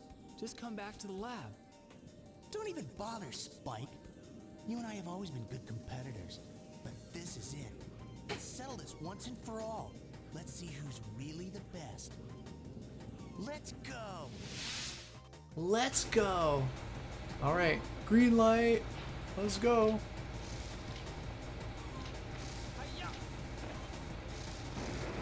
Just kind of dodge his RC cars as much as you can. And then he'll drive. Oh, I got knocked over by one of the RC cars. Maybe just spin. Spin to win.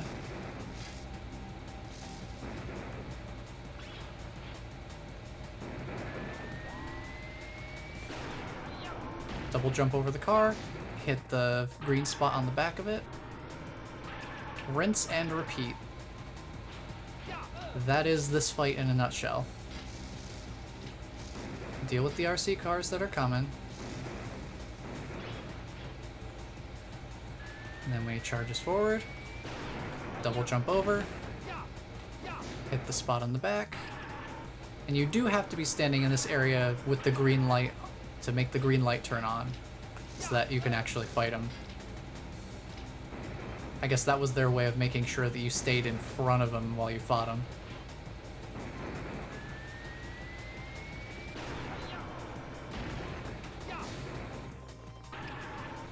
Of course, no rule of 3 here either.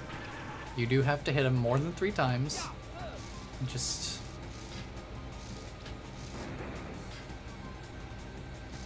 spin it around. It drops some health sometimes too, so that's helpful. So yeah, you have to hit him 5 times. Nothing changes about this phase. It's literally the same every time. So I don't know why they felt the need to make it 5. Was it for the sake of challenge, maybe? Challenge through repetition? Either way, there he goes! Whee! Off into the sky like a rocket. And then... yeah, his spine is definitely broken. What? Yeah, Where am I? His spine is definitely broken after that. Jake, are you okay? Are you okay? Oh, this is so weird. I don't remember. I can't remember what I've been doing. Are you okay? Don't you remember anything at all? Have you forgotten about the apes? Or about working with Spectre? Spectre? Apes? What are you talking about? Ow, ow, ow, ouch! My head. Yes, it's really you. You're back to normal. I'm so glad to see you again. I do remember something about Spectre and apes or something, but what? Yeah! Oh, jeez. Pain. Tell the professor. Put me down. Oh, look, you've broken the spell. It's just as well. I really don't need you anymore anyway. Everything's going exactly as I planned it. Yeah. Who's that? It's Spectre. It's Spectre. I guess I underestimated your strength. You're smarter than I thought you were. I could use somebody like you. Why don't you join me and we'll conquer the world together? When we're a team, no one will be able to beat us. You're crazy if you think I'll team up with you. Relax. Just meet with me. You're looking for me anyway. You'll find me in my new castle in the middle of the amusement park. Come as my guest. I'll even leave the entrance open for you. I'll be waiting. Are you really going? Yeah, I've got to catch Spectre. I gotta catch Spectre. I'm going with you. Ouch. No. It's better if you go back and help the professor. You need to regain your strength. The professor will need your protection. But stare. okay. I understand. I'll do that. I'll get back right away. Can you get back there on your own? Of course. No sweat. Okay then. I'm going too. Okay.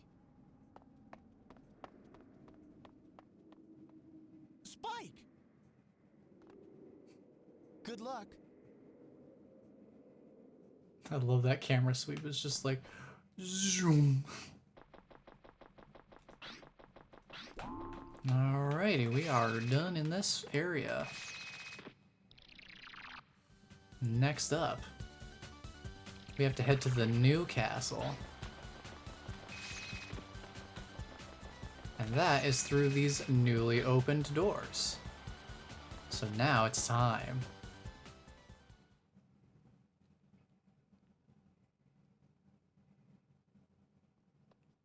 For another cutscene. What? Whoa!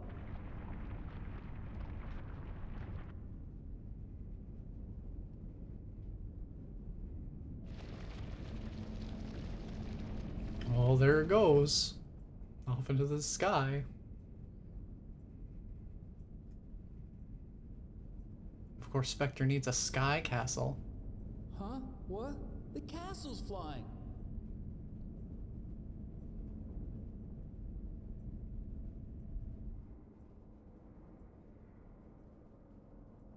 There it is. The very factory-looking castle.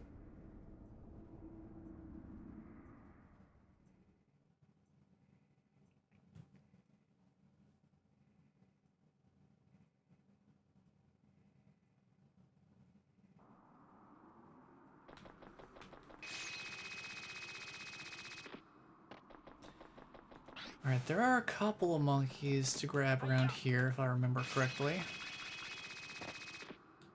Remember, there's at least one. I think that's over here.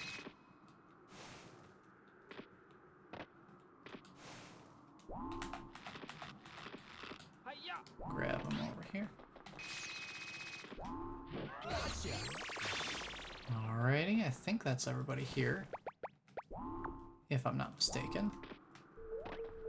Yep, that's all of them here. Okay. So now... there is the Spectre coin we can grab right above this little machine here. Press the button, and it opens up. Let's go ahead and step inside and see what happens.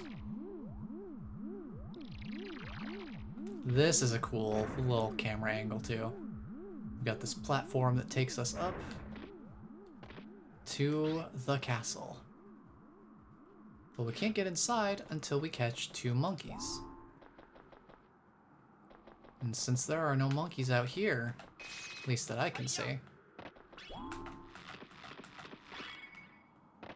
I think that means we need to find an alternate path. So let's head over here. Check out this little side door.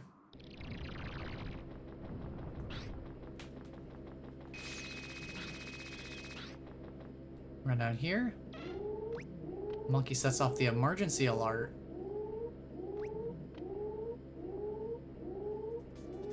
And And that starts up our music.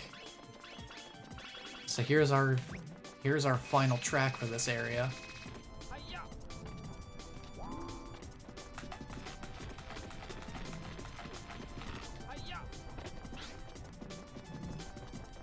So you go up here, press this button, and that opens up the panel so we can get down to where that monkey is.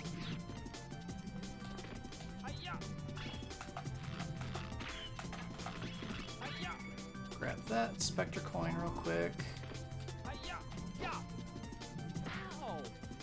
Just trying to get past where the blades were, but I suppose that's not always possible when you just make a double jump. There you are. Grab you.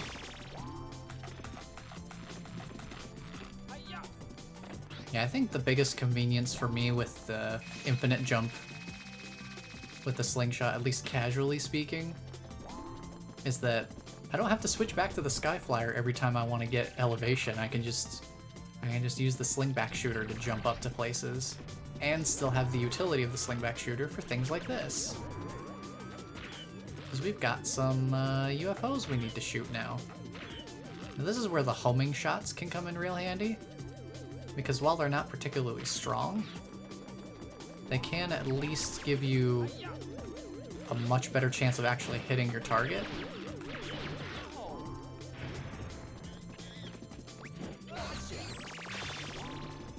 So this is our first time actually kind of working with dealing with the UFOs here.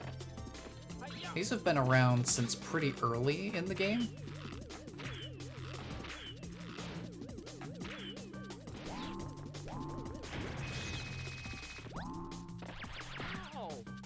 That one was kind of my fault. I ran directly into those shots.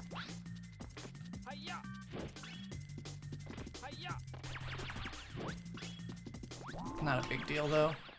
I do need to grab some health.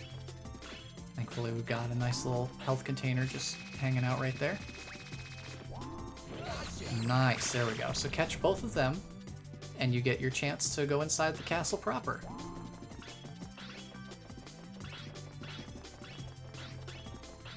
How many lives do I have at this point? 17? 17 lives? Yeah, I don't think we're really hurting for extra lives at all. Because I think we've lost maybe one life this whole playthrough.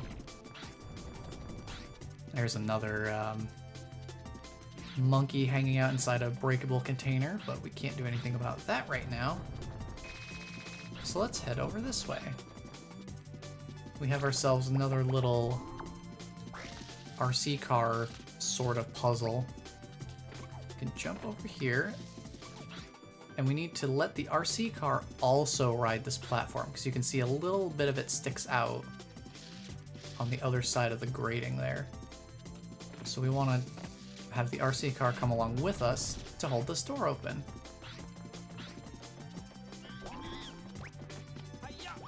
Who's playing pool back here?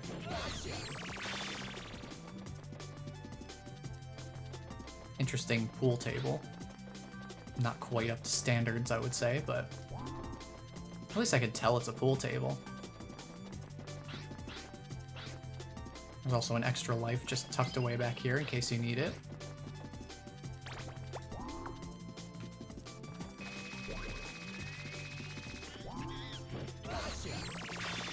I got him. You can see them actually, they actually have like a hangar for the UFOs. I think that's what that is. It's either a hangar or a production line, but it looks like a hangar because they're not really moving. And then this door doesn't actually go anywhere.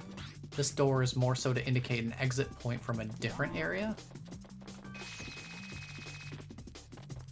So it's not really an actual indication of anything in particular. Besides that, I think this is something we need to open from a different side. Let's see if I can remember how this whole thing goes. I think...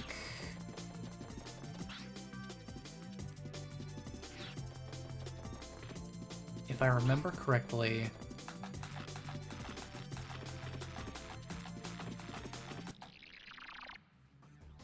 if you go into this corner, you can skip the entire area and go straight to the final boss, where they have an extra life waiting for you.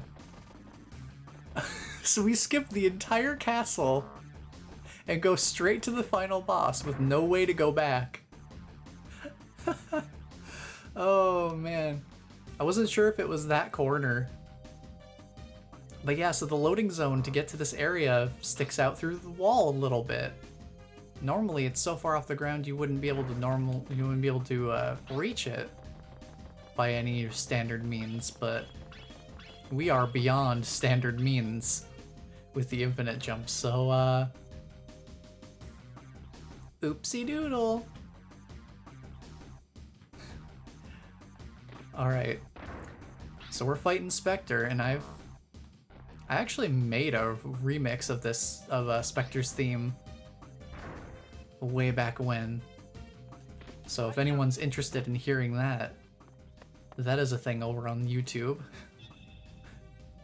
Because it is an awesome theme. What's wrong with you? What's wrong with you? What a mess you made. You didn't have to blow everything apart. I told you the door would be open. I only wanted to talk to you. That's why I invited you in. So what do you think of my castle? Do you like it? This castle is the most powerful fortress ever constructed. It'll be so easy to conquer the world. It really is perfect, isn't it? I don't know about your loading zones, dude. Are you out of your mind? Just stop this crazy plan already. Why don't you stop fighting me and join me instead? You know, like your friend did. No way! I won't be controlled by you. Well, You can't control we'll me. see about that. You can't tell me what to With do. my new powers and my superior intelligence, it would be so easy to put you under my control. You could fight it all you wanted. Be able to resist. Like this. Ow! Psychic blast! Is that painful? Give it up. Join me. Unless you do, the pain you're feeling will only get worse. No, I won't! You really think you can fight and beat me? You're no match for my powers. I don't want to! I won't! Wow! What's going on? My powers! Why aren't they working? I'll tell you why. What? Power alone isn't the true strength.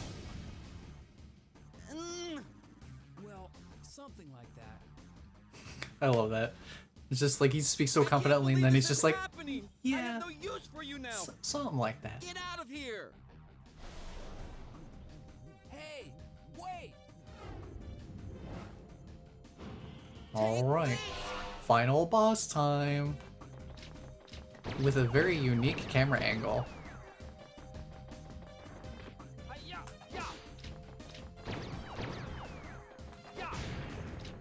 So you actually are seeing things from Spectre's point of view as he's actually piloting the machine, which is a really cool approach. I really like this. Not many games do this, where they actually have you fight part of the boss from the boss's point of view. Psychonauts also did that for one of their bosses, which was also really cool. Like, such a cool way to shake things up. But if you thought that was all to Spectre, well, he's got more mech. It's not just the head, he's got a whole torso to work with here too. So we are by no means done.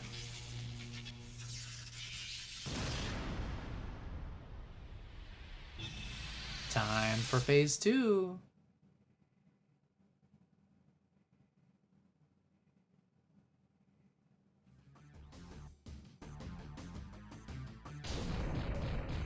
And then we do come back to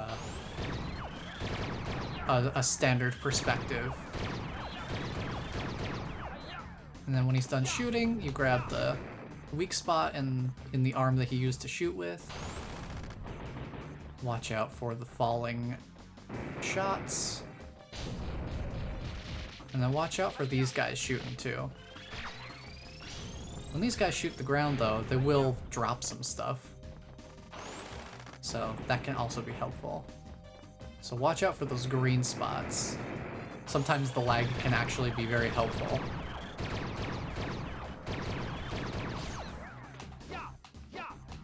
Come on, hit him. There we go.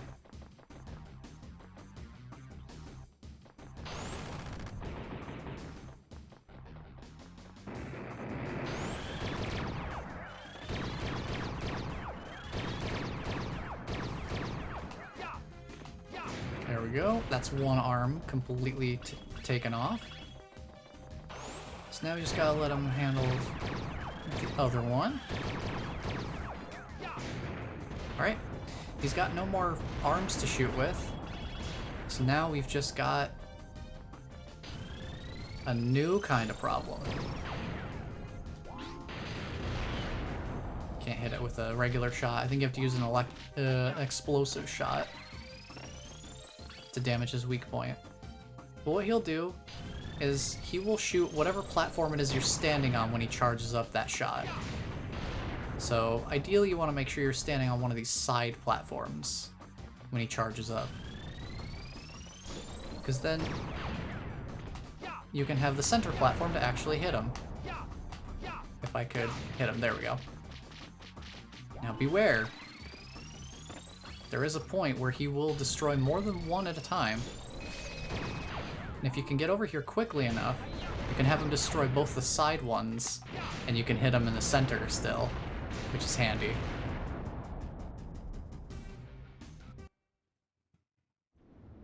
But that's it. We're done. You ruined everything. We ruined everything. You, everything would be perfect. We did it. We ruined everything. Spectre, put a stop to this now. I'm taking you back to the amusement park. You must be joking! You're not taking me anywhere! I'll never go back! I'm never going back to that rotten place! You listen, and you listen good! I will return! And when I do, I'll destroy you and the world as you know it! So you better be ready, because next time, I won't fail! Wait! Spectre!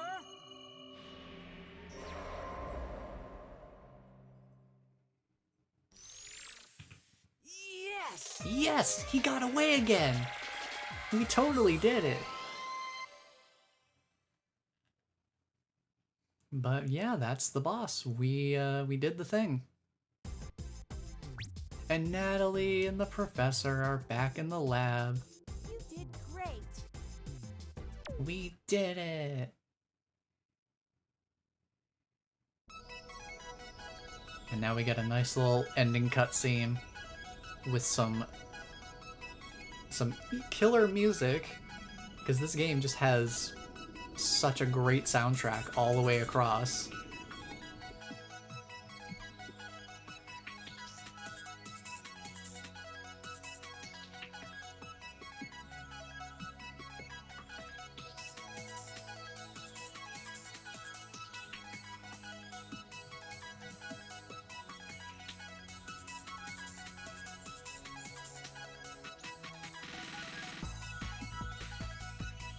As the sun rises, so does our intrepid hero.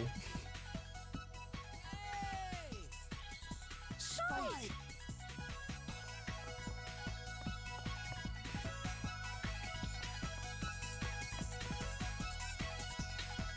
Yeah, that man's not slowing down. He is gonna do a full body collision with Jake there.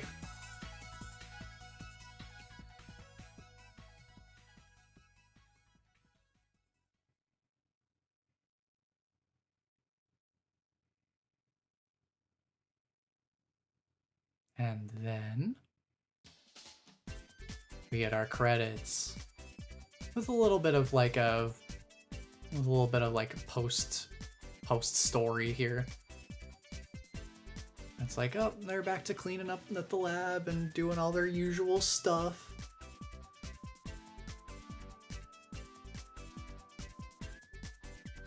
with some fun music and, you know, like a rainbow pinwheel background is always fun. But yeah, real fun game. I really enjoy this a lot. It's always fun to just kind of like run through it again every once in a while. Now, I will say, we aren't done yet. There are still more monkeys to capture. We have not captured all of the monkeys. And in the interest of time, I will fast forward this a little bit here and there. They're repainting all the stuff that got messed up by the monkeys. Again, I don't know if you caught that Spike mentioned they referred to them as apes during that cutscene with Jake after that final battle with them. He did call them apes, so this game does interchangeably use apes and monkeys as terminology for the primates that we're capturing. So that's always fun. Which one is it? The game itself can't decide. But we can speed it up a little bit. Wee.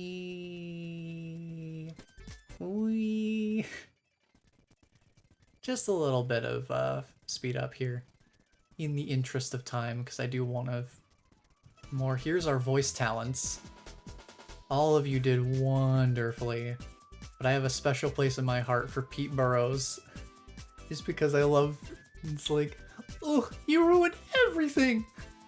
If it weren't for you, my plan, everything would be perfect! It's fantastic, I love it. And I know I kind of like, I'm a little jokey with it, but I do love the 90s charm of everything.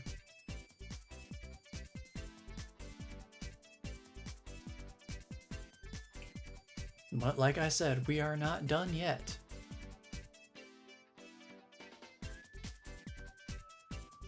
So after the credits roll,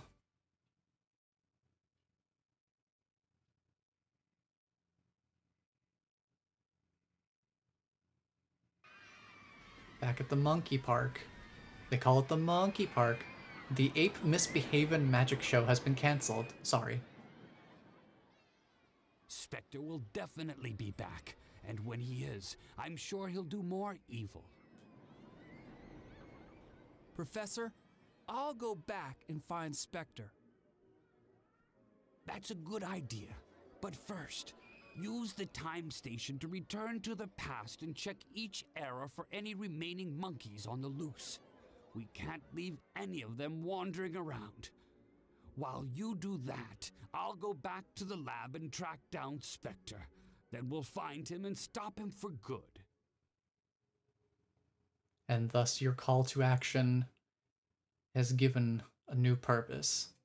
Now we're not just catching enough monkeys to move on to the next stage of the game. Now we have to catch every monkey in every stage.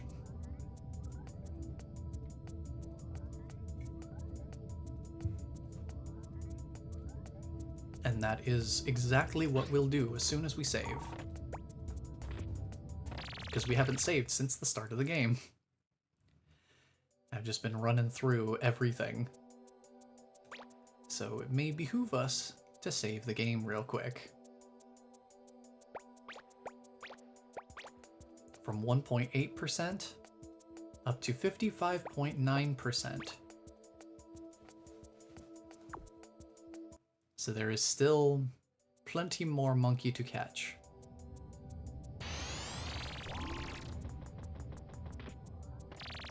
So let's go after them.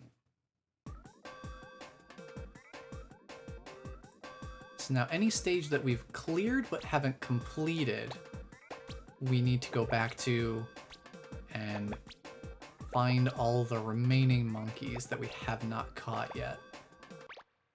So, what better place to start than the beginning? Look what But I've first, got, a new gadget. check it out! This is the magic punch. The It's really magic powerful. punch. I'm sending the new gadget over to you. It's right really now. powerful. Go try in it the out. training room. Without training, it will be too dangerous for you to continue on to the next area. So now we have our post-game item. Let's go! Our final gadget, the Magic Punch. You basically flick the right analog stick in a direction. You just like press it out in a direction with force. And you get this punch that can break certain objects. And it can also reach switches a little farther away than your stun club can.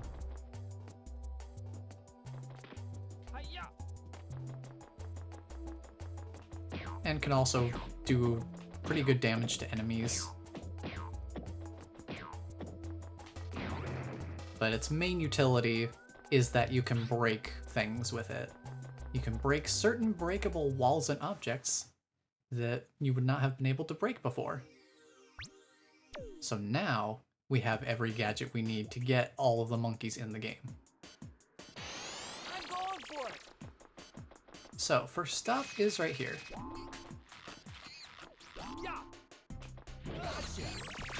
Grab you. Yes! Probably should have grabbed the Spectre coin while we were here. Because I do want to try to grab all the Spectre coins as well. But we can do that real quick. That's not too much trouble to just pop back in real quick.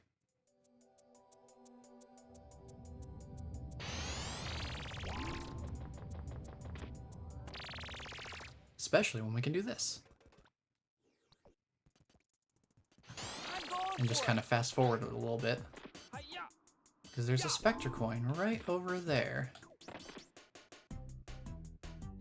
So we just grab this. Alright, we got all the Spectre coins, all the monkeys. We can head out of this stage now. And just head back. Stage select, hit up the next stage. Try not to use the speed up too much. Just where it makes like a sizable difference to avoid like backtracking.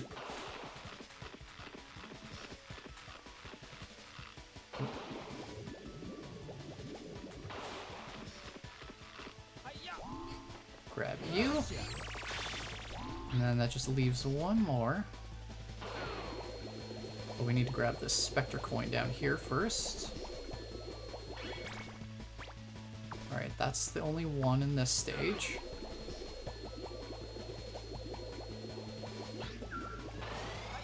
And then our final monkey is up here. So we just grab you, and done. Yes! Another stage completely cleared. All is good. We're grabbing all of them.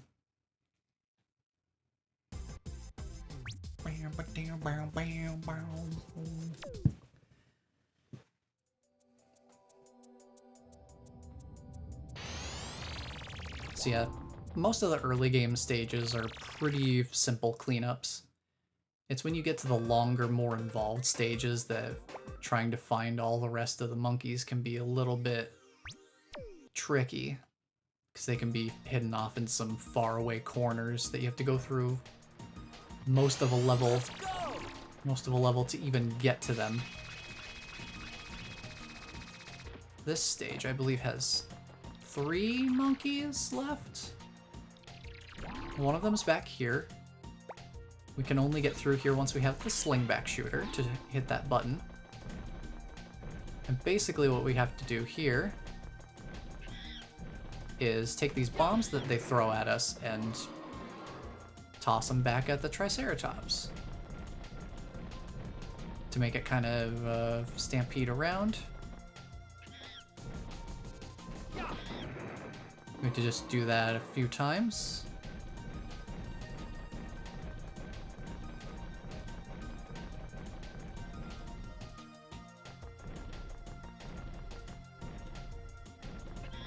And with that, that knocks down the monkey. We can grab the monkey and then get out of the way. I'll double check back here. I can't remember if there's a Spectre coin or not. We might have already gotten the Spectre coin for this stage though. No, there's still one. I think I know where it is. I don't think it's back here. So I think we're done here. So we'll head back to the main area.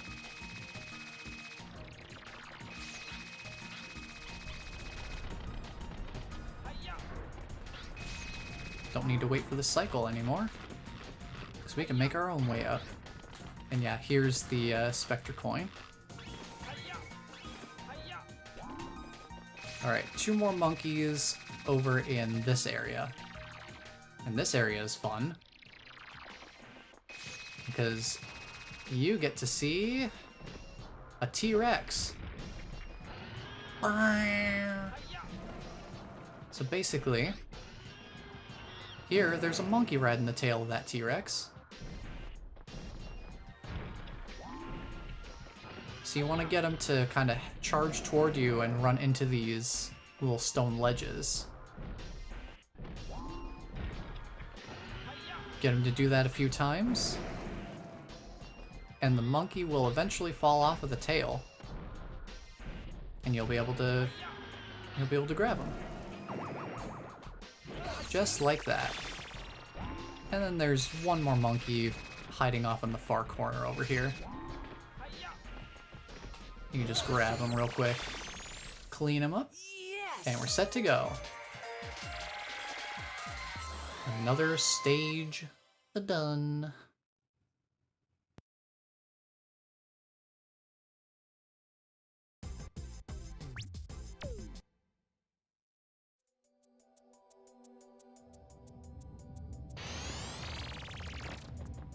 Alright, that's the first era completely cleared out.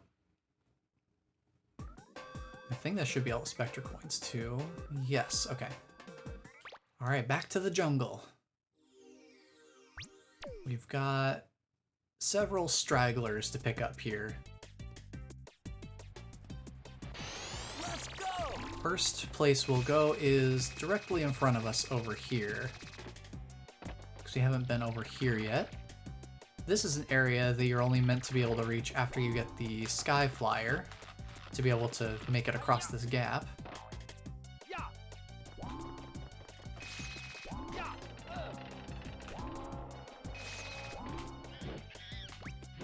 Yeah, jump right into my net, thank you. Also, this is a little sneaky, and it's also the only place you'll ever see these pig enemies in the entire game.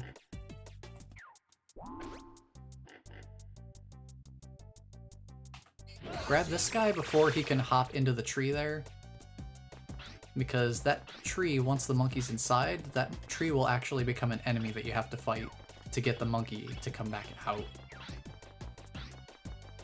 So try to grab him before he jumps into the tree.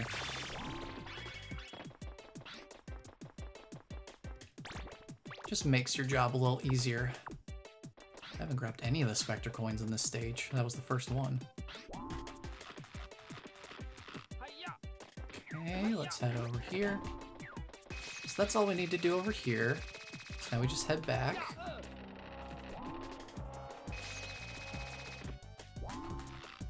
We'll just head back up here.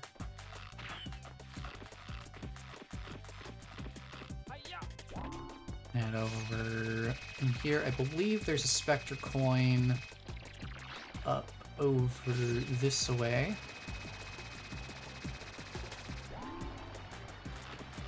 I have to head over here. And then it's up here, I think. Yep. That it is. Grab that and a bunch of chips. And then let's head through here. There is a UFO monkey over here.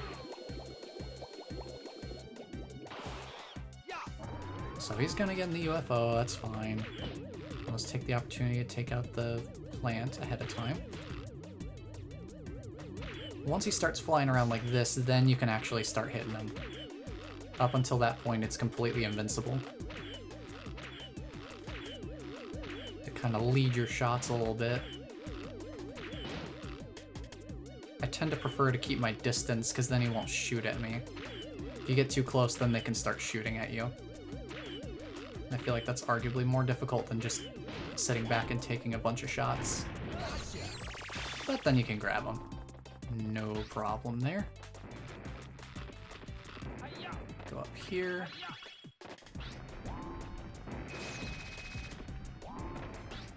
Knock this guy down. Knock this guy down so you can grab him. Pretty simple.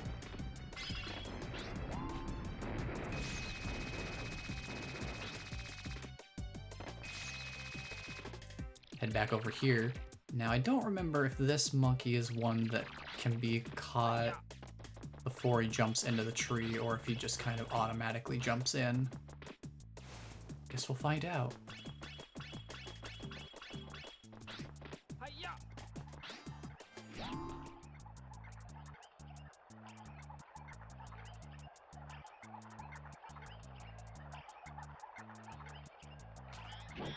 What? What hitbox was that? Okay, so you want to hit both of its hands, and then you can hit it a few times. But then it's gonna take a swing at you, so be mindful of that when you're dealing the damage. That you're probably going to want to evacuate after a few hits. It does drop a bunch of chips, though. And of course there's the health station right over here if you need any extra health to deal with them. I believe that's everything here other than the Spectre coin, which I believe is right here. Yeah.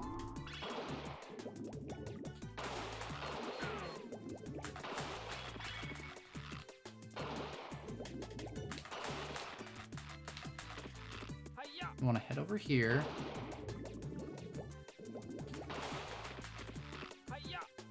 And we're gonna head into this area.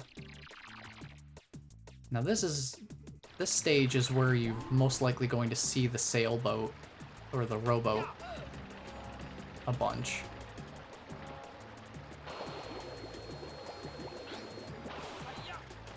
I'm not a huge fan of it though, as we've previously discussed.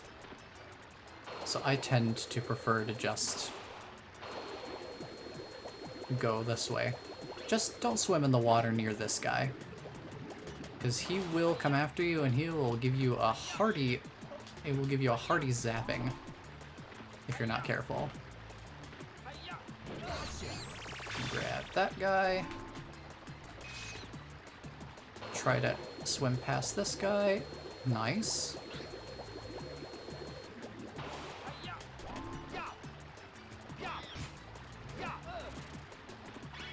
Now, this is one of the monkeys that I didn't really know about when I was younger. It was just sitting back here. I never really thought to look over here. And yeah, those plants do come back after a while, so be mindful of that. Now, did we get all the Spectre coins, is the question. I don't know that we did. We got the one in the back ledge area. We got the one in the main zone. We got the one, I think we're still missing one. But worth noting, you don't have to get all the Spectre coins to unlock all the mini-games. Oh, we did get them all, nice, okay. So you don't need to get every Spectre coin to unlock every minigame. So if that's all you're after, then you can just pick any 40 Spectre coins to go after. Because there are definitely more than 40 in the whole game. Let's go!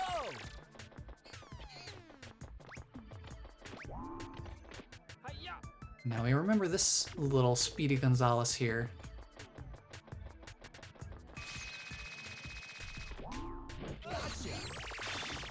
It's definitely a lot easier to catch them if you know how to do the Super Hoop speed preservation, which is not something that most people playing casually will really know about. But even still, the Super Hoop can help you to get caught up to them faster, so you can try to catch them.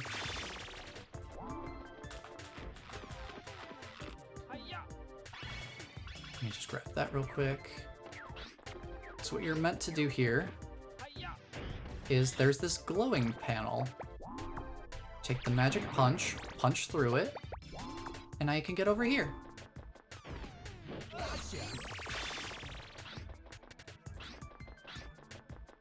So that works out. Excuse me. Just gotta deal with this guy here.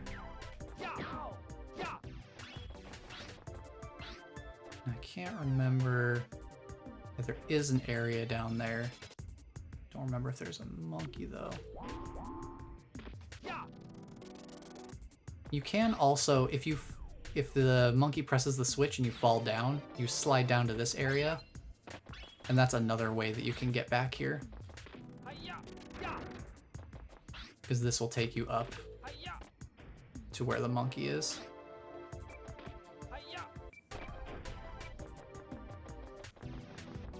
And then if you take this platform, then that takes you up to where we just got the Spectre coin. Speaking of Spectre coins, we still gotta find 3 more of them.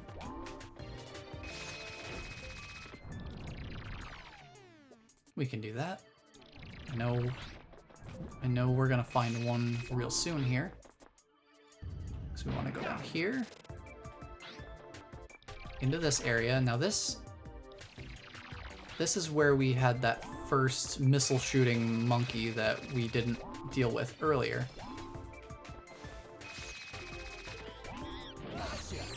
Now that we have the super hoop, it's a lot easier to kind of tackle that.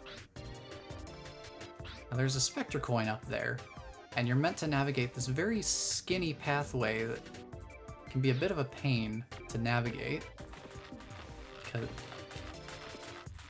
yeah, trying to navigate in a very precise fashion can sometimes be a little difficult, especially when the platform that you're meant to walk on is like exactly as wide as you are. So that can be a bit of a daunting task. So coming in here with the Sky Flyer can definitely make it a lot easier to grab that particular Spectre coin. One of the benefits of coming back to a stage later, once you have other gadgets. And then here, we've just got this one at the top of the statue.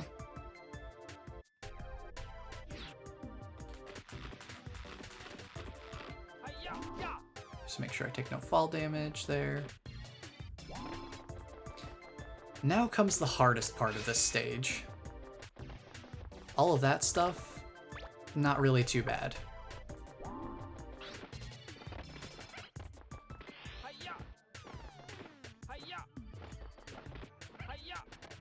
It's over here in this building that things get really bad. This area still gives me trouble to this day. So before we dive in, since I didn't know if we were going to be going this long or not, before we dive in, Twitch is about to run another ad, so let's get that done before the madness ensues, because down this elevator is a bad time. I'm just gonna say that right now. So before we get in there, I'm gonna let Twitch run an ad here, get that out of the way, and then we will be right back.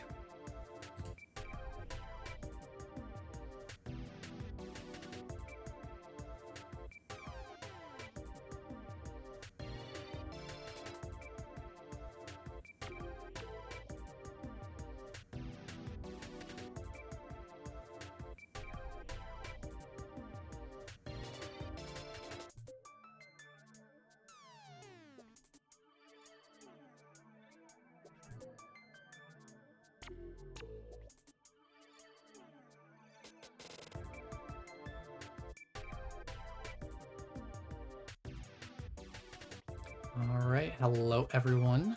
Welcome back. Let's head into the depths below, where only pain and suffering await.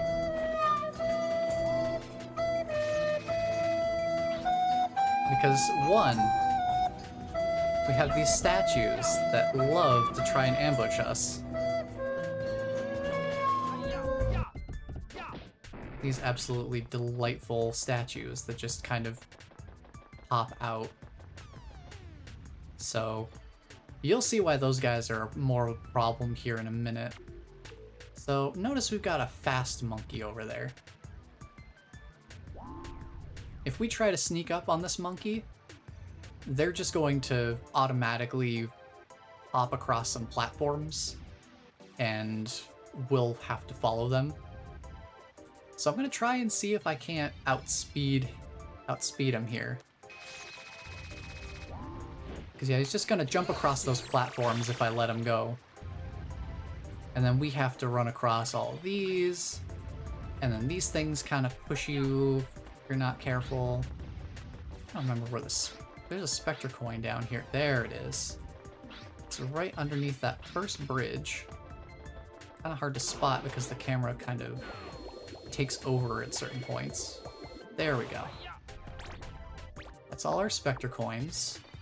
Thankfully, we've avoided about maybe half of the pain and suffering so far.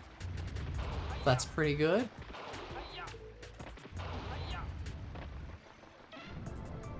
But yeah, if he gets away, then he comes through here, and he starts running all the way down here, and if you try to chase him directly, more of these statues are going to come out and be a problem. Because they'll just shove you into the water. Real pain in the butt. And it's basically the same thing with this guy. Except this guy can also shoot rockets. But he will do the same thing.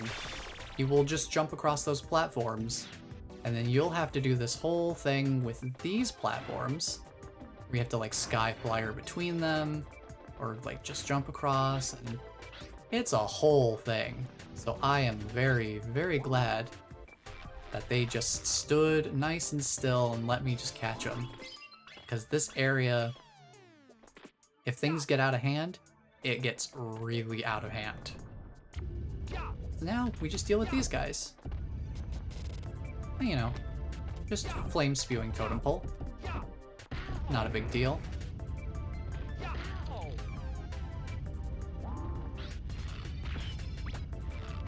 If you really don't like fighting them, you can just use explosive shots, because they will get faster as they progress.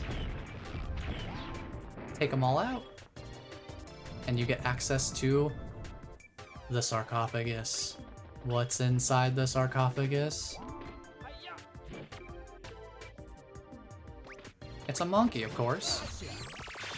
Of course, there's just a monkey hiding in the sarcophagus. Why not?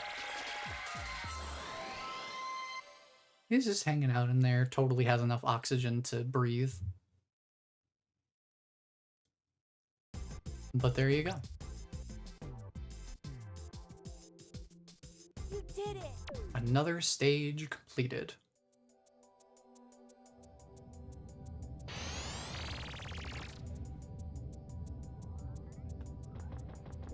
Alright, next level. Moving on up.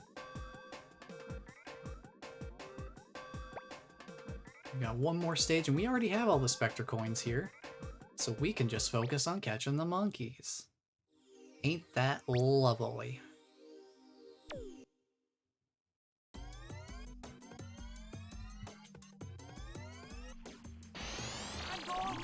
Alright, let's go. We've still got 22 extra lives as well. So that's nice. Plenty of leeway. Just plop this down. Shoot these guys down. So I can have a nice, peaceful time crossing the bridge. Excuse me.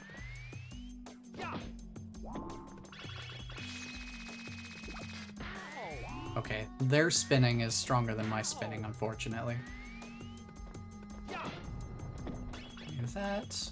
We don't need to go into that room, because that just leads to the dead end where we've got a monkey before.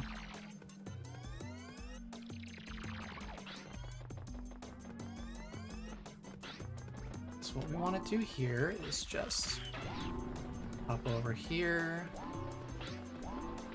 Get rid of you. Grab some more ammo, thank you. Snag that guy. And if you pay attention, there's a little bit of an opening here. That lets you get back here, where there is a switch that we can press. That opens up to the outside.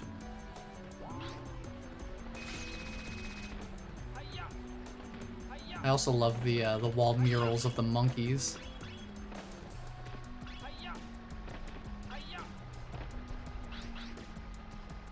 Absolutely beautiful. They look better if you're further away from them. Then you can come out here. You've got this nice little thin ledge you could go across.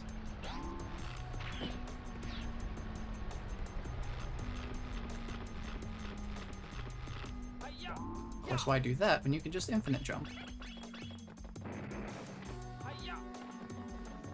Grab an extra life, grab another monkey, who was, you know, making their own artistic contributions to history. Flowers, the sun, an artistic interpretation of Spike.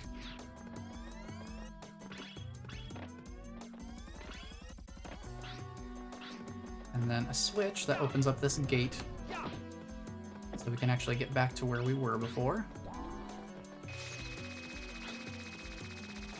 Alright, should just be one more monkey, and it's the one at the top of all this destructible pillar stuff here. But it is faster to infinite jump up here, rather than break down the pillar one piece at a time. Yes! So we'll just grab them and head on out. The mysterious age is now complete. We can just slide on over into, I believe it's the medieval era next, if I'm not mistaken.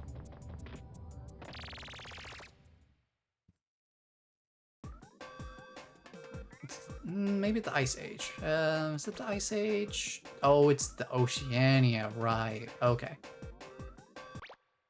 Third time's the charm, I suppose. Name every era other than the one that it actually is.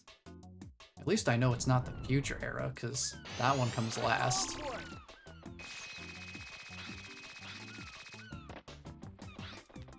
Okay, I don't think there's any monkeys out here.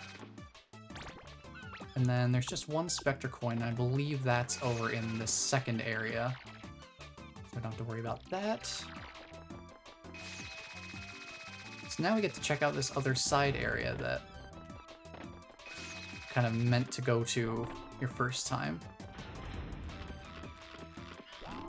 Grab you. Didn't even know what hit him. Now this is in the area where they've got another, they have another UFO monkey. Oops. Well, that's not ideal.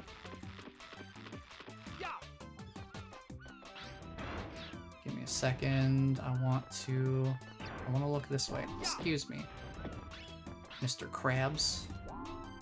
I want to look this way. I want to catch you. I would love to catch you before you got in there, but it's fine. I don't know if they can shoot at me while I'm not looking at them. Oh, they can. I wonder if they're just less likely to shoot while they're off screen.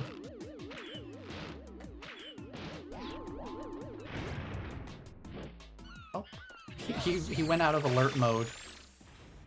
Oh, I didn't grab the Spectre coin. Oh well. We can come back for it real quick. It shouldn't take very long. It's just down in that little cave area. I always am just like, catch the monkeys, catch the monkeys. I forget about the Spectre coins. It's fine though. We can just Hop back in. Let's go!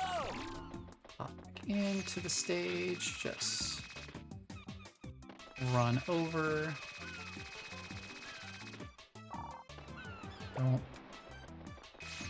Don't need to read that. We already know about the doors that require a certain number of monkeys to open. Not sure how that functions as a door lock, but you know, whatever works, right? Alright, now I believe the Spectre coin is over here. Yep, there it is. Okay. Now we got the coin, now we can just leave. That's all we had to do. Nice and simple. Moving on to Coral Cave. I believe all the monkeys we need here are inside the second area. Let's go! There's nobody out here. So we can just move along. Take a casual bite from a shark, that's fine.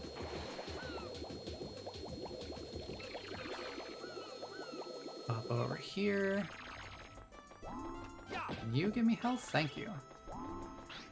Got an aggressive monkey up here. Oop.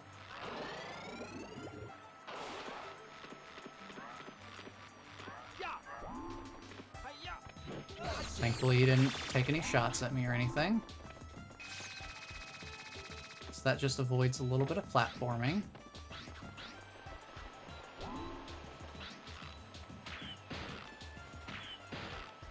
And I guess he doesn't care if I approach him from over this side. He doesn't shoot at me or anything. Alright.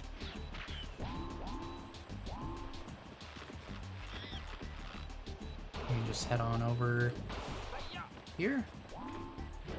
And he's just there. Nowhere he can really go. There's a Spectre coin in here though. We want to grab that while we're here. And that's the only one in the stage. So we are all set.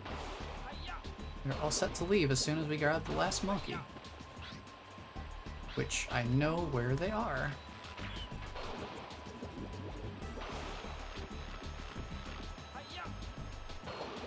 They are over this way.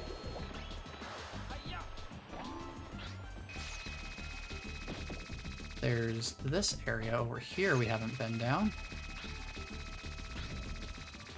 And they are past the swinging anchors. Which thankfully didn't knock me off the ledge or anything. But there we go. Yes!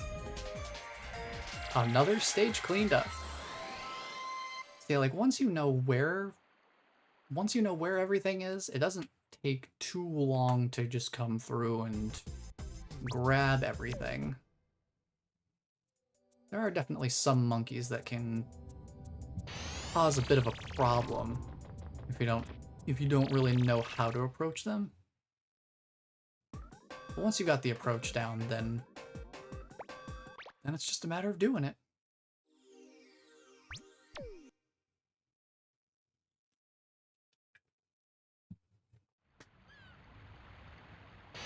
Let's go! Alright, it's time to finish cleaning out Dexter. This poor boy's still got some monkeys left in him. Let's go help him out. Starting off with this guy right here. This is one where you need the RC car to actually get him out. Because you cannot shoot through this wall. This one they actually made a little bit more solidly than some of the other walls.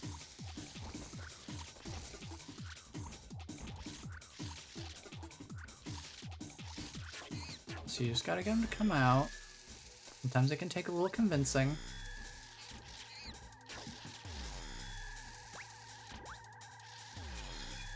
There we go. Now he's out.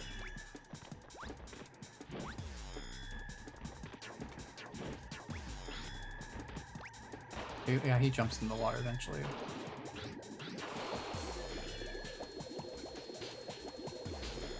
Arguably, it's easiest to catch them once they're in the water, because I don't think their running speed affects their swimming speed. I think they just always swim at the same speed.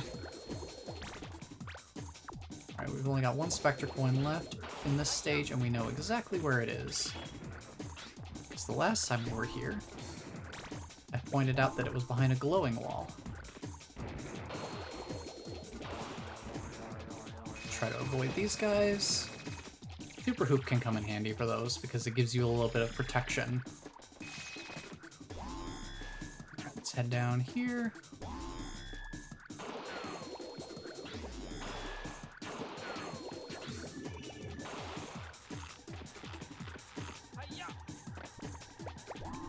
Magic Punch. Magic Punch can actually grab items too.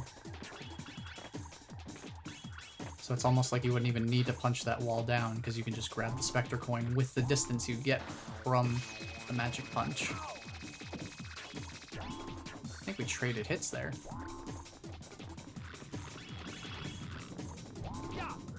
And there's this guy, he's kind of a bit of a bully.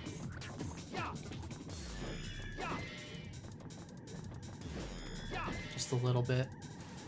Alright, well, we have all the Spectre coins. All we need to do is just grab 4 more monkeys. Have this platform come down. I do not feel like infinite jumping all the way up here. Grab cookies for a little bit more health. Just top off. And dive in. We got the 2 monkeys in this room. There's still this over here. And this is very much like just like a little shortcut to get back in case you missed something earlier.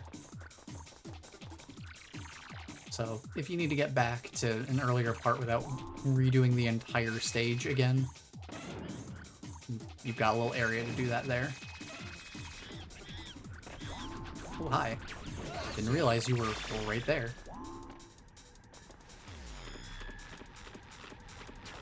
Now you can take a couple of approaches to this room. You can either come up to these ledges and chase the monkeys more directly, or you can kind of wait for them to slide down the slopes and try to catch them once they've done their little slide down. Because they do kind of stop in place for a moment when they slide down. Or, even better, slide directly into your net as you hold it out for them. So that just leaves 1 more monkey. And we've only got 1 more room.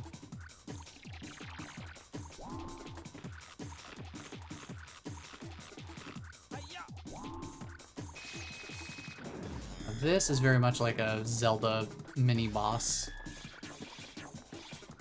You just got a bunch of these dudes. Just gotta make sure you don't get tagged by them. They do also give you a nice little health station in the back if you need it. And then you can hit this thing a couple times. Hit them enough times, and you get access to your final monkey.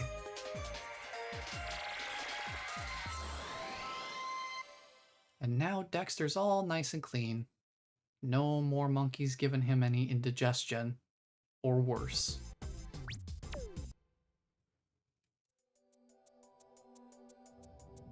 We've done our civic duty today.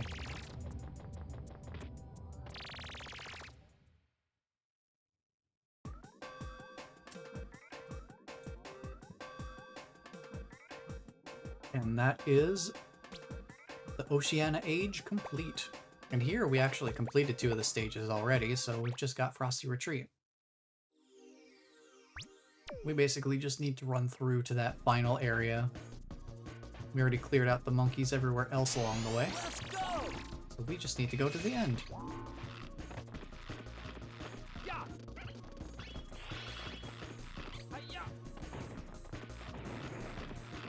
Man, infinite jumping just really gives so much flexibility for movement. Especially if you know how to use it. I feel like I'm getting a better sense of when to use it. Getting all of my muscle memory back. Watch out for those spikes.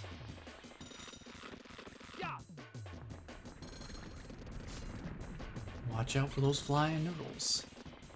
Because if you don't do well here, all you get to eat are noodles. Here we go. Alright, work our way through here. I believe we just have, yeah, one more Spectre coin that's located in the final area.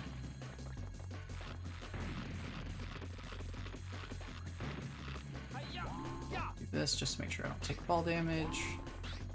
So I had a feeling I might. Alright, Spectre coin and the final monkeys are all in this room.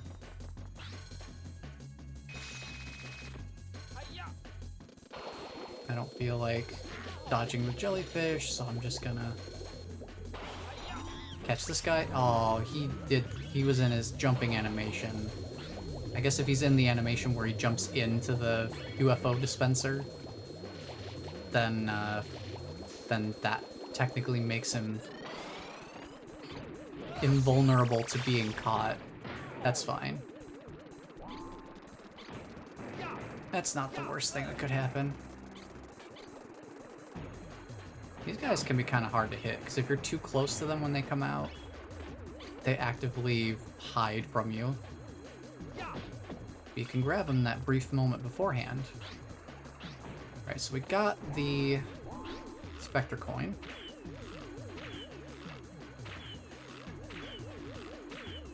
This guy's flying real fast.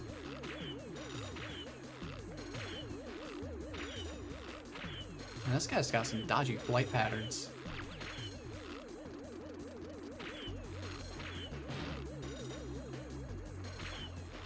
This man's juking for days.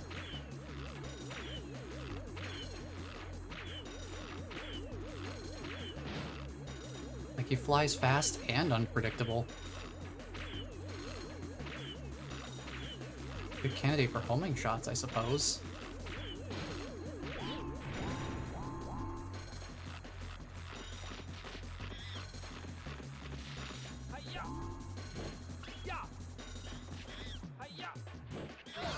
There we go. And then the last one is just up here. If I can... Yes, okay.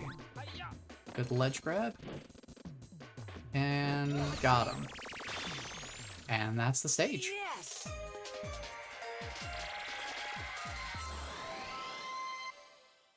Alright, on to the next era. Now we should be in the medieval era, I believe. If I'm not mistaken.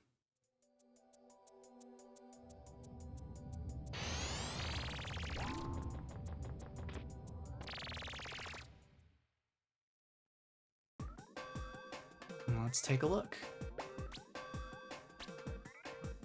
Alright, Sushi Temple. So we've got, I think, 2 more monkeys inside the temple, and then there's also a little side area that we didn't go to last time. Can't really use the super hoop up these stairs because slopes. Excuse me. There's also 3 Spectre coins in here. One's back here. One is inside the temple, and then one is in the side area. So we got the one outside.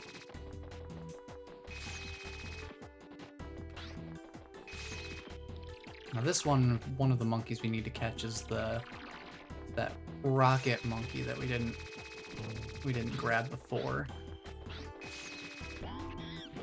This time we can grab him nice and easy. And the other one was up in the rafters. Right there, actually. And he's not even a speedy one, so we can just run right up to him and grab him. Nice and simple. do need to find the Spectre coin, though. I believe it's on top of the statue in the center. Yep.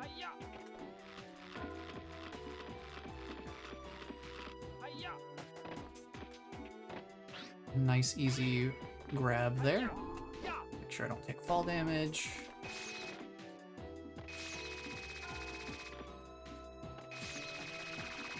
Alright, now we have a little side area over here that we need to check out. Little Timmy fell down the well. We need to go find him.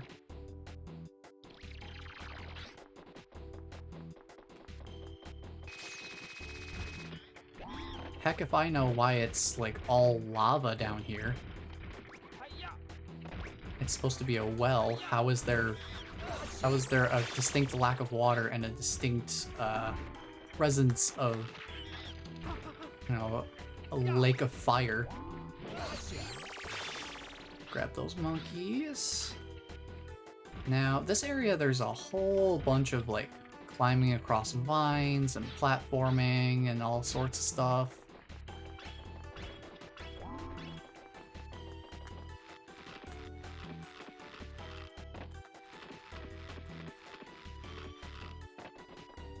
And you know what I have to say about platforming and stuff.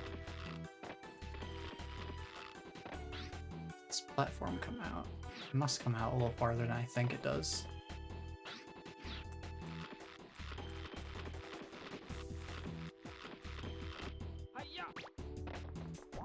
And just grab the Spectre coin off in the corner here.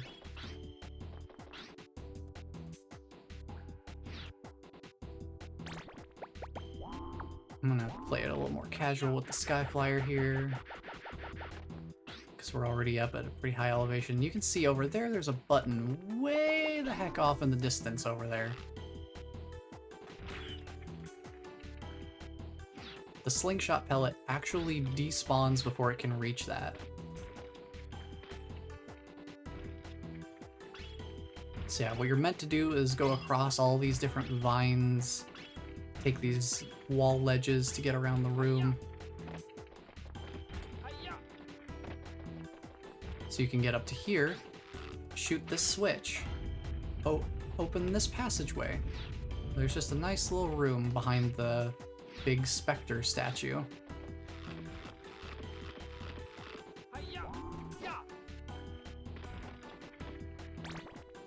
Alright, we got all the Spectre coins, so we're all set to go. And final monkey. Where'd you go, buddy? Come here.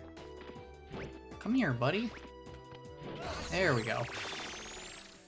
Yes! Alrighty. On to the next stage. Just gonna keep on grabbing all them monkeys. Can't leave them running around history now, can we? Cause all sorts of problems. Might even, dare I say, get up to some monkey business. And we definitely do not want any monkey business messing up our past and future. So we gotta go grab them. Alright, here's our big backtracking stage. We have to go all the way back to the end of the stage again.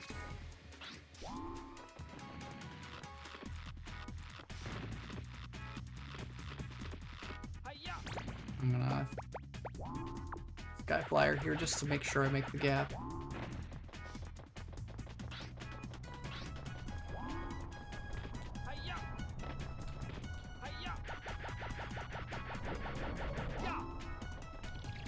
Just to make this a little bit faster.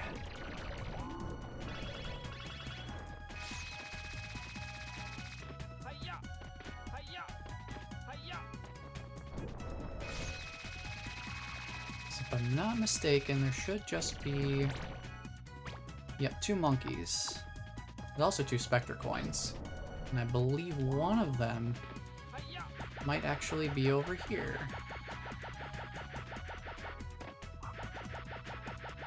If I'm not mistaken.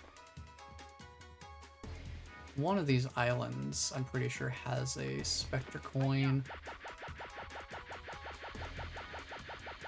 Okay, that's not a grabbable ledge. Worth noting. We've got so many extra lives, it almost doesn't even matter. Looks like this is not where the Spectre coin is. There we go.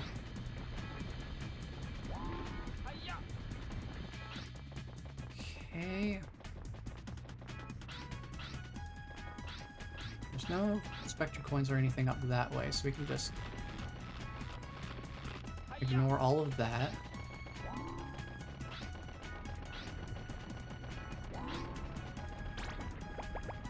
Play it a little safe here with the Skyflyer. Spectre coin that I'm missing might have been earlier too, in which case it's not a huge deal to go back to it. Now if you don't want to go around this whole room... Oh, I know where the Spectre coin... Hang on. I think I know where one of them is. Grab one up there. Is there one up there? Huh. I thought there was one up there. Doesn't look like it though. I think I must have missed it in an earlier area. Now we haven't been over here yet. So we just gotta ride this giant coat hanger. If I can line up with it. Sometimes it's kind of hard to tell if you're lined up with it or not. There's a monkey over there that runs off before we even have a chance to get to him. And if you chase him, he just straight climbs the wall. Completely out of reach. Now the way you're meant to get to him is if you go all the way to the top, there's a UFO monkey. And if you take him out, then that panel up there at the top opens and you can glide down to right there where he is. Of course, could also infinite jump. You can hear the other monkey getting into the UFO already. I guess if you catch a monkey in this area, that panel opens up. It's interesting. Now I'm trying to remember where the Spectre coins are in this stage. Because we already got one.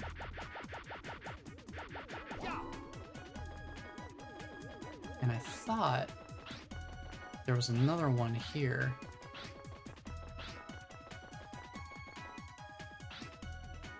I think that might be it over there, actually. That might be the spot. Yeah, so you float out here, and then float out here, and then float out here. This is probably one of the more well-hidden Spectre coins. Just by virtue of the draw distance, making it hard to see the platforms that you are meant to go to. It's kind of hidden by the render distance, which is kind of interesting.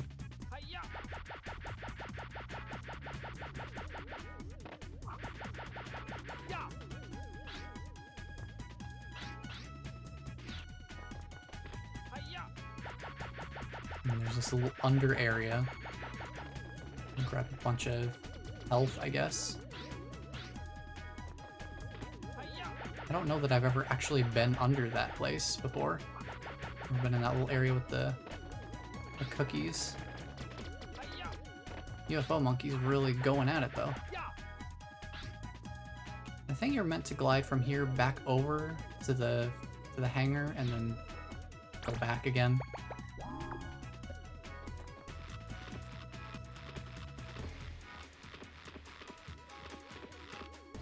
But I'd rather not do that. I would much rather go back here. And then we'll just go up the normal way. You got these little things rolling around. Yep, there's the UFO monkey. Kind of doing his thing. Whoa. Dang, head-on collision. I was not expecting that. So this is kind of like where you're meant to fight them, is like up here. They even give you an extra life, just in case.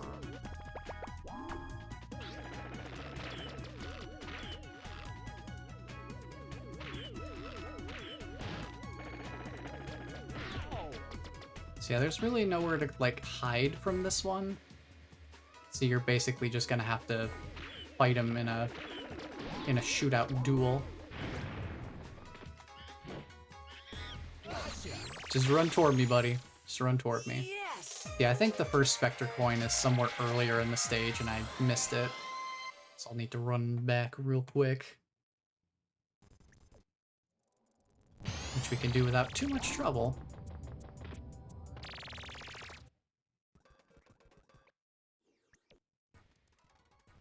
Let's go! Let's go. I think it's in this area, actually, like this first zone.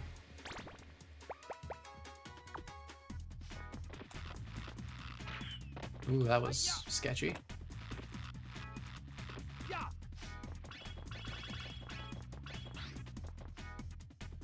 Yep, there it is, right there. Literally the first floating island you can see when you spawn in. Just right over here. So that should be everything. Yep, okay. Now we exit that stage, and we head on over to the Crumbling Castle, where we should only have... yeah, just the one monkey. And we know exactly where the monkey is. Let's go!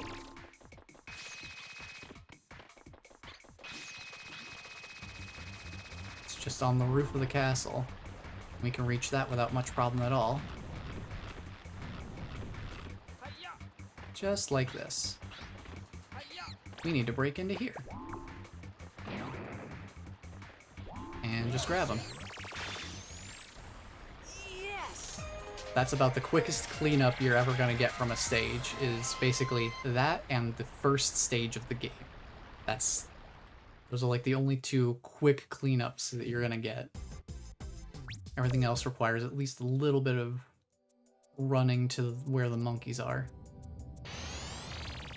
Switch back over to the slingback shooter real quick.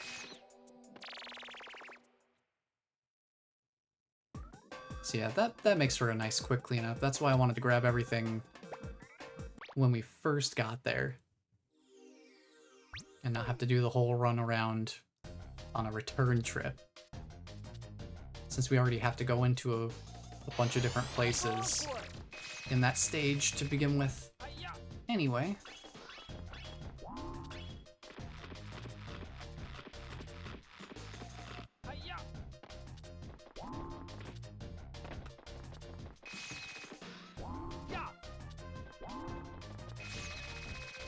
This is another stage where we basically just have to go back to the very end of it, more or less. Because everything is toward the back half of the stage. Thankfully, with infinite jumping, we can somewhat mitigate the difficulty of having to navigate back. I think I can even ignore this bridge if I'm not mistaken. See, we're just standing right above it, and we just drop down, and we're here. You don't even have to worry about the whole timed lever puzzle. We don't have to worry about this mech either, because we already caught the monkey that was piloting it. So we can just head back here, grab some more of these, keep on heading back.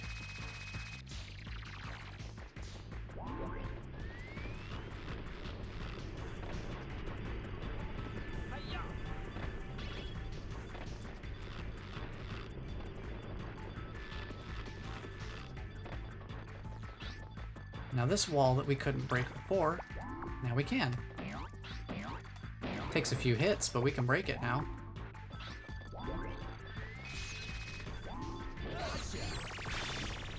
Alright, now we just got one more room with a couple more monkeys. And it's over this way. It's this door that we didn't go through last time. We just go over here, go and grab ourselves a few monkeys. So this room's kind of an interesting one. You've got all these conveyor belts and stuff.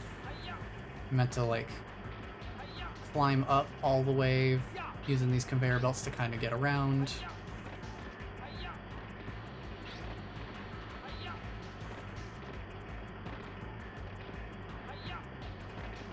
Get up to these places. Get up onto some little ledges here and there. It's a nice little place.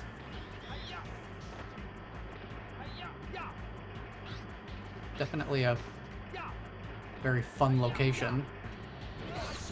Got a monkey just hanging out there. Should just be one more. Yep.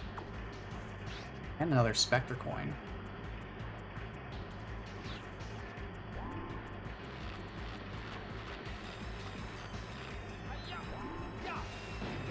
And we've got another mech, of course. Let him do his charge. Oh, I think I remember where the Spectre coin is. I'm actually gonna go get that real quick before we deal with this guy, because I do not want to run through the stage again.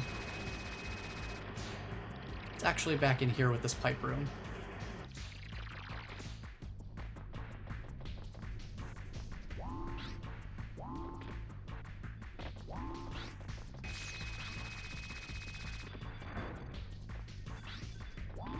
Because what you can do is if you take the pipe and you don't immediately go in there and instead wait for it to go up, not only do you get access to this platform where there's usually a monkey, but there's also a Spectre coin hidden on top of the other pipe here.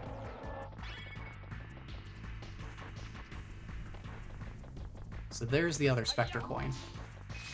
So yeah, you can see why I would want to come grab that now rather than run back through the entire stage to get back to it again.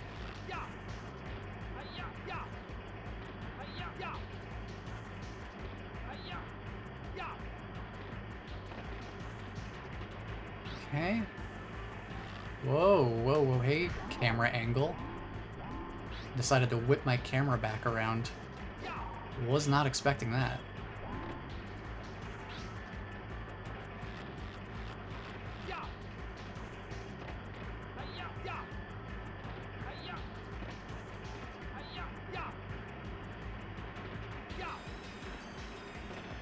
So I'll be a little more careful about how I want to approach this.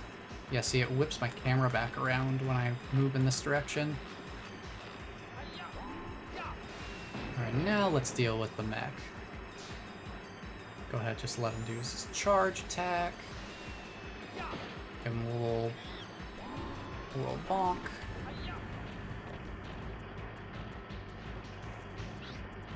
Try to make sure you're far enough away from him so that he'll trigger his charge attack. So you do have to be a certain distance away for him to use that attack. Otherwise he'll keep trying to grab you instead. And grabs are not fun.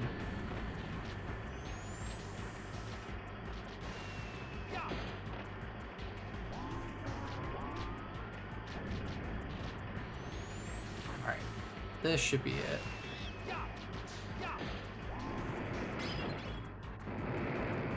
Got an extra life out of it too. And there we go. Stage completed. Now, TV tower, that's gonna be a fun one. Because there's an optional area that we didn't go to. And this optional area actually really had me stumped when I was a kid. Like, I don't think I ever fully completed this game when I was younger, specifically because of this one room that we're gonna head to. If nothing else in this game stumped me, this was it. So, first order of business, we've got our breakable container out front here, so Let's get this guy before we do anything else.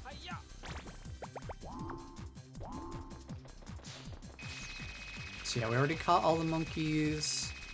We already caught the monkeys in here, despite what any sound effects might be implying.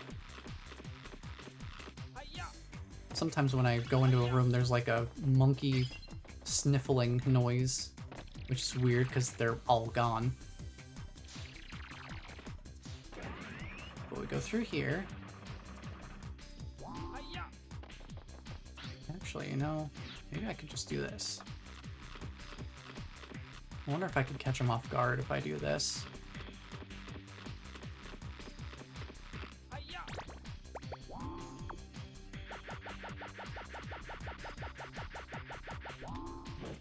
Nice.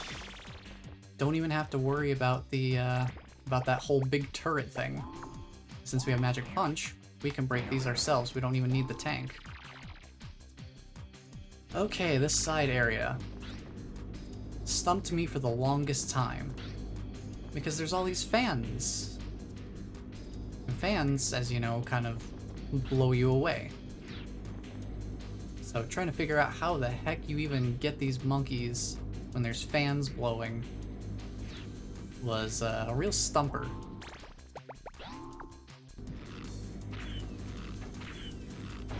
Like, I figured out enough to hit the switch that lets you get up to this little platform. Get rid of this guy. I guess I could use that explosive ammo. Take that.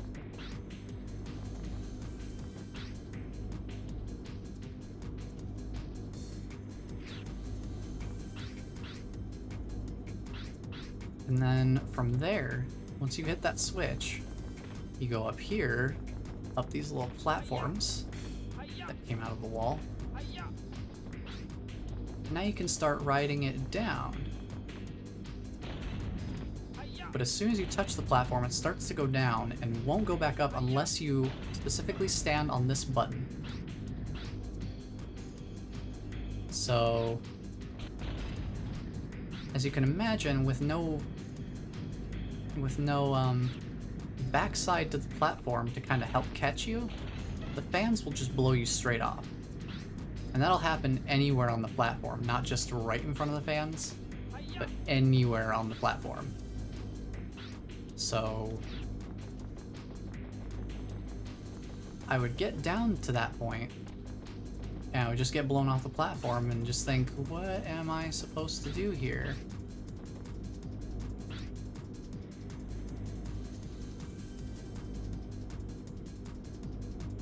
And it turns out that if you manage to catch enough monkeys in the room, there's actually something that happens.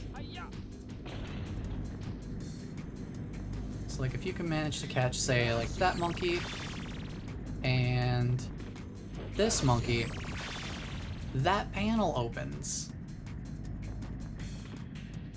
And when I was younger, I never managed to catch enough monkeys in this room to actually open that panel, to actually get that panel to show up.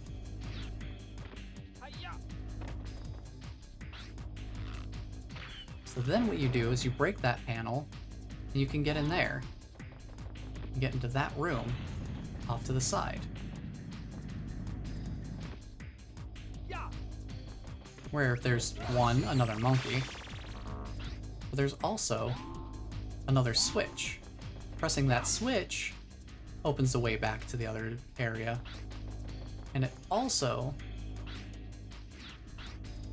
being in here, lets you destroy this console, which slows down the fans significantly.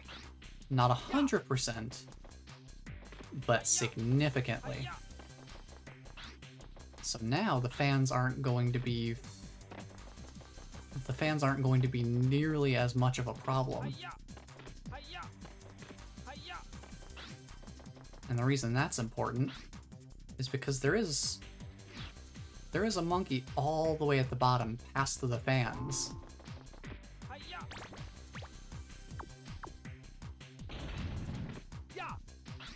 I am going to come back to that monkey in just a second, because there's a Spectre coin that I want to find, and I'm pretty sure it's in this other room. So I want to do that first, so we don't have to come back. And I believe it's down below us. I just can't remember exactly where.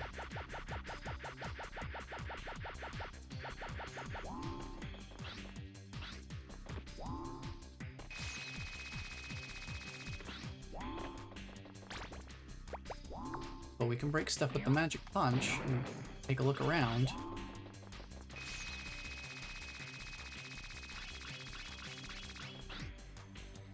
See if I can find it. Because I have a feeling it's in one of these containers.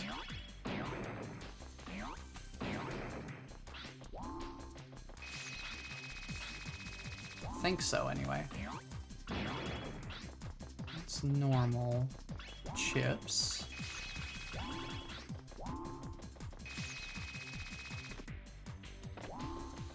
Is it in this far one?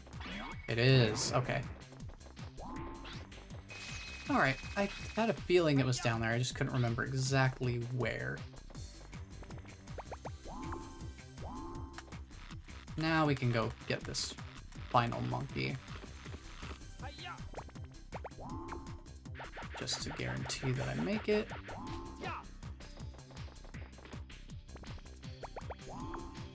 Okay, let's go grab this final monkey. So yeah, this room was one that officially stumped me as a kid, so it feels very liberating to now be able to say, hey, I actually understand how this room works now.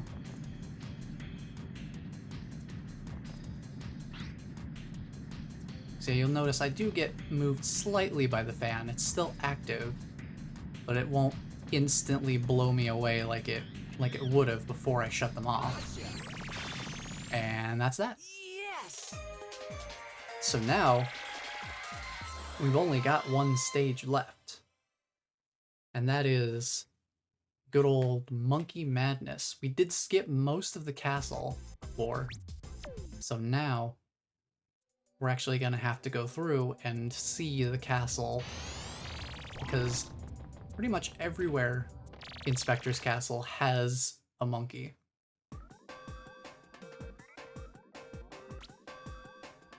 So we've got a lot of ground to cover, but at least it's all in one location.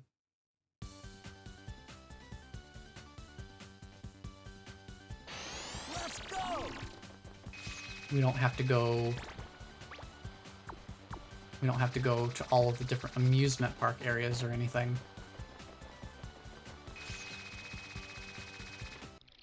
We're just going straight to the castle.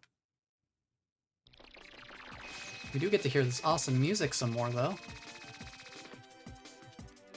Gonna get to hear a lot of it. Because we're gonna be in the castle for a while. Go in here. Take our platform across.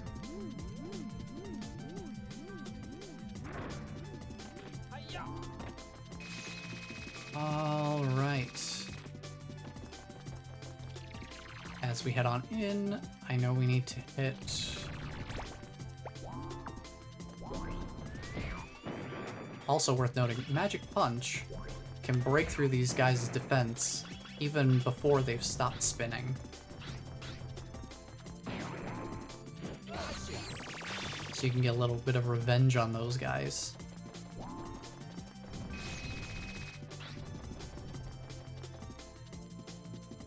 And I believe there's like a monkey back here.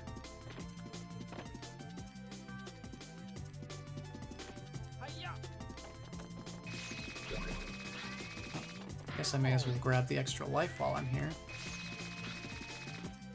It's just right there, easy to grab. Magic Punch.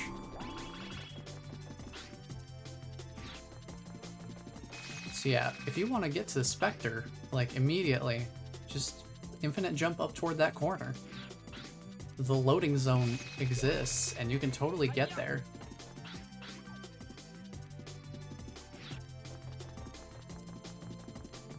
I think the thing I was trying to figure out was getting into that room. But I don't think you actually go through back here.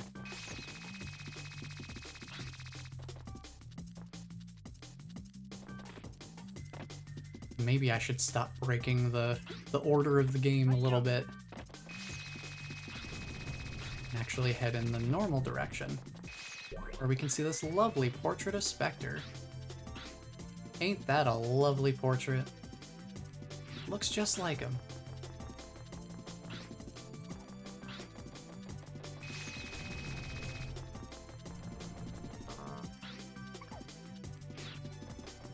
So this place, this is where I was trying to get to from the other side.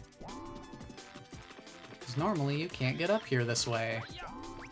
You're supposed to come through like a totally different back way. But I'm coming back this way. Because I feel like it.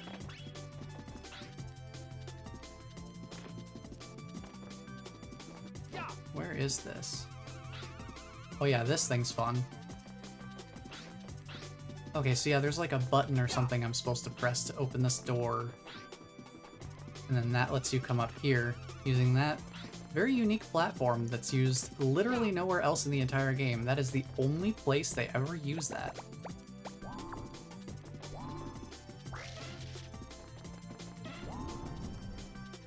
A little bit of combined puzzle here. You need to have the RC car to press that down. And then you also need the super hoop to get through the door quickly enough. So that doorway is completely sealed off by electricity. So the only place we have to go is inside the monkey mouth. Now this room gave me some trouble when I was younger for sure.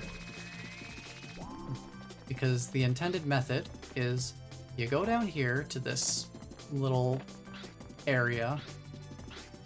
We've got a bunch of like speed boosts. And you got this switch here. You're supposed to hit the switch to extend the monkey's eyes, which very comical, I appreciate it. But then you're supposed to do that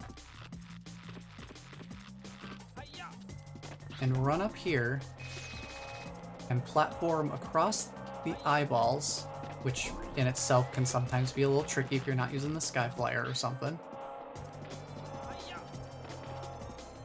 But you need to get up here with enough time to get here before the eyes fully retract back in. And I used to have a lot of trouble with that when I was younger. I think just I wasn't able to be back up here fast enough. But eventually I got it. Of course now, you can just infinite jump. And that's, you know, just a simple...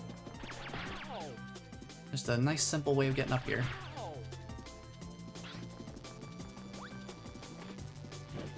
Oh, come here, you.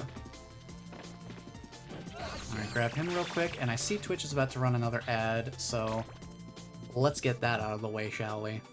We will be right back.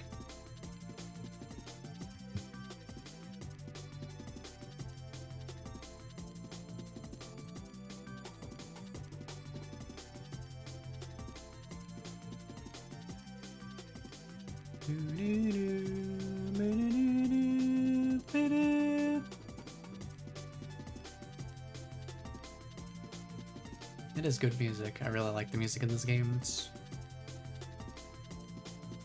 very inspiring.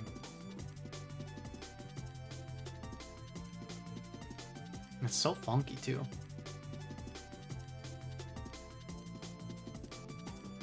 Hello everyone. Welcome on back. Just thinking about how much I like the music in this game. Like,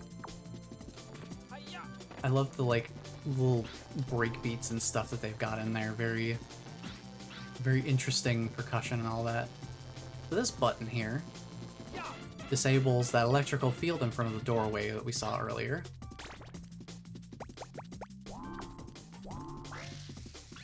So good to get that done.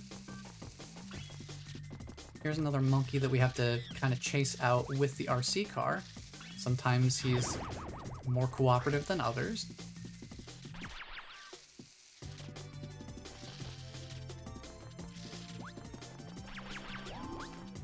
Thankfully, it wasn't too bad this time. Now this monkey always confused me, because it's like, how did I get in there? It's such a weird looking room too. Because it's a room that's painted to be like the outside or something. And it's got like green grass floor.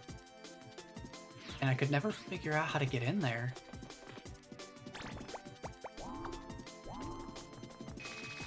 And it wasn't until years and years and years later that I realized, one, that sliding is fun, but also that area back there, you can see it behind the glass of the light there. Gotta love that like glitchy sliding on the slope though. Yeah, you can break through there. This is probably a good time for the Sky Flyer, just because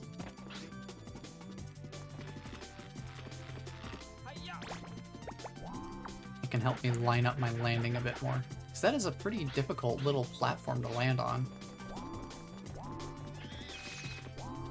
Grab you. Get yourself an extra life. And a Spectre Coin. Of which we are now only missing 1 Spectre Coin and 4 monkeys.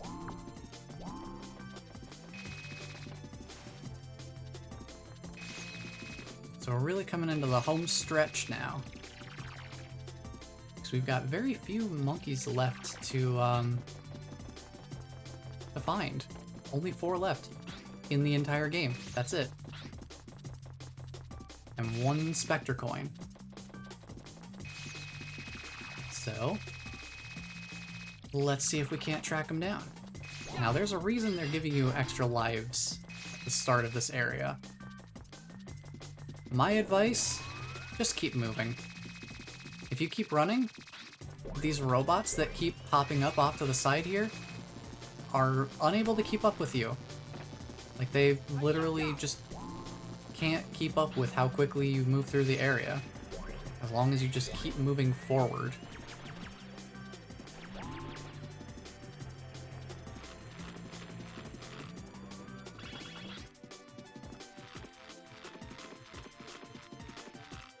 Oops. No, I suppose we could just...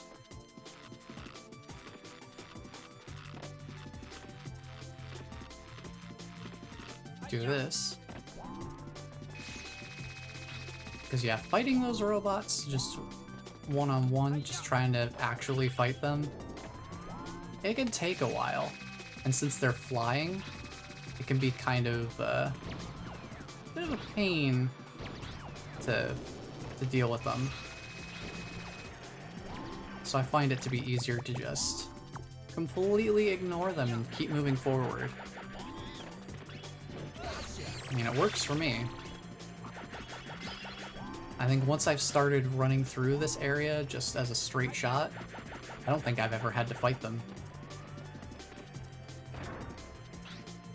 It's one of those things where they're more threatening if you actually try to fight them. They're not very good at pursuing you if you just keep moving through the level. And they're also not the greatest shots if you're anywhere below them.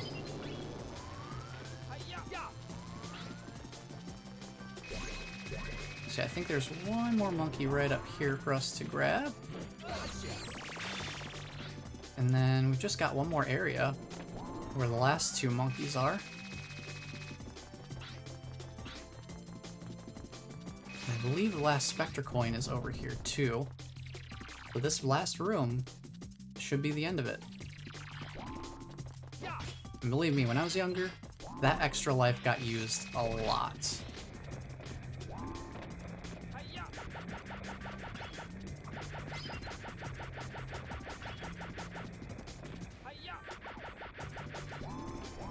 Because this area has a lot of open space platforming. And I had some trouble with it.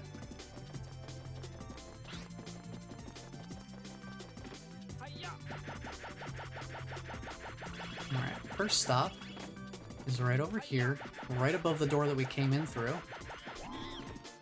Just grab him, and now we've just got one more monkey. One more monkey, one more Spectre coin. So let's keep on climbing up. Because this right here is a pretty cool concept. I like this.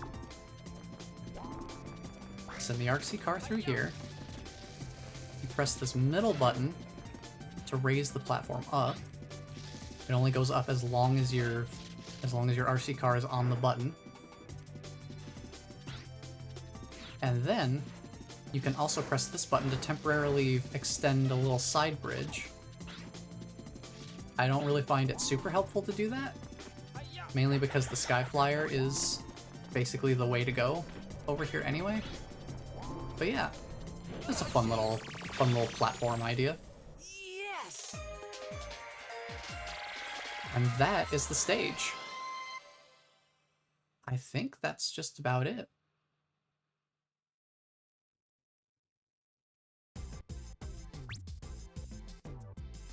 We should have everything now. You did it! Every monkey, every Spectre coin.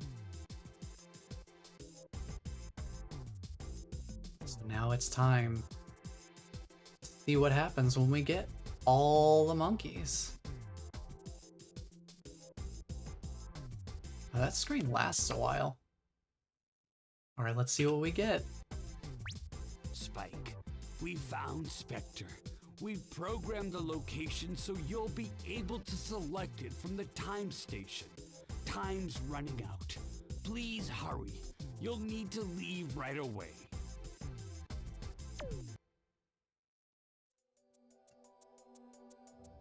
Alright, well, we know where Spectre is, apparently. So now it's time. It's time for our final showdown. At the Peak Point Matrix.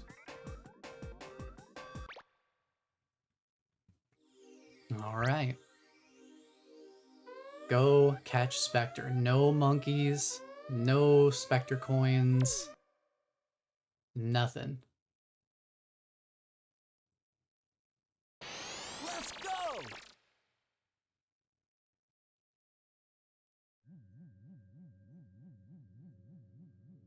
So you finally come.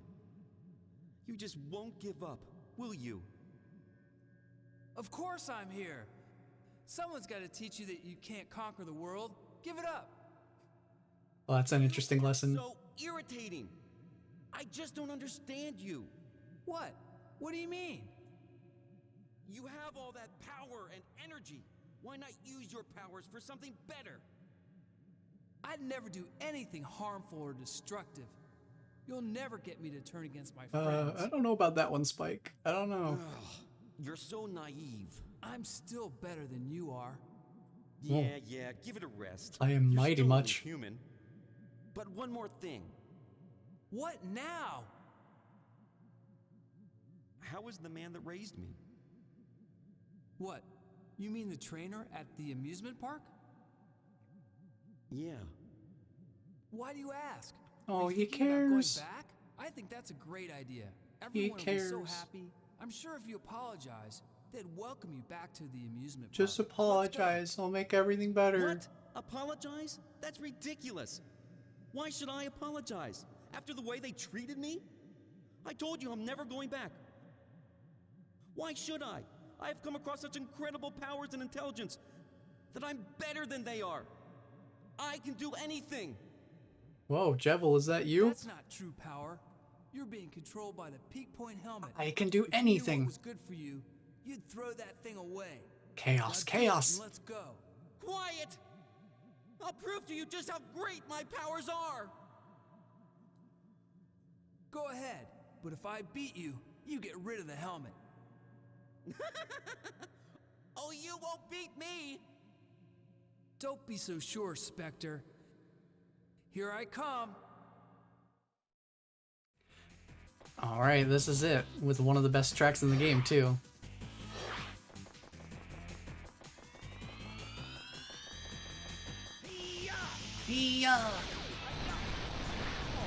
So yeah, Skyflyer for that, for sure. So this is one where I actually like to keep the Skyflyer and the slingshot kind of ready.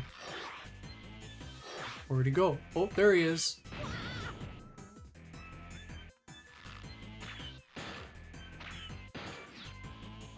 So you can hit him once per phase. So now he's just not gonna do anything until after he's shot his little pulse thing here.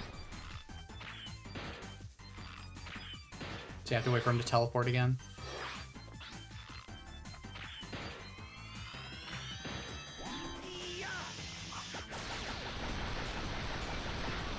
I was too far over the thing in the center. There we go. So you kind of have to operate on his schedule. Come on, buddy. Come on. Come on. Do the thing. Yeah, stay out of the center and use the Skyflyer to kind of glide over those.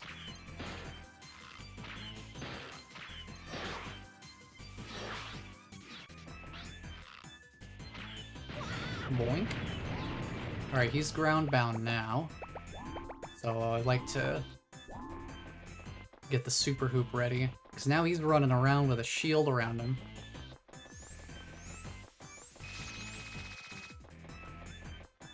And he's gonna send these things to try and shoot after you. So it is usually a good idea to keep the super hoop at the ready so you can outrun them more easily. So yeah, you just have to wait for him to use the energy from his shield. So if you notice, every time he generates more of these orbs to shoot at me, his shield is actually getting smaller. So I have to wait for him to completely use it up so that I can hit him. So you see it just broke. The shield broke. So now we can actually deal some damage to him, I think.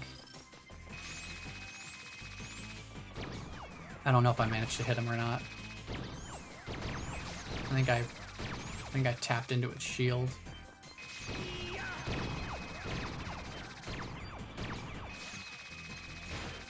Oh, I can do damage to his shield? Boy, I learned something new every day. Yeah, you want to hit him while he's not got a shield up. And I guess if you run into him with the super hoop, you can kind of take some of his shield off. I thought you just had to wait for him to use up his energy with the energy orbs. You can even hit him with the super hoop too. You don't have to use the stun club if you don't want to. It's easier to catch up to him with the hoop anyway. I actually really like this a lot better than how I used to fight him. I used to just wait for him to finish shooting the energy orbs. But this feels way more fun. It's like it is like a battle between two powers this way.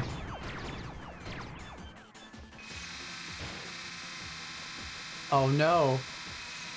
Spectre, no. Spectre, your sound, it's bugged. Spectre. Oh no, my sound is bugged. Oh no. He broke my super hoop sound. Oh no.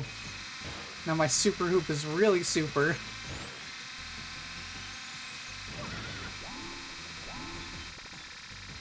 Oh no. Oh no. Can I fix it? It's still going, oh no.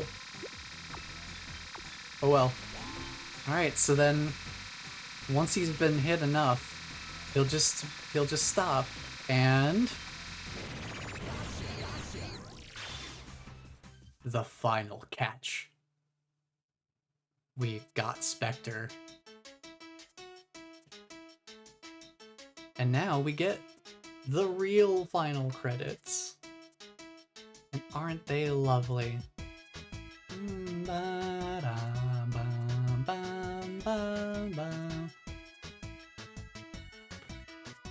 Now, I would argue that this is... Well, I will say, if I don't have to argue, this is my least favorite music in the whole game. It's still not bad, though. It's just not one of my favorites. It's not as singable as pretty much all the other music in the game. And the fact that this is what plays after you get 100% completion in the game, catching all the monkeys and all that, it feels like maybe they could have had a little something stronger here. But it's not too bad, though. Like I said, it's my least favorite of the songs in this game. But the songs in this game are really good, so it's got stiff competition.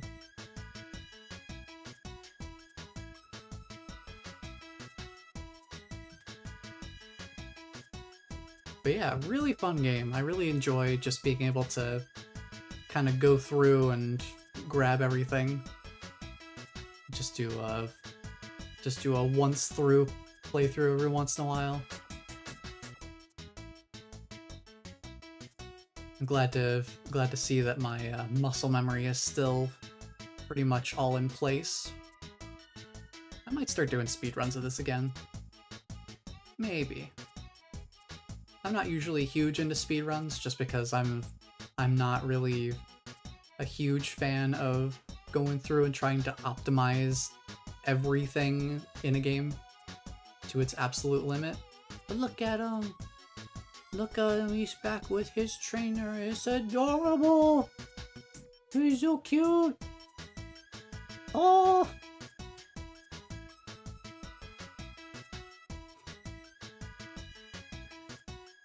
Yeah, this is one of very few games that I've actually done. I think this might actually be the only game I've actually done an official speedrun of and submitted to like an actual speedrun leaderboard. Because like I've done my own, you know, quick playthroughs of games that I've played a lot, like Metroid Zero Mission. I'll just play through the game in its standard progression, but as quickly as I possibly can. Never anything on the level of, like, actually timing myself and, you know, learning different techs and strategies and routing and things like that. Never putting in, like, the research for it. Ape Escape's the first game I ever did that with. And I don't know if I'd ever do it again. But I just love this game so much that it was like, yes. Oh no! Look at the time! Oh no! We better hurry, or it'll be too late. We gotta go, guys! Wait up! We gotta go! Wait for me, you two! Oh, look at him. He's a lot cuter when he's not trying to conquer the world. I said wait!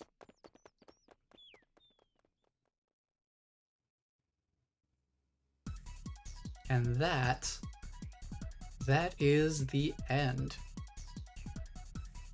And with that is where I am going to end today's stream. Because we are almost 2 hours past my usual end time. But I wanted to, since we were already on a good track to just clean everything up in the game. And plus I was really feeling motivated to keep going a bit longer. I figured that's a good way to kind of wrap things up. Just do a nice 100% one shot through Ape Escape. Now, I didn't touch on the mini games at all, but the mini games are definitely interesting. And I will say, out of the three of them, I really like playing 2 of them. Personally, I'm not a huge fan of the first one that gets unlocked, the ski kids. There's definitely some interesting aspects to the gameplay to it. It's just not quite my style. The second one being Spectre boxing.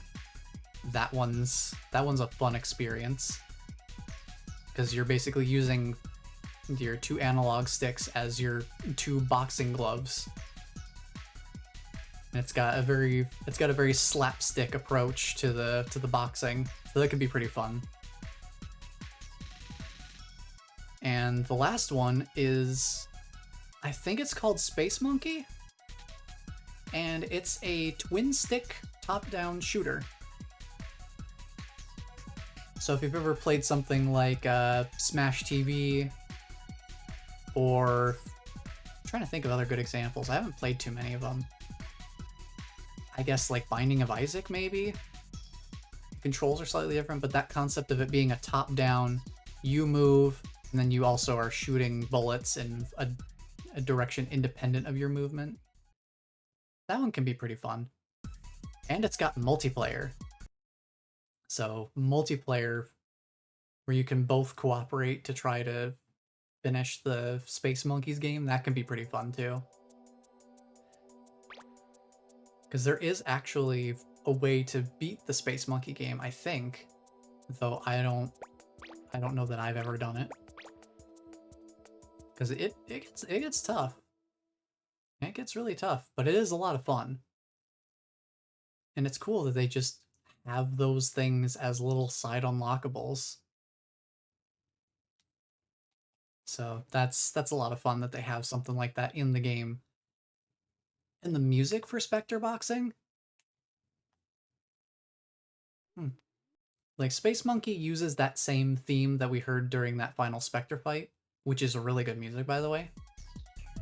But Spectre Boxing and Ski Kids have their own music, unique to the minigames. And Spectre Boxing is a bop. Like, that music goes so hard. It's amazing.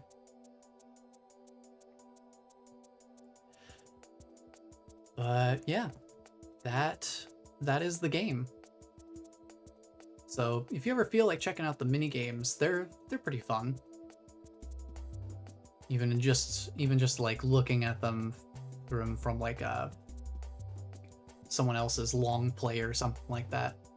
I don't know if I have any archives that have the mini games in them. I might. My super old one from way back when I last played this game on a stream maybe has some footage of it, but I'm sure somebody out there has played through the mini games more thoroughly. A bunch of crazy antics. Yeah, and that's the fun of it, is they're little side things. Just if you ever feel like you need a break from the main game, you've got some very different flavors in the mini games. So it can really be a nice break from the main game if you feel like you're kind of burning yourself out on hunting down monkeys and all that sort of stuff. And it rewards you for going out of your way to look for Spectre coins. Gives them a little bit more of a purpose. And you don't have to collect them all if you don't want to. That's always a hugely important thing, is you get a choice as to which Spectre coins and which monkeys you want to grab, for the most part. Some stages have very few monkeys, so you don't really have too much of a choice. But some stages with loads of monkeys just around, you can really kind of choose which monkeys you feel like are worth trying to grab now, and which ones are just a little too challenging and you want to come back to them later if you want to 100% the game or something. Very nice whenever games like this give you that sort of option to sort of choose your own path a little bit. Doesn't have to be open world to have multiple choices available to the player. And I appreciate that this game has something like that. Could use a bit more ground pound though. Here's what I will say. there is a challenge run I could do of this game that I don't know if I've done a full playthrough with it, and it only changes the game a little bit. But there is one that I've tried doing that is No Stun Club. I've tried doing No Stun Club, and it is possible to activate some things like switches and whatnot with the ground pound. So if I did that at some point, then the game would have more ground pound in it. Because yeah, just when I play the game myself normally, I never really use the ground pound for anything. Just because I find the midair momentum to be more useful than suddenly slamming down to the ground with no directional input beyond that.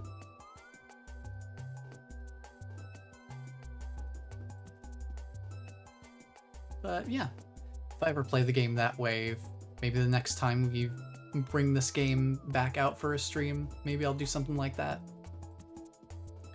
Just for the fun of it. Just to try and see like what we need to do without the stun club and all that sort of stuff. I also would probably restrict myself from using anything like the infinite jump or anything like that, just to keep in more of a spirit of it being a challenge run. You could ignore a certain amount of challenge in the game if you just jump past everything. So yeah, with all of that being said though, I do need to go get dinner started and all that. But man, it was really exciting being able to get to share basically what's gonna be my my new appearance on the stream. So yeah, I'm gonna be going around and updating my profile picture on everything to kind of match what we've got going on here now. So look forward to seeing more of this face anywhere you find me on other platforms too. So yeah.